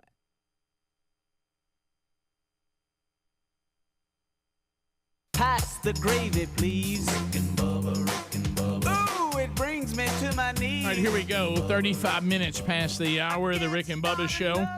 How about a box of awesome? A box of awesome. You go to boxofawesome.com, and this is a great deal. And you can take a week off. You can cancel whenever you want to. You can design it however you want to. But it's cool because they bring a bit of Main Street USA right to your doorstep. No matter what you have going on this season, boxofawesome.com has you covered. Camping gear essentials, cookout must-haves, with hot sauces and barbecue rubs and all kinds of, little doodads and trinkets and cool stuff and even clothing. So if you'd like to get started, you take a brief quiz. If it's for you, obviously you answer the question. So your box of awesome will reflect the things that you love. If you're giving it as a gift, you'd like to reflect the person who's going to be receiving the gift. And what a great gift idea it is, by the way, especially for somebody you can't ever think what you should get for them. Boxofawesome.com. You get 20% off your first monthly box when you sign up at boxofawesome.com and enter the code Bubba. So use that. Because the first box, you can get 20% off. There's also a link at rickandbubba.com under the sponsors. Go check out boxofawesome.com. Doesn't cost anything to sign up. You're only charged for the boxes, and you get some really cool stuff. So, Bubba, as we come back, I know that we have an update on Will Smith. Since we have last done a program, Will Smith has received his punishment from the Academy. Yes, on Friday, the Academy of Motion Pictures, Arts, and Sciences called Smith's behavior unacceptable in a letter to the organizational members and said that he will be banned from attending any Academy event for the next 10 years. So he's out for a decade, Rick. He can't come to the show. Now, if I understand it right, it doesn't ban him from winning an award. He just can't be there to accept it. I guess you're right. Yeah. If someone decided to do that. Right. Yeah, and all I thought, I know this, it seems severe in some ways, but at least he's got an end date on this thing. He'll be able to come back. I mean, poor Pete Rose, he's still out. Oh, here we go with this. It always goes back to Pete Rose. Good night. It always goes back to Pete Rose. Yeah. Pete Rose could have killed somebody and been out now. Right. Yeah. Yeah. So yeah, it's one of the weirdest things I think I've ever seen, and I'm not talking about the slapping.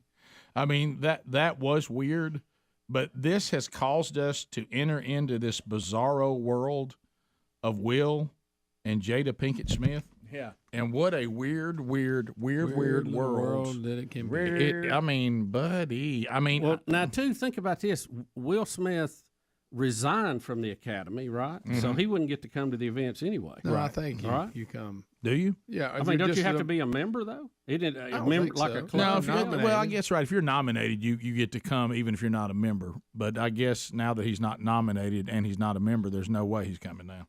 Yeah, well, he can't attend. Yeah, anyway. He's been banned. Has anybody else ever been banned from the awards show? They listed some of them. I saw it. I can't remember. One guy was like a predator or something. And there was an article last week that showed, I think it was about 3 or 4. Weinstein got banned, didn't he? Now, took a while. He did. Mm-hmm. Weinstein was one of them. And I remember about Tim Robbins and Susan Sarandon got up there going off about some political something. And I think I don't know if it was a 10-year ban, but they got banned for a little while. Yeah, and so now we're being pulled into this world, and I saw over the weekend people are finding this video we're about to show you, these videos he calls her his wife, right? Is that? Yeah. I mean, I know that what they're calling marriage isn't marriage. That's what he was screaming to Chris Rock. Yeah, you're right. You're right, Bubba. Well said. Well said. But this world, there were people this weekend literally saying, I've gone from being upset with Will Smith to now being concerned about him because he is being manipulated and is trapped in some weird world with this woman.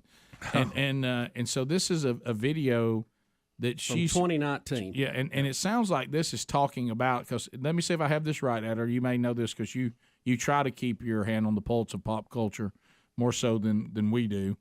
But now that you're somebody's dad, you're losing the interest in it as well. But the when she says the red table, is that the podcast? Yes, her. She started, yeah. And she's telling him, I guess, after they talked about the things she had done with one of her son's friends, she wants him to keep commenting on how that freed them or something. He don't want to talk about it. But listen to what she's saying. But he doesn't want to be videotaped and put on her social media, but she doesn't care. Mm-hmm. And it just gets really – have you seen it yet, Bubba? No, I have not seen it. Can we listen to it? So, Will, you know Esther Perel is coming to the table. She's going to be at the red table. Would you say she has been instrumental in you and I redefining our relationship? I would say don't just start filming me without asking me. Oh, my goodness. If you could film me. Esther, come help us again, please. I'm still dealing with foolishness. Because she don't just... Would you say that she helped us heal the hurts that we caused between one another? My social media presence is my bread and butter. okay? So you can't just use me for social media and not, don't just start rolling. I'm standing in my house. Don't just start rolling. Please watch us stare at the red table because she's helped us a lot. Can't you tell?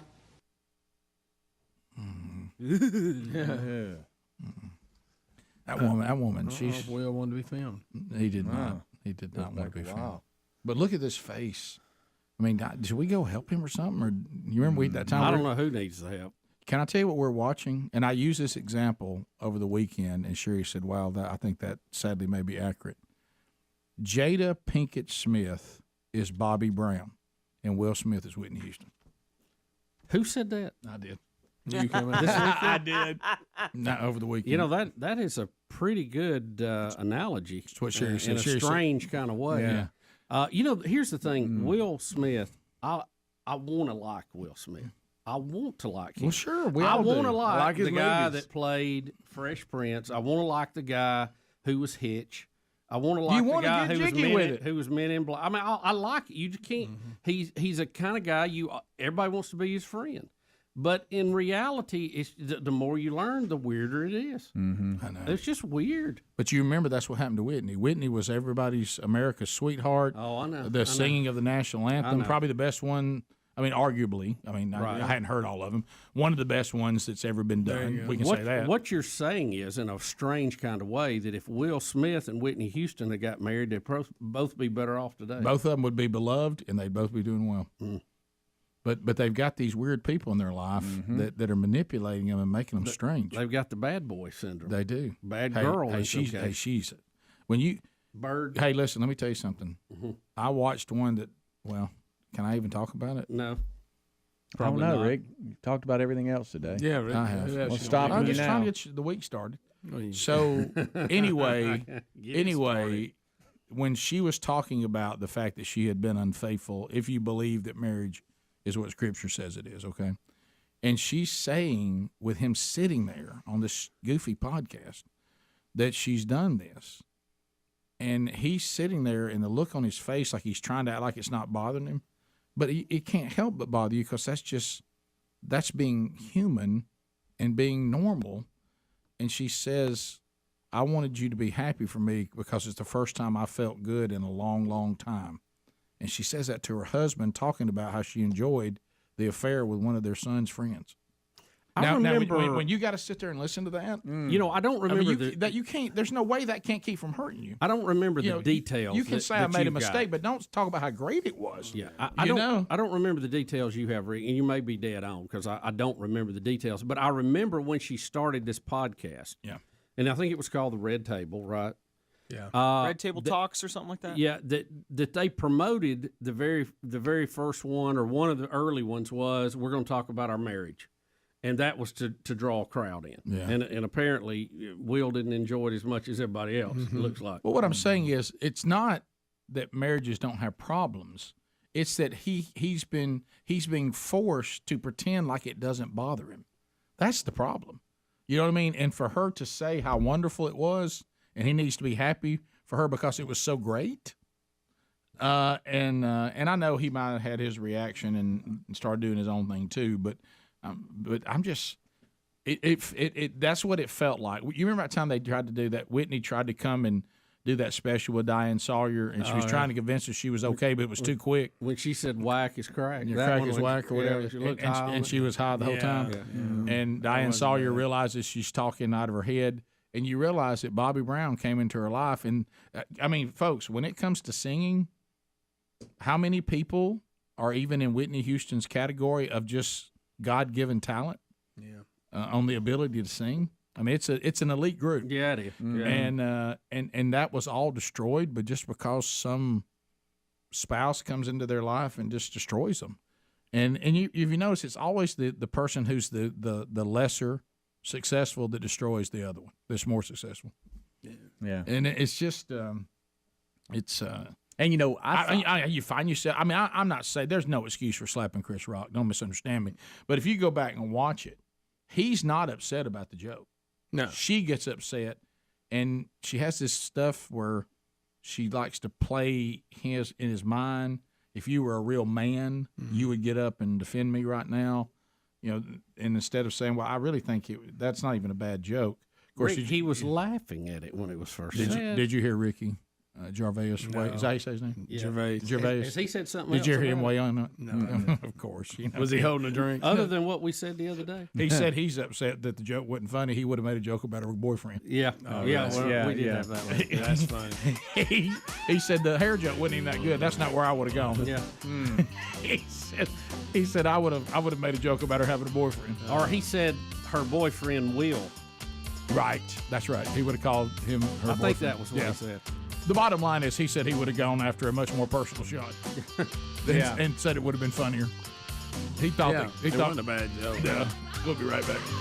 Rick and Bubba, Rick and Bubba.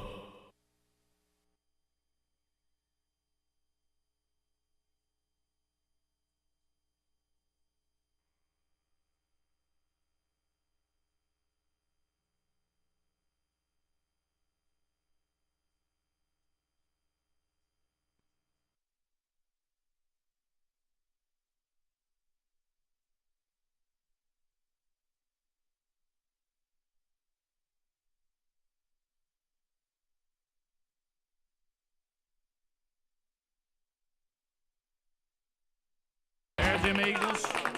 The late Glenn Fry. Did you ever think he would say that? I know. I thought he would probably be one of the last ones to go with that bunch. Joe Walsh is still hanging on. You really thought that? I mean, Rolling Stones, Joe Walsh, some of these guys. I mean, it's just we need to get science involved while we have an example here to look at. And you've given also another list to continue the life theme. Life's not fair. No, it isn't. I mean, it's just hey, it is not.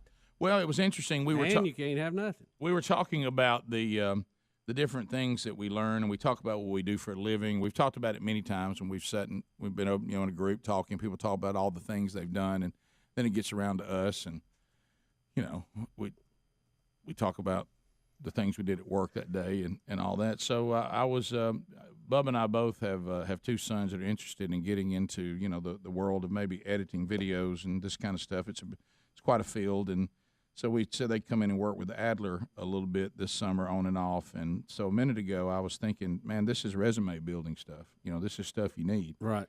And think what they'll get to put on there. And Adler comes in and I said, look, first of all, I said, you could stagger the guys. And he was like, well, I'm going to use both of them today because we have to build a wall of cups. And I said, I'm sorry. And he said, they're going to build a wall of cups. And various members of the show throughout the show will run through the wall of cups so I can get it in slow motion and show them how to do slow motion. And I said, so on the resume, they will put built a wall of cups. Well, I think I didn't think I could dream that on the resume it could have wall of cups, but in their world, look, the great wall of cups is ready to go. Well, we might run through it on our knees. Yeah, it would. I have think to be. Engineering's out for these two. Yeah, that's it is a wall of cups, and it's definitely a wall of cups. But we'll run through it with our belt buckle. Yeah, we can come through it. Yeah, you say don't worry, we got this. Yeah, you can almost tell that on the bottom one they thought to themselves, that's good enough. You know what I mean? I'll tell you too, they're gonna have a hard time keeping that up because it's getting pretty shaky now. Yeah, it's we'll see how like you said, we could run Adler through it a few times. But it was just funny that topic. At anybody else's work, does the wall of cups ever come up? Probably not. I doubt it. So anyway, we'll talk about we got that going on today, and we do have all of our college. Can I get the last one? Yeah, it's pretty touchy. This is Jenga. Yeah, this is Jenga to the team. Jenga. Getting on up there. Yeah, look there it is. Look there it is. The wall of cups, version 1. We also have today. I think of all people, Helmsy, who has dabbled with the conspiracy theory with the NBA Finals. And most of you would say the NBA Finals fix theory is over because the Warriors won it, in 5 games. But Helmsy kind of muddied the water a little bit yesterday. Well, Rick, can I just say this? I mean, I'm not trying to sell everybody on. I know it exists. I was just sharing. Right, you're just trying to bring and so That's all. I mean, I'm like this referee. I'm just trying to let y'all know what's going on. Well, Hamsey sends out some article. Now, when did that article come out, Hams? It was yesterday. Yesterday. We said it on a radio show. Now, guys, keep in mind who's saying it. Yeah. What? Yeah. Don't forget Who that. is it? It's Who said Tim Donner. He's probably the most disgruntled. Is that the one that got caught gambling? Yeah, fixing games, and gambling. Right. Okay. Yeah, he's credible. You gotta consider your source on it. So we had a referee out gambling on games. Right. Well, he said that probably the only one. It's been a while. I'm over nutshelling Only this, one that was but caught. but when I saw it, is when he claimed yesterday in this article. He claimed yesterday in this article it would go to Game 6, and the officials are told to get it to Game 6, and of course it didn't. And of course, but then the conspiracy theories, you know what they say? Well, you know, he said something about us. So they couldn't let it happen. What's up? Yeah. No. So you know what they had to do? Call it off. Yeah, okay, guys. Ixnay on this one. I don't know that we'll see you next year. I don't think that they want to decide the series. I don't think they micromanage it, but they want to see it get into those later games. And I have no doubt they wanted this final to go back to Oakland. Well, I think that's every sport.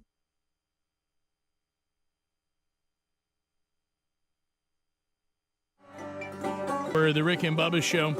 Thanks for being with us. Some things you need to know about Dallas, Texas. How about Dallas, Texas?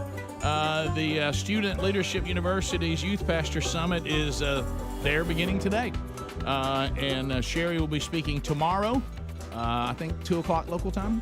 She'll be taking on the topic of pain and suffering, helping youth pastors dealing with that in their position of leadership in the church and training up the next generation of followers of Christ. So if you're a part of that summit and you're in Dallas, Texas today and tomorrow, Sherry will be there tomorrow. You certainly can find out more about that by going to burgessministries.com and look at upcoming events and find all the information you need to. And thanks to all the folks that came by to see themanchurch.com, the big setup there in Vegas over the weekend at the Altar Conference with Derek Carr. I understand that went great. I think they ended up, Bubba, having somewhere between 9,000 and 10,000 men come out, maybe somewhere, so that was a big conference. And of course, you never know. You get those numbers. Did it come from? It was so hard to tell, but I know they felt good about the turnout. But how about just having it in Las Vegas? Yeah, it was great. So it was good to be there. And as a lot of you saw, and the next thing we're going to be adding to themanchurch.com as a resource is an app, and it's called Strive, Strive. It's got all kinds of resources. I tell you what, why don't you just do this? Go to Strive, Strive app.com, and you'll see the countdown clock for it going live, and it'll start telling you all about it if you want to consider it. Bottom line is it's just going to be another resource full of all sorts of content that will help you in your spiritual growth as well. And just another little weapon we're adding to the arsenal there at themanchurch.com. Where we have answered the call to disciple men. And you know what? You do that, you change everything. So anyway, striveapp.com, and you can see the countdown clock, and you kind of start checking it out to see if that's something you'd like to add to your arsenal. We'll make that available. It probably looks like Apple keeps messing with it, and we're also getting it ready for is it Android? Is that what you say? The other Yes, Android. Yeah, and that's almost finished. So about probably in the next 9 days or so, it'll probably go live. All right. So, Bubba, some other things that we've been considering. Rusty is standing by in Madison. Rusty, welcome to Rick and Bubba. How are you today? Rusty. Hi, Rick. Hey, Rusty. So is this a she, Rusty? It is a woman named Rusty. I am a woman named Rusty. Is this Rusty with an I? No, it's with a Y. All right. So, sound like it's not the first time you've been asked about that. And we don't mean to pry, but was your dad counting on a boy, and he just gave you the name anyway? Well, I am the firstborn, but I'm also a redhead. Okay, I got you. So Rust, I got it. Okay, good. So now you said you had a poem. Now, what inspired you to write this poem? I did not write this poem. My husband did, because a few months ago for Valentine's Day, he wrote me a poem because he bought me a sloth experience and peanut butter. Wait a minute. Floss experience. He bought you a what?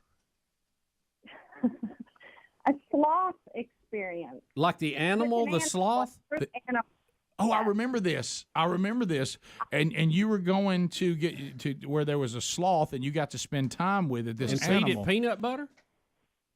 Well, so my favorite food on the planet is crunchy peanut butter. So he gave me 2 jars of crunchy peanut butter this. and a sloth experience. And then you guys just made fun of me for the show. That sounds like us. I remember this. I slightly remember this. I remember this now. I do. I was Okay. kind of hoping he'd throw a cell phone in. Right. Threw a cell phone in? Yeah, your phone was cutting out a little bit. Yeah, you know, everybody's having the same issue these days. It's hard to be on a phone these days and actually talk. We hate that. So I've got to know about the sloth experience. Yeah, how was it? You get. I mean, does it come out there and you hold it or what? Yes, it was wonderful. It was, but I'm an animal person, so that was my thing, and I did love it. It was the best gift he could have given me. Well, there you besides go. The peanut butter. Well, there you go. So, how long do you get with the sloth, and did it seem like it drug on? Well, he didn't make any fast movements or anything. Your husband or the sloth? Well, both. Okay. But did you feed the sloth peanut butter too? No, I don't think they allow that. Okay. That's a good question. So, what did the sloth do while you had it?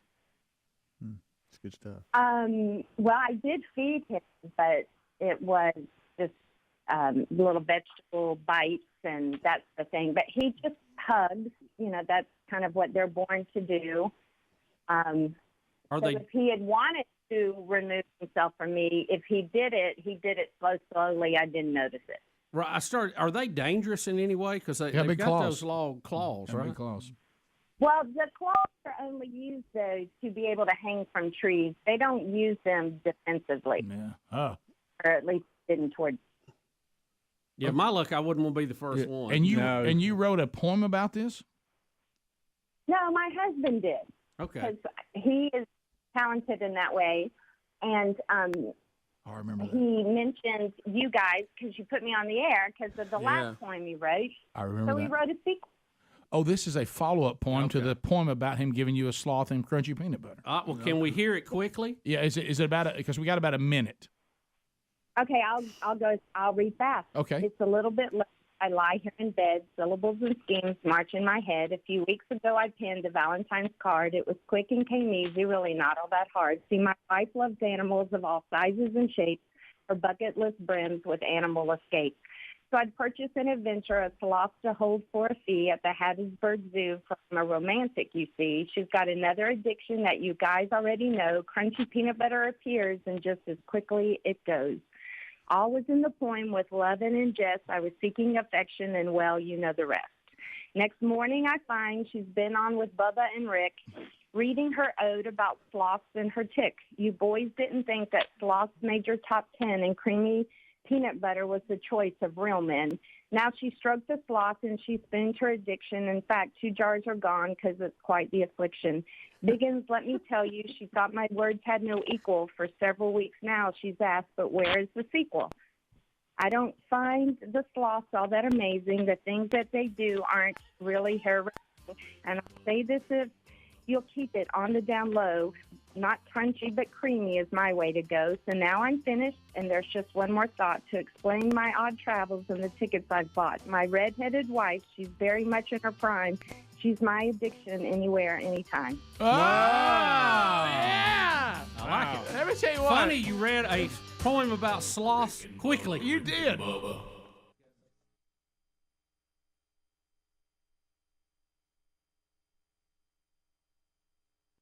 I don't know of any sport that wants a sweep. Yeah. I mean, every it's in sport all wants it to sports. be a long Oh, yeah, series. Bubba's never said it's only basketball. I think baseball may be even worse. The question is, will the You can really control that one. No, but outside. the question is, are the officials instructed to do things to help the games go into the 6th or 7th game? And I don't know the answer to that. I know that this guy says it is. I heard a guy a couple weeks ago who played on the Miami Heat when they won it with LeBron said that's absolutely true, that they will influence the game. Now, I don't know what I believe or any of that. Well, I'll tell you what I will say. It's out there. I'll say with confidence, and really any of us who disagree with this, that we must not believe what we've always said about follow the money. I do not believe that they script out series and do all that. I do not believe that at all. I don't either. Do I believe that the people who have millions and millions and millions of dollars at stake will try to stretch out a series any way they can? I do believe that. Yeah. And that would involve the officials and calls and things like that. I don't think the players are involved in it and all that. But do I think? I think they know. I think that it's just understood. Like, we're on the road. We're up. We can kind of cruise tonight if we need to. Whoops, didn't make it. Yeah, well, I don't think the players. I don't think they intentionally. I don't think the players involved in it. I don't think it. it's scripted. Yeah. Do I think that the league and the officials do what they can, within reason to extend a series for money? If none of us believe that people who stand to make a lot of money will do what they have to do to try to make their best shot at making the most money, then we've first of all ignored a tremendous amount of history that's true, and we also must not believe what we've always said: just follow the money. And when money's involved, people do things that they would not normally do in order to give them the best shot at making the most money. Well, I mean, they will. To me, that's not even hard for me to believe. I think in playing, you got two gears. You got this is life or death, or I'm just I'm out here doing my thing. And you see some. Well, again, I'm not ready to go into the players unless you bought a player in the shade points. We know that's happened. I think they just understand. I don't think they know. I don't think they script out a series. Do I think that officials try to extend series? I do. Now, I think that's very possible. You know what was big about last night, too? I didn't realize it had been so long. A West Coast team, a California team, had not won a championship on their own home field since 1974. That was the Oakland A's. They really wanted to, that's big when you win it on the home court. Well, that's memories right there. Yeah, absolutely. Well, that's what you would hope for, but, boy, you don't want to. Well, we'll review a little bit of it. Did you see the ticket prices last night for courtside seats? They were good. A new record last night. Yeah, the only thing is if I were the Warriors and I had that mindset, all I can think about is last year. Put them away. Yeah, I would have put them away in Cleveland if I could have. Don't let them hang around. We had to let that happen last year. Rick and Bubba. All right, so the game last night, we got how about it just runs a little late. I didn't even make it to the end of it. I fell asleep at the end of the third quarter. I did not watch a dribble. I ended up having a really, really incredible afternoon and evening, and it did not involve basketball. The thing I like about the Warriors that's interesting is how they have changed the game, the way you look at the three-point shot, their ability to make it at such a high percentage, and I played basketball growing up, coached a little bit of it in Little League, and it's just changed the game. I mean, I'm a fan of that. But last night, Rick, I don't know if you didn't see it, so some of the stars that was there, they set a new record last night for ticket sale price. A pair of courtside tickets went for $133,000. Good night. It's about that's up from $90,000. I think Puff Daddy spent a little money, got his. I was about to say, do you realize how much money you have to have that is just that's throwaway? That's discretional. I mean, just like hey, how much are they? 100. Okay, I can do that. Let me have two. I mean, it's just like, but that's their prerogative. But I think good for them. I think look, it's a willing buyer and a willing seller, and the market is saying, if you want to sit courtside, this is what it's going to take for you to get my tickets. Yeah, and either somebody does it or they don't. It would be. That's cool. the free market, man. I love it. It would be cool to have those seats sometime, and go, wow, for an event like that. It's a whole different deal. Well, I think all of us, because if you look at here's the beauty of I still can't get over it's the Warriors. When we grew up, they were just them and the Cavaliers were just so far from getting on TV, much less winning a championship. The Warriors were Rick Barry doing a granny shot when I was a kid. Mm-hmm. But if you look at these two teams, because they are the two most dominant teams in the NBA right now. When all the Lakers left, went over there. Yeah. When you get to these two teams and they are the two most dominant teams right now, you have to feel good for Kevin Durant because everybody else on both teams has won a championship just about. Well, and he was the only one. Think about this, Rick. We talked about this in the kickoff hour. Two things stand out to me. One, the Golden State is the most unselfish team I have ever seen. for them to have the star power they have and be able to be okay with everybody getting theirs is awesome to see in today's society. The second thing probably stands out more than anything. If they do, as bad as it was for them losing last year, that lead, if they don't lose last year, Kevin Durant doesn't happen. Right. They don't get him. Right. And so now, because of the loss, now they've come back. They've got years of this if they want it. Yeah. At least to make it to the finals. Nobody's touching them. Yeah, and I don't know. I mean, other than LeBron, the Cavaliers don't look terribly old. And either. many think that he will not end his career in Cleveland, that his days are numbered there.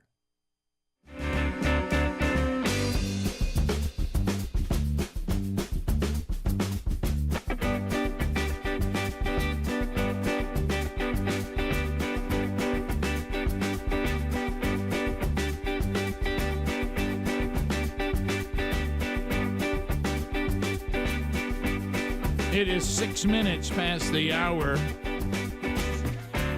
from the No Name Studio. Thank you for being with us today. Speedy, the real Greg Burgess, Adler, all here. Helmsy out. He'll be back tomorrow. And welcome back for a brand new hour. There's Bill Bubba Bussey. Rick, glad to be here. Thank all of you for joining us at the little party we call Rick and Bubba. The little party we call Rick and Bubba. And Bubba. So you were telling me to break. You getting your knees looked at again? Yeah. I mean, it's Is it time? Is it time, big guy? What about? I don't mean big guys and big guy. You know what I mean? That's just a saying. It's your way of saying pal. I know. Yeah. Big Cat fella. daddy. You Cat know, daddy. that Garfield. I don't think so, but I'm just seeing if I can do anything to help it out here a little bit. So other than lose 50 pounds. So I was going to say that's Well, I'm not even going to bring that up. So all right, let's go left, right knees. Okay, let's go left, right. I've got the letter L over here in the right and an R. All right, how many has the left knee been? Three surgeries. Three surgeries. What about the right? Including ACL partial tear. Well, we would definitely include that. Yeah. What about right? Right has had two, needs another one. All right, so that was my question. That's the one in trouble again? Yeah, I so pretty much it's trying to close the gap to make it 3-3? Right. I pretty much can almost guarantee it has a torn meniscus. And I have torn it before.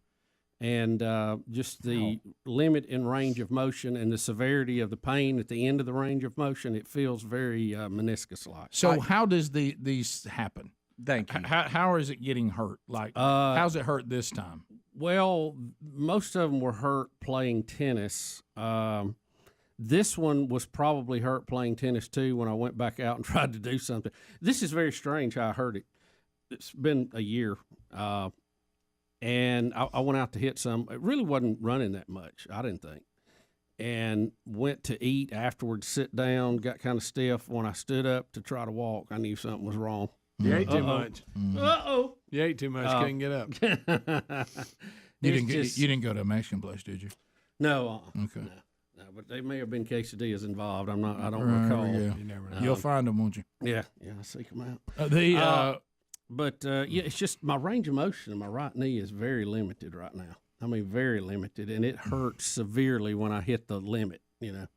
So anyway, I'm gonna see ortho this week, and we may get some treatment on that. So this past weekend we did a podcast with Gene Hallman. Yes, I know. And in that podcast, as we were recapping historic moments in Rick and Bubba history with Gene, I couldn't help but thinking again this year you've agreed to play again. Yep. In the Celebrity Pro-Am. Yeah, unless I'm in surgery. Right. Right. Well, that's what I'm. That's kind of where I'm going. Do you know? Three I've of got my so many knee questions. surgeries have been right after the Pro-Am. That doesn't surprise me. Yeah. You can make another one. I went and just tried to get through it, and that was probably a mistake. But I gave all I could. Really. You mean like you're going to do now again? Yeah. Yeah, probably so. Yeah. Yeah. Speedy, you okay over Yeah. there? Well, I've just got. Hey, it's a questions. month. I mean, I got 3 weeks to get my golf game together. What day do we play?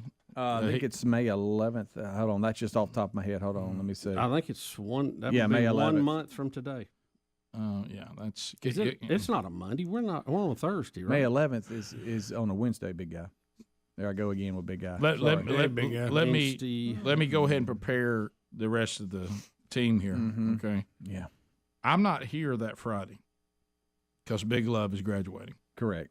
I will be in Starkville hopefully watching Big Love grab a diploma.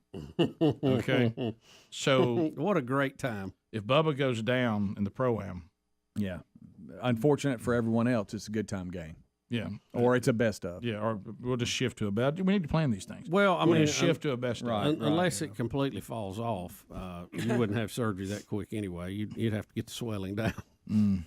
I got a lot of questions over here. If you're looking at me, so we got left 3, right 2. We're going to go in for And remember, right. each foot's had a surgery too. So. Plantar. Yeah, put to sleep surgery. It seems the I don't- foundation struggles. Yeah, Foundation. the waist down is. I feel struggling. like calling AFS or something. I notice your upper body seems to do just fine.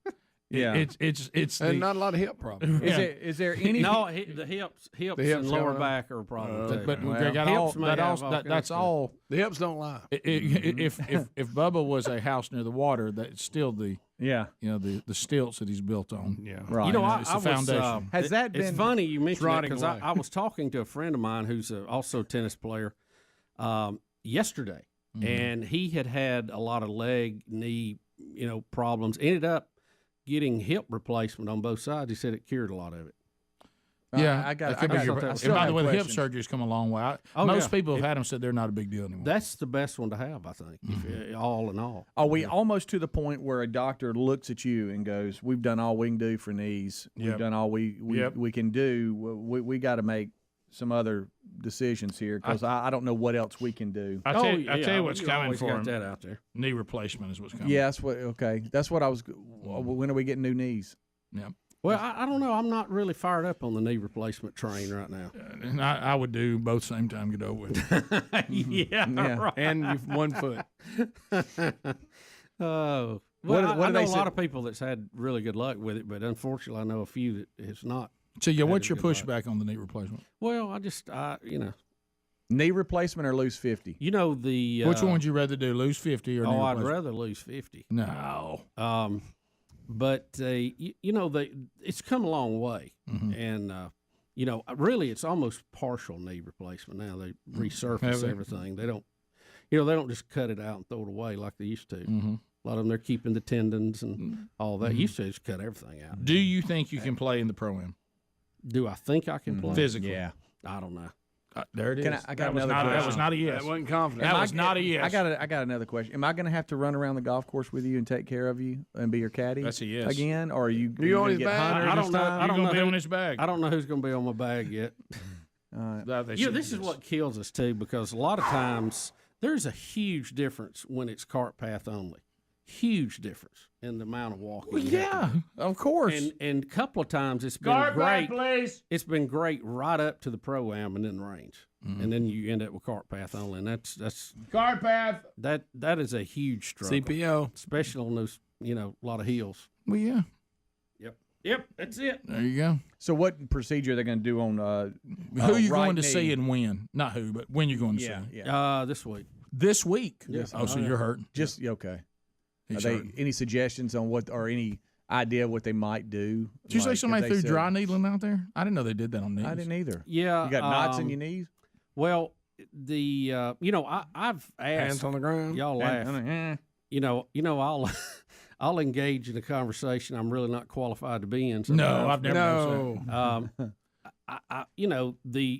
When you have the foot procedure I had, topaz, you basically are doing away with some of the inflamed nerves that are causing the problems. And I've suggested on the knee, why not just microwave that baby and tone it down? You know what I mean? Just knock Did you out just some call nerves. for your knee to be microwaved? Yeah, that's how they kill the nerves. Basically, a topaz knee. Yeah, kinda. Huh? For lack of a better term. Right. But look, here's the thing: you need nerves for feedback, and so you know. But you don't have to have as many as you got. I mean, let's cut some of them and not feel the pain and move on. And what's that? And let procedure- it grind. What's that you know? procedure called? You did Topaz. Yeah. It's a little procedure called topaz. Yeah, Topaz. Hey, it worked great. Kiss y'all. It worked great for plantar Rick, I'm fasciitis. getting some more emails about this. The procedure's called topaz. Topaz. Here on PBS. Don't know if the Bulls have heard of it. Hey, let me tell you what, that was a magic bullet procedure for me. I know not everybody has the same result, but if I had a knee procedure that worked that well, man, I'd sign up today. But see, here's the thing: if you if you could stop the nerves, limit the pain, and just let it grind, cartilage gone, who cares? And when it wears out, you can get a replacement. But you could grind it for a while and not hurt anything. I feel like we're talking about a car or something. It's like your body. Yeah. I know. So, what if they said lose 50, and we don't really have to do anything? Oh, that would be great. But I've lost 50. It still hurts. Yeah, but it just doesn't grind as bad. Right. Yeah. So you're getting another knee What about procedure coming. dope ass? What about the? What about have you ever considered maybe a knee pads? we just haven't got that really good replacement for cartilage yet. Cartilage. Yep. Yeah, don't do that thing you tried to do one time when you said it hurt like somebody you had like wasp inside your knee. Going, That's not a good comparison at all. Do you remember that? That was awful. Yeah. We'll be right back. Rick and Bubba, Rick and Bubba.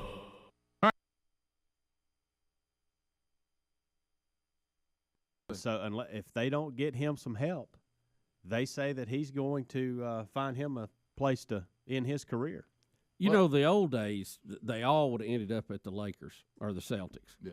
It's just a different deal. Isn't now. it interesting that if you're trying to get on the Laker and the Celtic type teams, it's not the Lakers and the Celtics you want to be on? Yeah, I know. Now that 30 for 30 is that? Well, they're not. When It that starts run? tonight.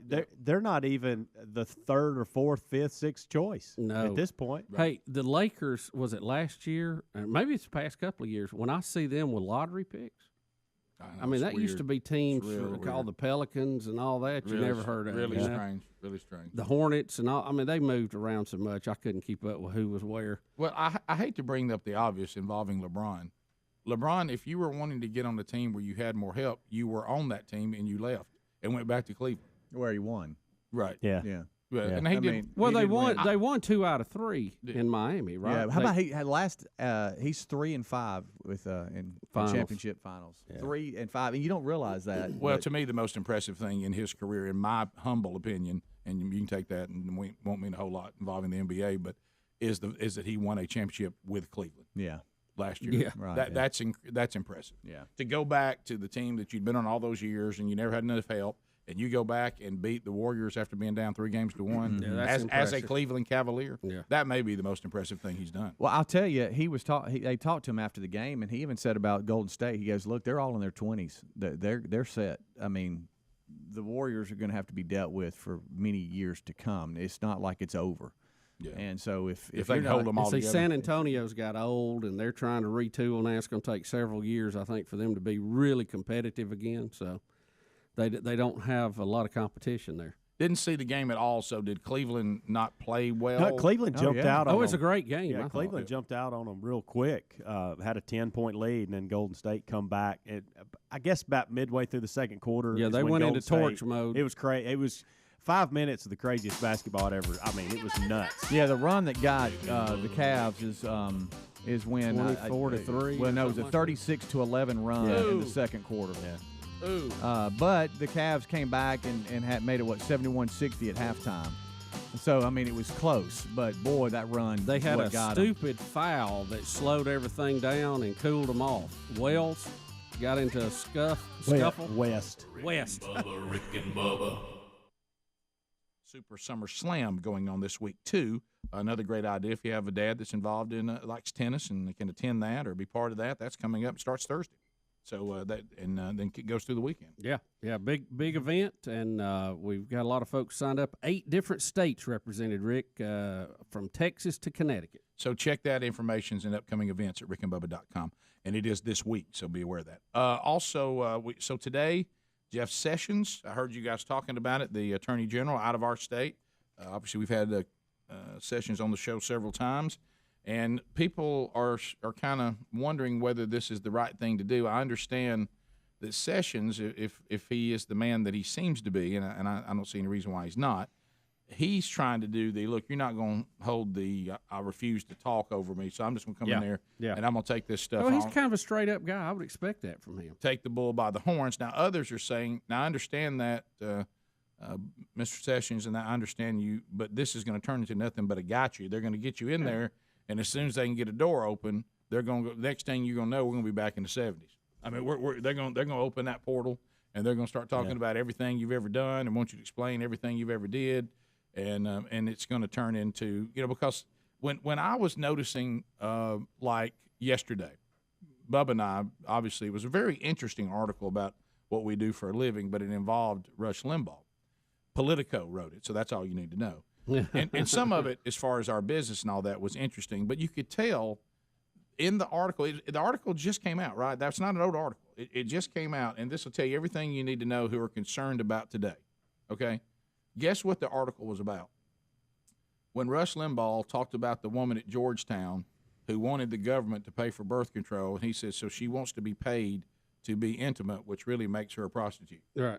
That was 4 years ago and some change, and the article was written as if it had just happened. Yeah. Okay. Well, this is, and this has been an issue for Rush, and it hurt him with advertisers, and they never really recovered. And then before you know it, they're quoting his quote again. There's the article. You would have thought the article was about something that just happened. So what's going to happen? And I still go back and say the point Rush was making. I'm afraid my.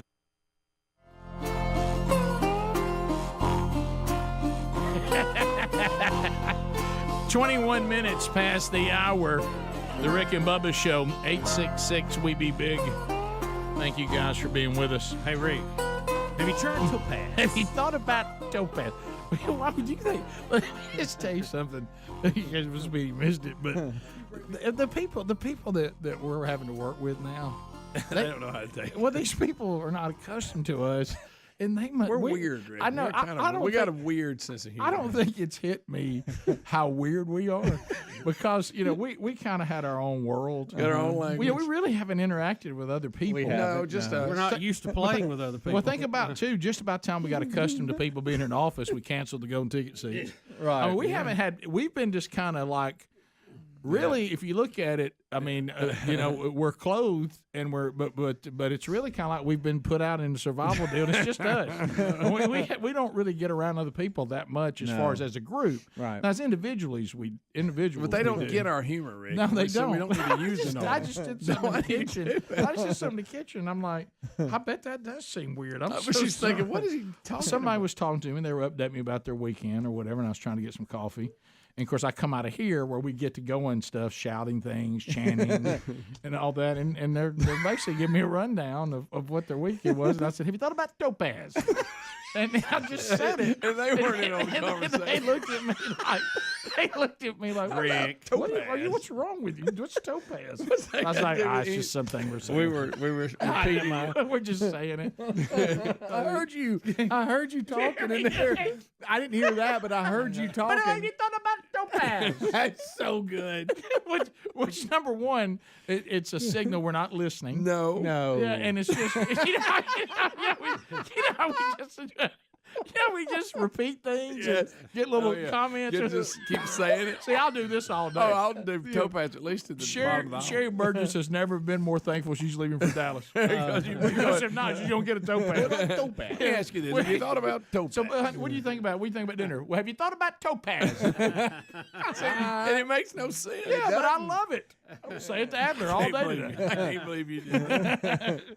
But I think to myself, how weird does everybody think we are? That is weird. We are weird people. We sure are. Our sense of humor, I'm not even sure people get it. No. Because really, what we do here is we cut up amongst ourselves. And Bubba said this is how we got in trouble early on. Is I was in there doing the show by myself, and I realized I don't have anybody to do the show for.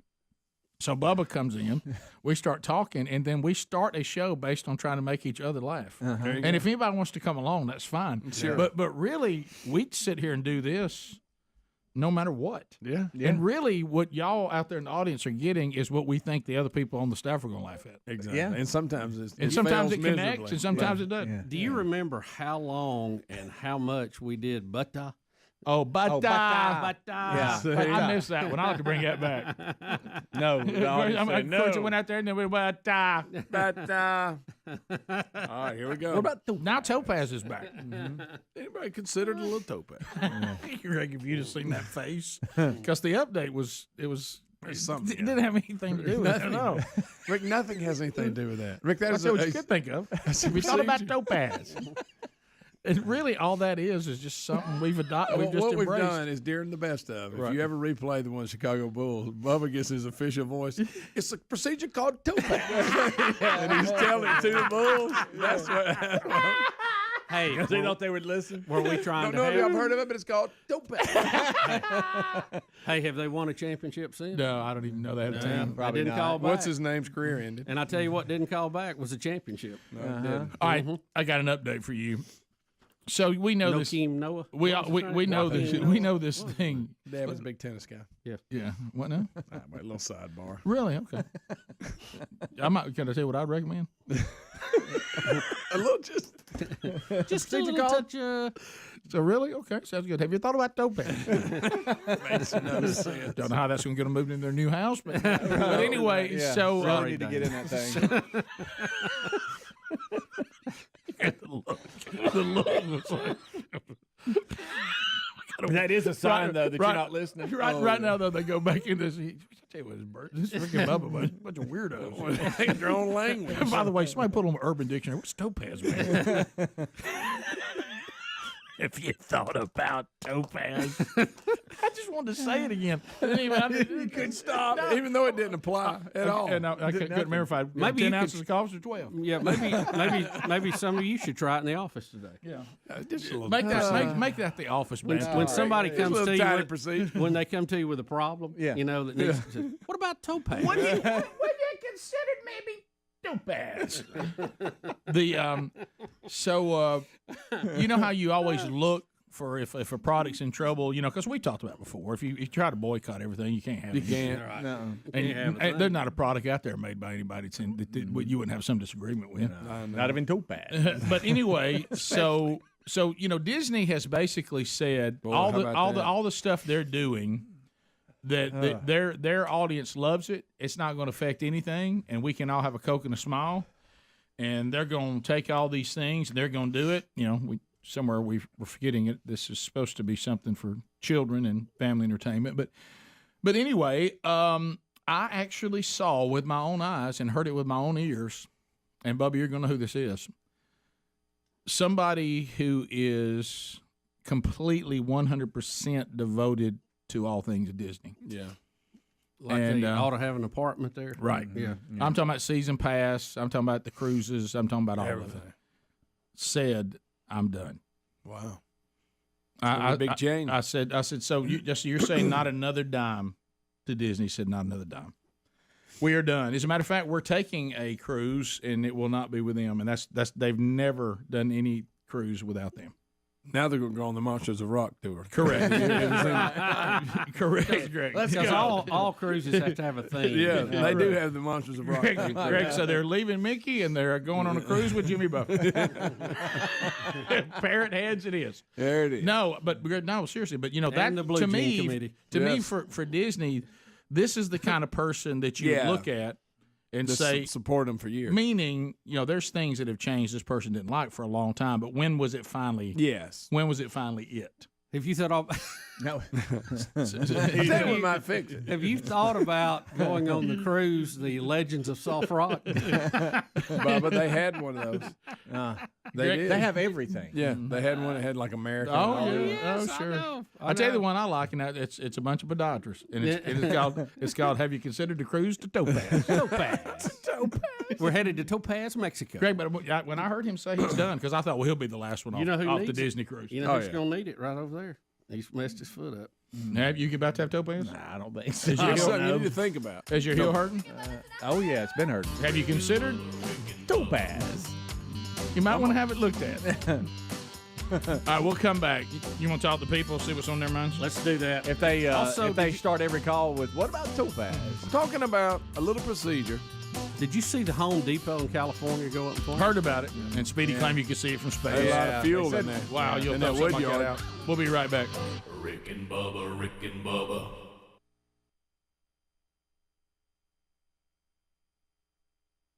Been so clever it went over everybody's head. The point he was making was a legitimate point. All right. That we've lived long enough that people are wanting the government to pay for protection for them when they've made a decision whether they're going a lifestyle choice. a lifestyle choice on their intimacy prior to marriage, and they want the government to cover that for them. It was a good point. Yeah. But you may go, oh my gosh, look what he said. He's so terrible. This is a bigoted, all this kind of stuff, and it turned into this big ordeal. Well, that's all been kind of. Does anybody remember last time that was brought up? Well, it's 4 years ago. Yeah, Politico writes an article like it just happened. Yeah. So with that kind of mentality, all of you that are concerned now, do I think that Sessions is the kind of guy that says, I don't care what they ask me, I'll just answer their question. He is that guy. And that's good. But I do think that we can look for the they're typical. Once they get to floor, they can say what they want to say. Yeah. And it goes back to like his confirmation hearing. They sit there with a guy for 10, 12 years, worked with him, and then when he's in this confirmation hearing, they act like he is the worst person that he should have been carried out in handcuffs. And if you really felt that way, you should have got up and walked out when he became a senator.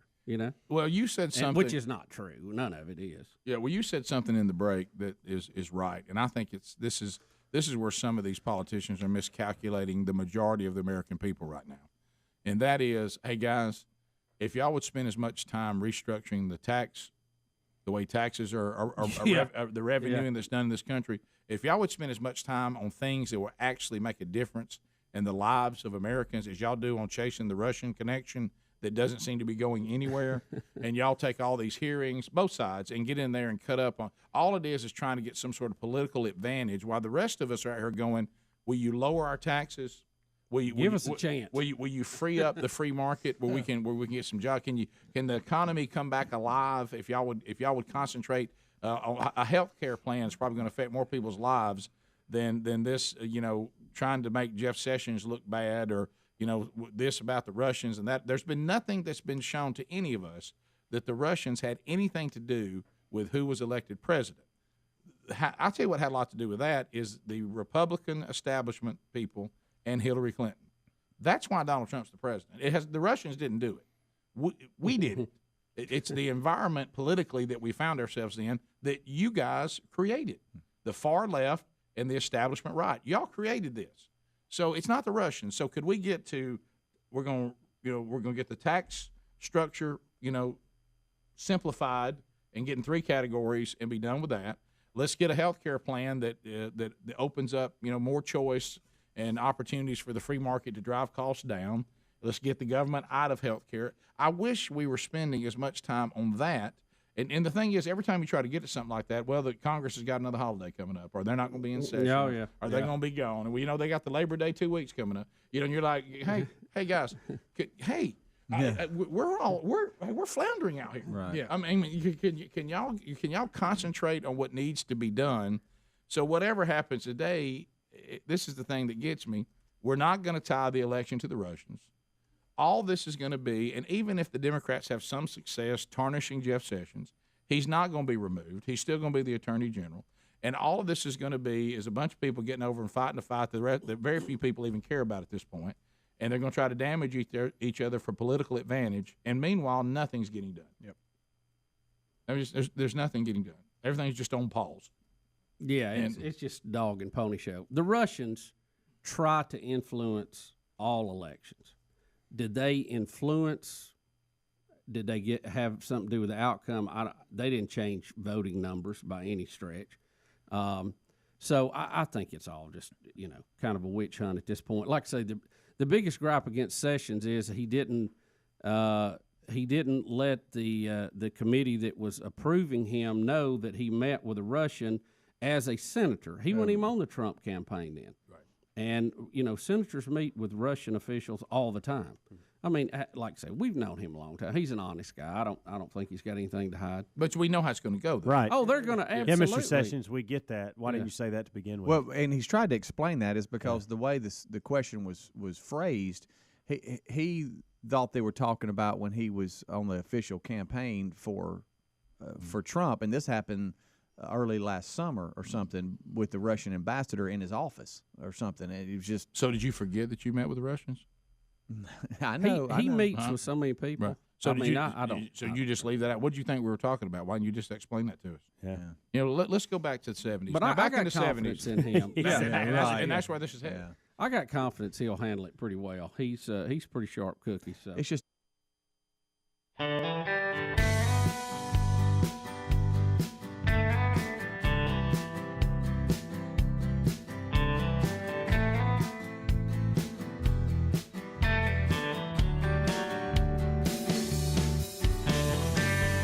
this 35 minutes. See, there's a lot of conversations y'all never known about that I'm in. You'd have no idea.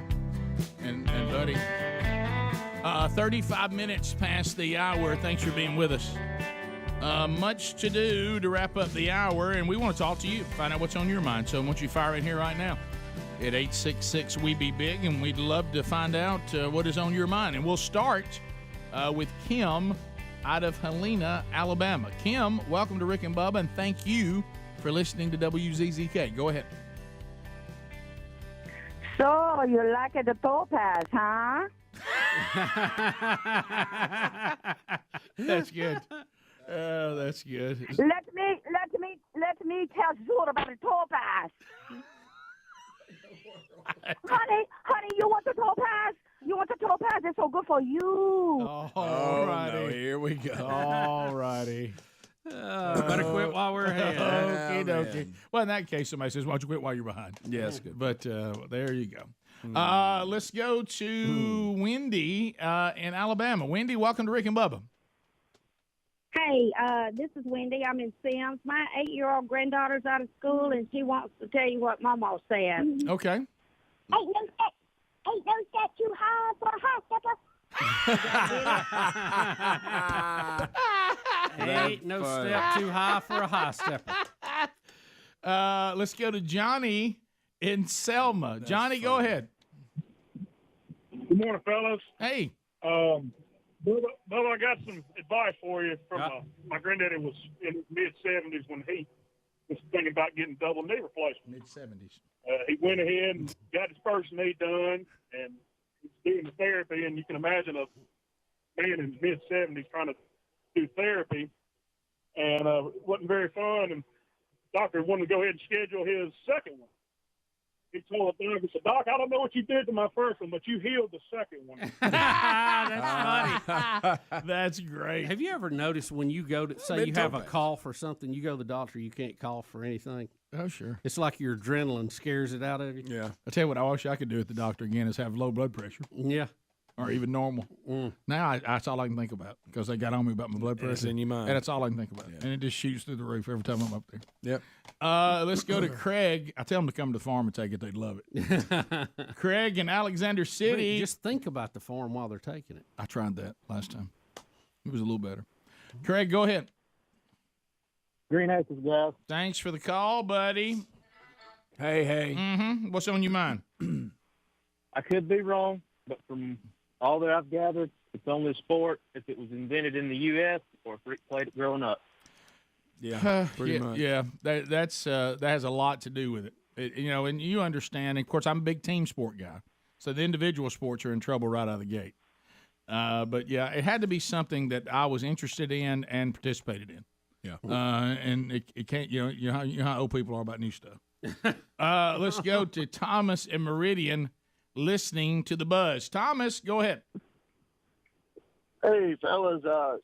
I was watching the news, in regard to the Ukraine situation, and just curious what y'all's thoughts were. Saw where the Russians have mobile crematoriums, and they are actually using those to try to cover up their war crimes by the civilians and people that they killed. They're putting them in the mobile crematoriums. Yeah, well, there was a story. I don't know if you saw it, Rick, there, and I don't know if you could hear all what he's saying. The Russians had brought in 2 portable crematoriums to dispose of the bodies of the war crimes that they're committing, the civilians they're killing. Mm-hmm. And, when they left before on the northern part of the country, they left so quick they couldn't cover everybody up in mass graves, which you could see from space, by the way. We have satellite pictures of them. And reporters have been on the ground, and they didn't even cover everybody up good. So they're trying to they're bringing in a better way to hide what they're doing with the crematoriums. All right, I want to talk about this thing about war crimes, okay? You hear this, war crime here and here a war crime, there a war crime, everywhere a war crime. So, but I mean, if you're an evil dictator and you're an evil empire, and this is kind of like, this is war, and you tell everybody, hey, you got to follow certain rules, and they're going to go, yeah, but if we want to take this country, it goes back. I hate to say this, okay?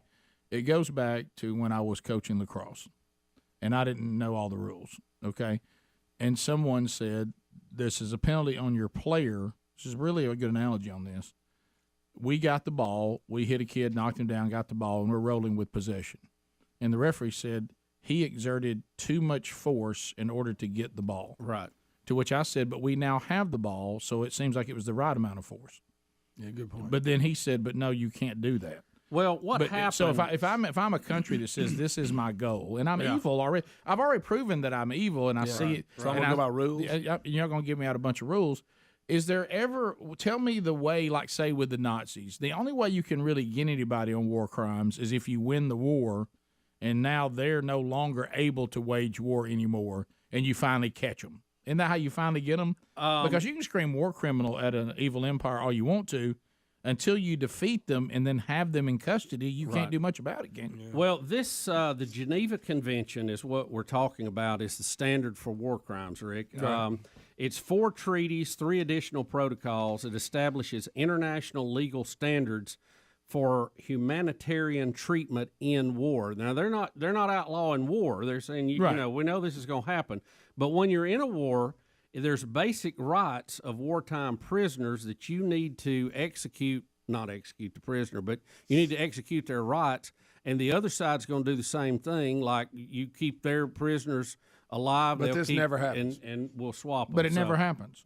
The treaty was ratified in 1949. So if I say I'm evil empire, and many have done it, I'm not doing that. So what are you going to do to me? Well, you gotta win the war to punish them by it. That's what because they're not all countries are signed on to it, by the way. So you know, if you're not signed on to it, you ain't got to worry about it, I guess. Here's the bottom line: if you win the war, you get to have the trials and convict who you want. And that's my point. Yeah, that's the bottom line. All right, so let's go to Bob in Alex City. Bob, welcome to Rick and Bubba. Go ahead. Yeah, thanks for having me. I wanted to make a comment about the Masters this weekend. They came out with several things that you couldn't say during the tournament play. One of them was in the hole, that they allow the famous German golfer, I can't think of his name right now, to blatantly use the F word on TV. I just thought that was very contradictory. Is this right? I was saying the crowd can't scream, get in the hole now. What is he talking about? about? They always scream out when you hit it. You can't say that? You know, I just saw some of the final round. I didn't see all the. This is where we need hams. Yeah, tournament this weekend. So I'm really not sure about that. Doesn't Speedy know about golf a little bit? Yeah, I hate to comment what I don't know.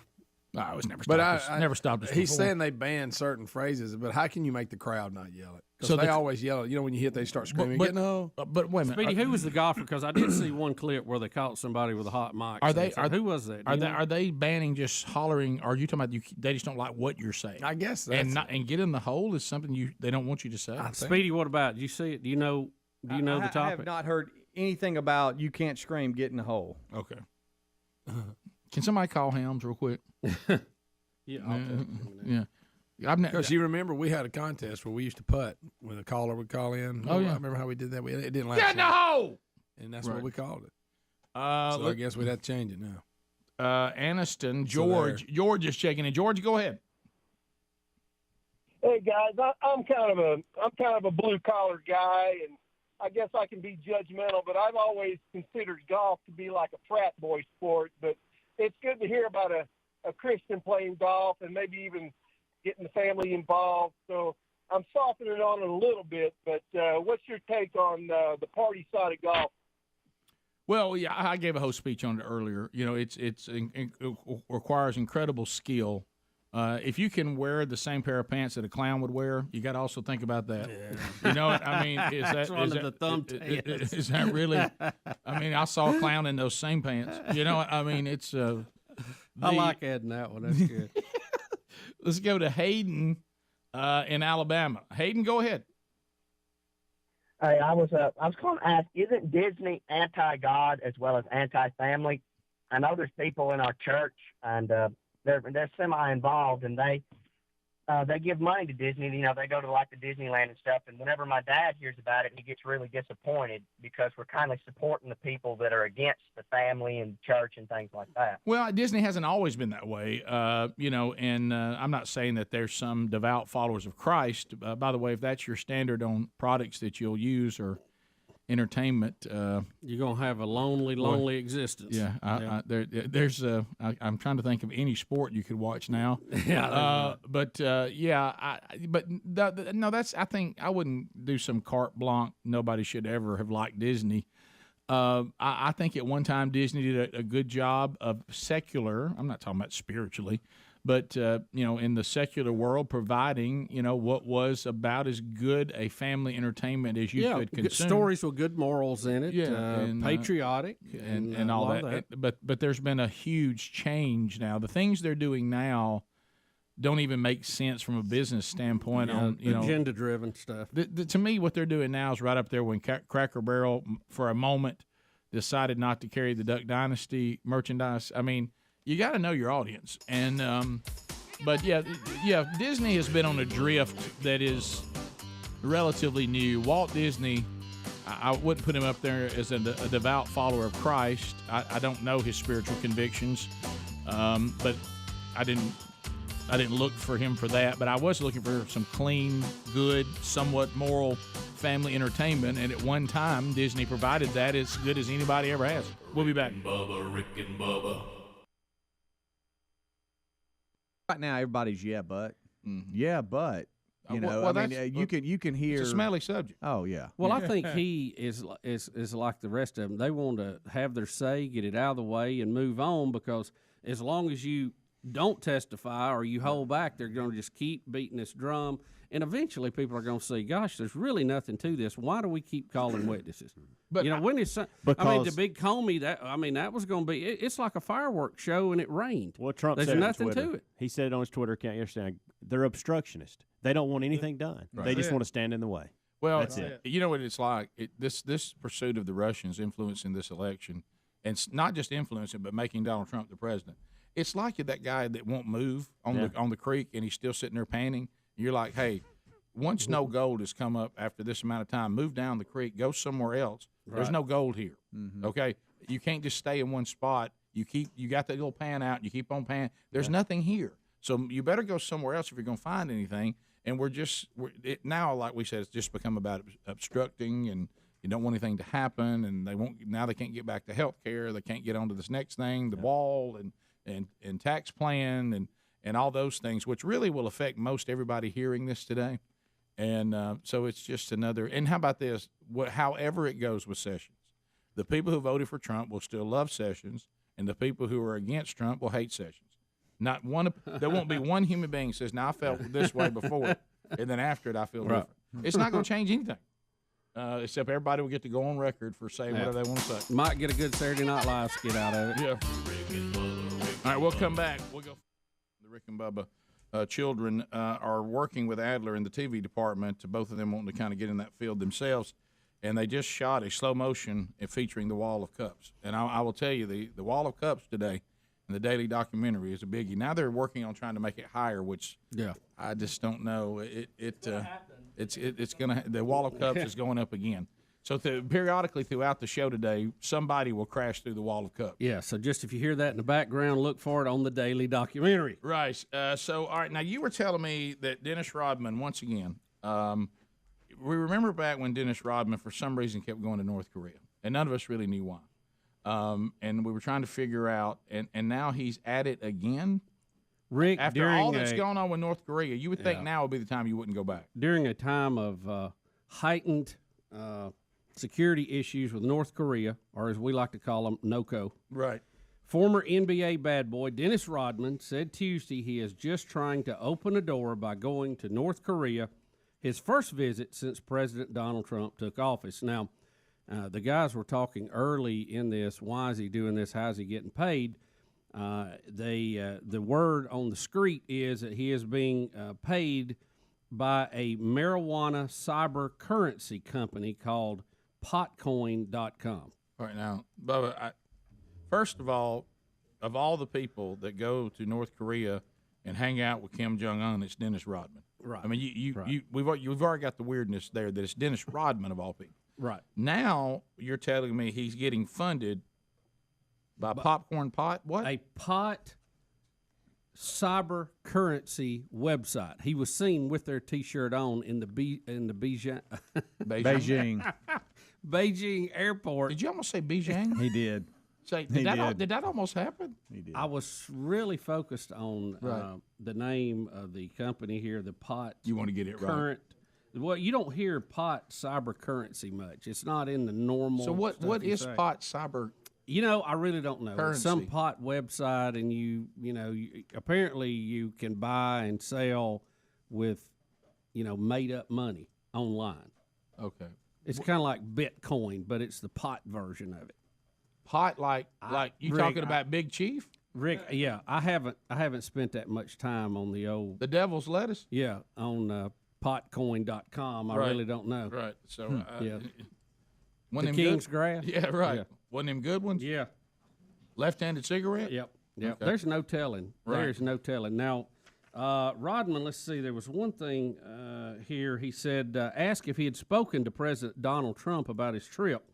He said, well, I'm pretty sure he's pretty much happy with the fact that I'm over here trying to accomplish something that we both need. All right, yeah, I love this headline. Is that yes or no? Just trying to open a door. Right. In North Korea. What does that mean? Rick, I'm not one that would promote kidnapping, but in this case, maybe they keep Dennis. Would that be all bad? Helmsley has one that I think would shock us to the core. What if all of a sudden, out of nowhere, we played Kim Jong-un and his obsession with Dennis Rodman, and Dennis Rodman killed Kim Jong-un?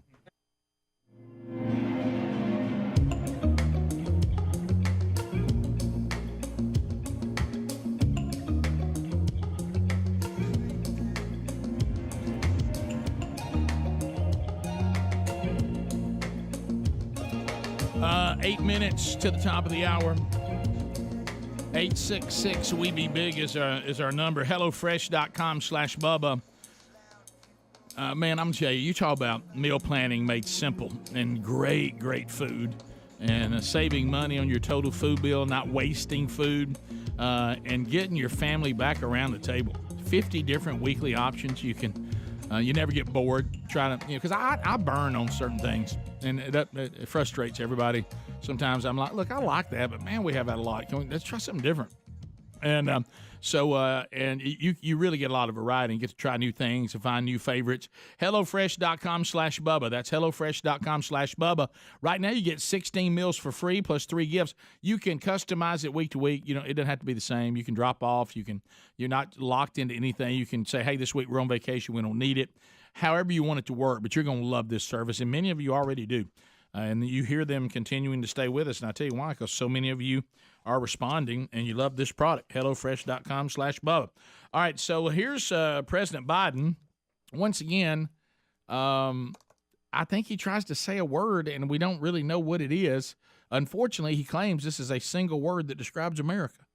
Now, do you want to give this a listen and see if we can figure out what this word is? Sure. So here he goes. America is a nation that can be defined in a single word. I was in the foothills of the Himalayas with Xi Jinping, traveling with him. I actually traveled 17,000 miles when I was vice president. I don't know that for a fact. What? Kentanji even got What did embarrassed. he Did you see say? her look down? Wait a minute. What? Wait, hit us with that again. He's going to give us one word for America. And then you got to talk about the Himalayas. And don't look at him. Look at the two behind him. Look at the vice president and Kentanji. America is a nation that can be defined in a single word. I was in the foothills of the Himalayas with Xi Jinping, traveling with him.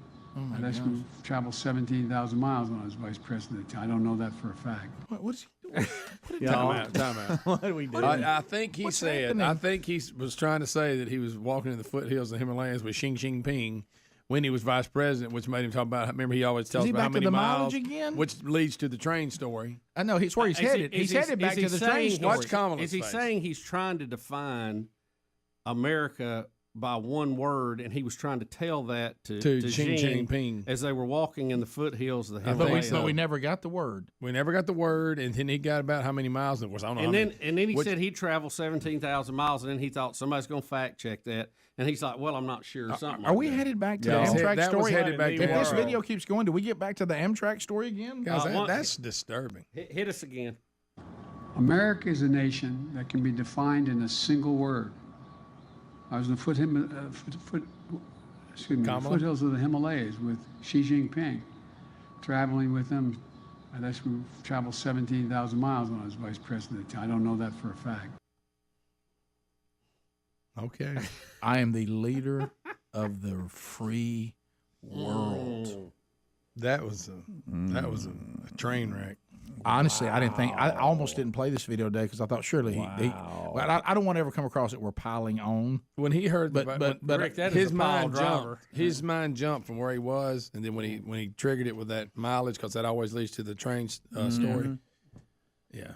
Golly. I figured out that eventually he got to the word, and that word is possibilities. You're awful. Okay. What? It was possibilities. That's the word. You or something else. And by the way, I acknowledge it. I just said I don't want to sound like we're piling on. I acknowledge I said that. Yeah, I know. And a minute ago, Bubba said another thing. I don't want to comment on something I don't know about. So I know that when we do those things, we do hear y'all laughing. I think we hear it's like it's opposite day. Because we never comment on anything and we never pile on. I wished he would have said, "Have you ever thought about topaz?" Oh, wow! No, Greg. Remember, discretion is the greater part of valor. Well, listen, would you love if he would have said, "There's one word that's not used to describe America, and that word is topaz." Guys, that one was a bad fumble. Yeah. That is it as bad as that? That one the other day was really something. But I got my new nominee standing right here. Do you think on this next one? Did you see the judge look down? Oh yeah, she got embarrassed. Yeah. Do you think Kamala Harris all started laughing? Yeah, she was like, she really did. Well, you know what she's thinking? I'm going to be president. That's true. Yeah. That's a good point. This next one? Are we nitpicking on the next one? I mean, so bad though. It's so bad that it's in the afternoon and she's going to say good morning to everybody. I mean, it's funny though because it's not the morning. Okay, all right. Well, I do that all the time. Right, that's good. But it's still funny though. Yeah. All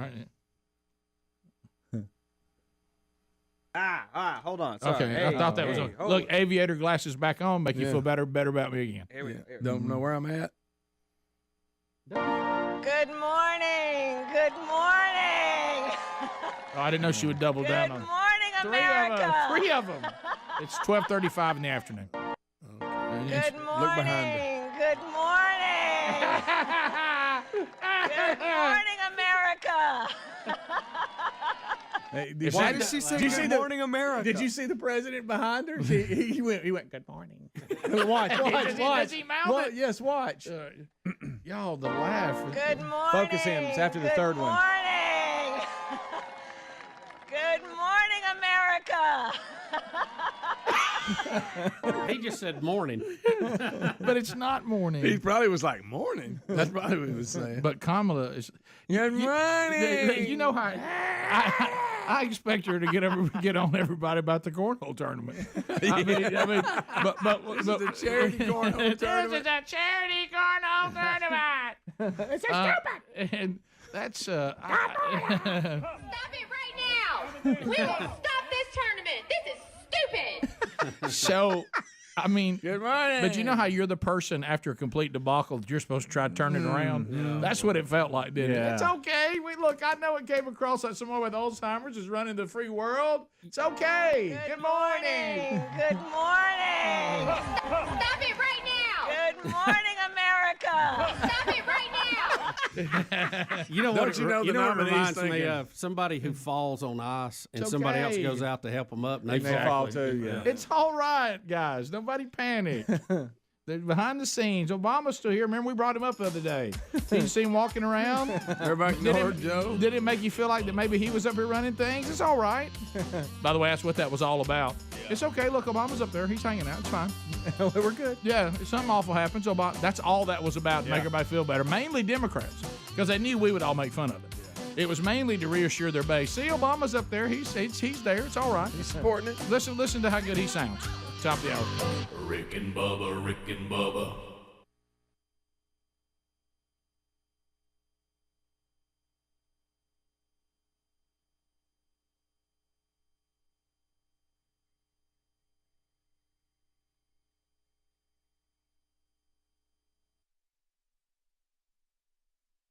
Hey, thanks for watching Rick and Bubba live on YouTube. We're here live at 5 with a kickoff hour, bright and early, Monday through Friday. Don't forget to subscribe and click the bell for notifications on our YouTube channel. And catch a commercial-free Best of Hour on Blaze TV every day. Rick and Bubba, it's must-see TV. Or radio. Well, yeah.